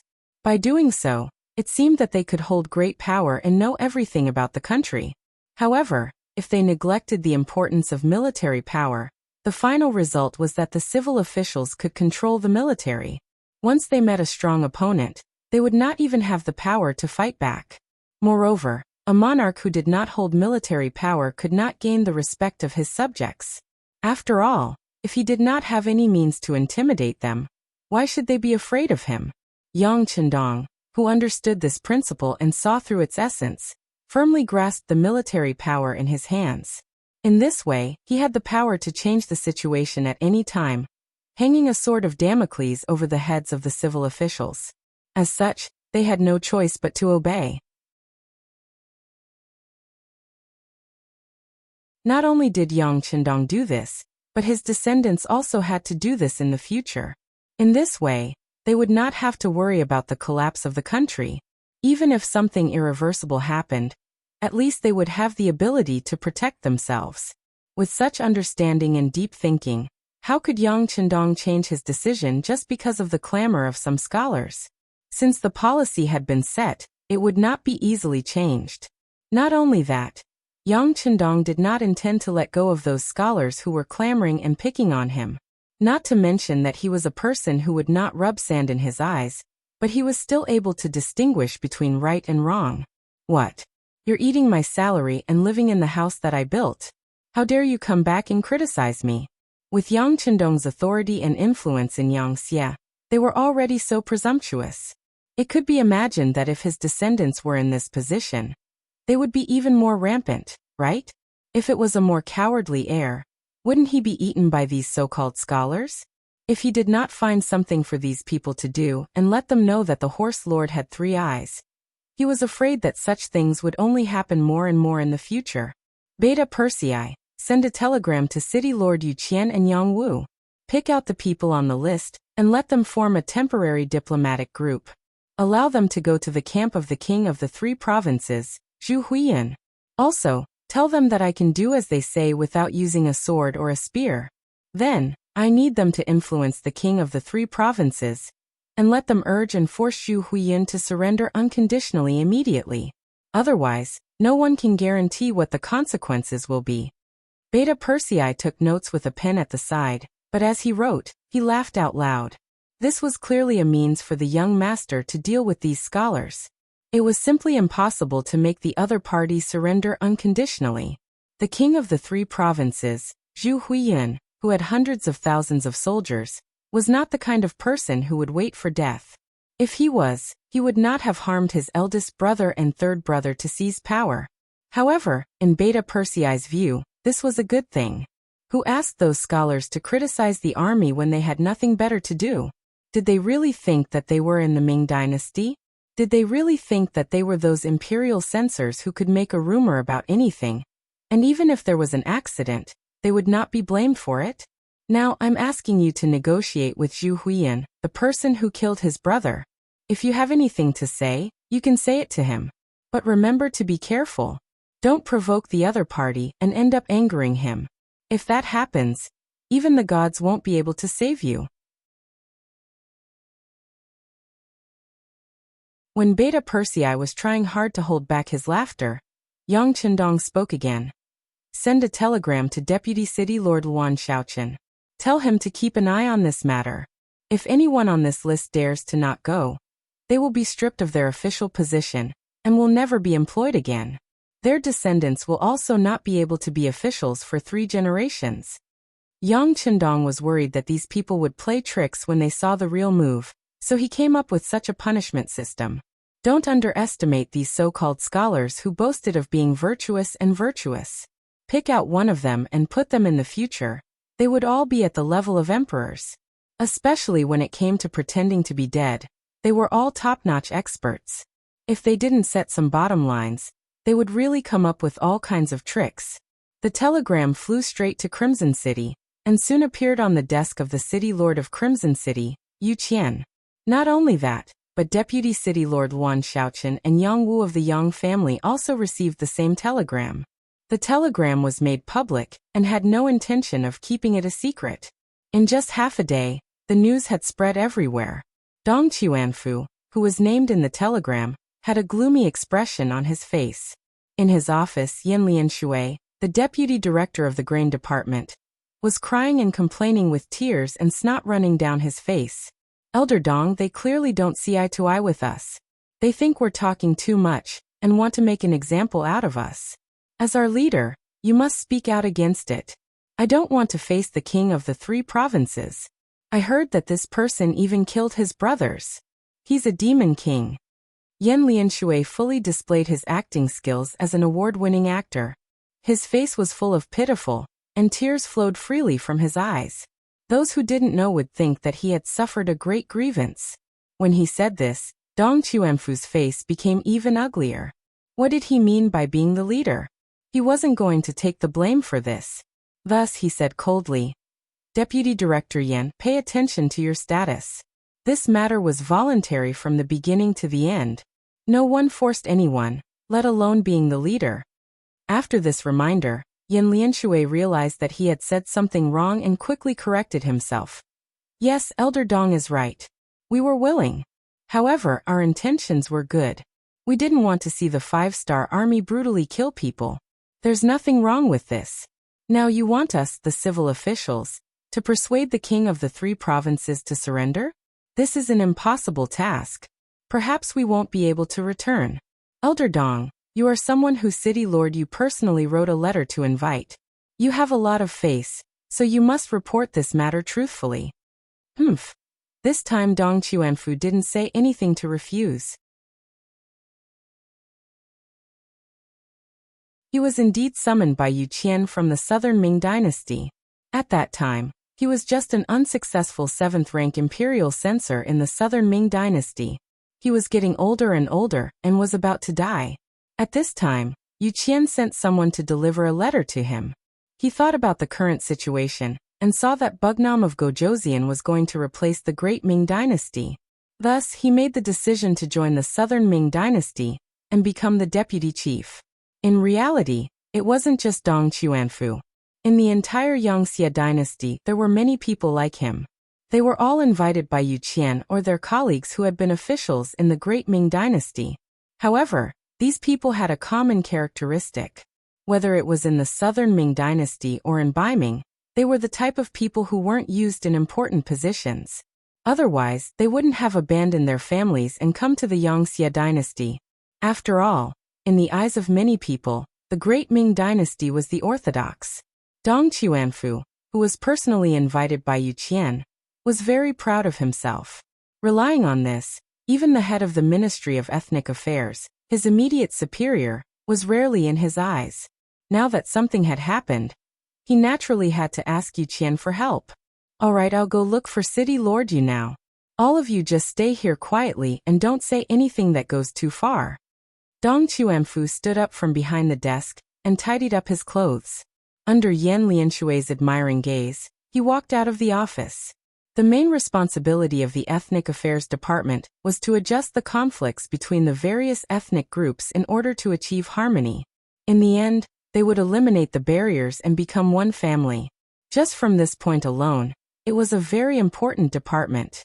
When Yu Qian recommended Dong Chuanfu for the position of deputy minister, he had high hopes. He believed that with this person's ability, he would be able to do things well. Therefore, as someone who was valued by Yu Qian, Dong Chuanfu didn't need to make an appointment to see the city lord. When the staff of the city lord's manor saw Dong Chuanfu appear, they first greeted him with a smile. Then, with the excuse that the city lord was still busy and needed to wait for a while, they invited him to a nearby lounge. Dong Chuanfu didn't think too much at first, but after staying for more than 2 hours, his expression became a bit ugly. In particular, he hadn't seen anyone pour tea for him in such a long time. How could he not know that he was being ignored? You're tuning in to the Li Mei's Wuxia Whispers YouTube channel. We're so grateful for your support, and don't forget to subscribe to join us on this incredible journey through captivating stories. Your generosity through donations truly makes a world of difference, as it's the primary source of revenue that allows me to expand and enhance this channel for you. Thank you from the bottom of my heart for being a part of this adventure.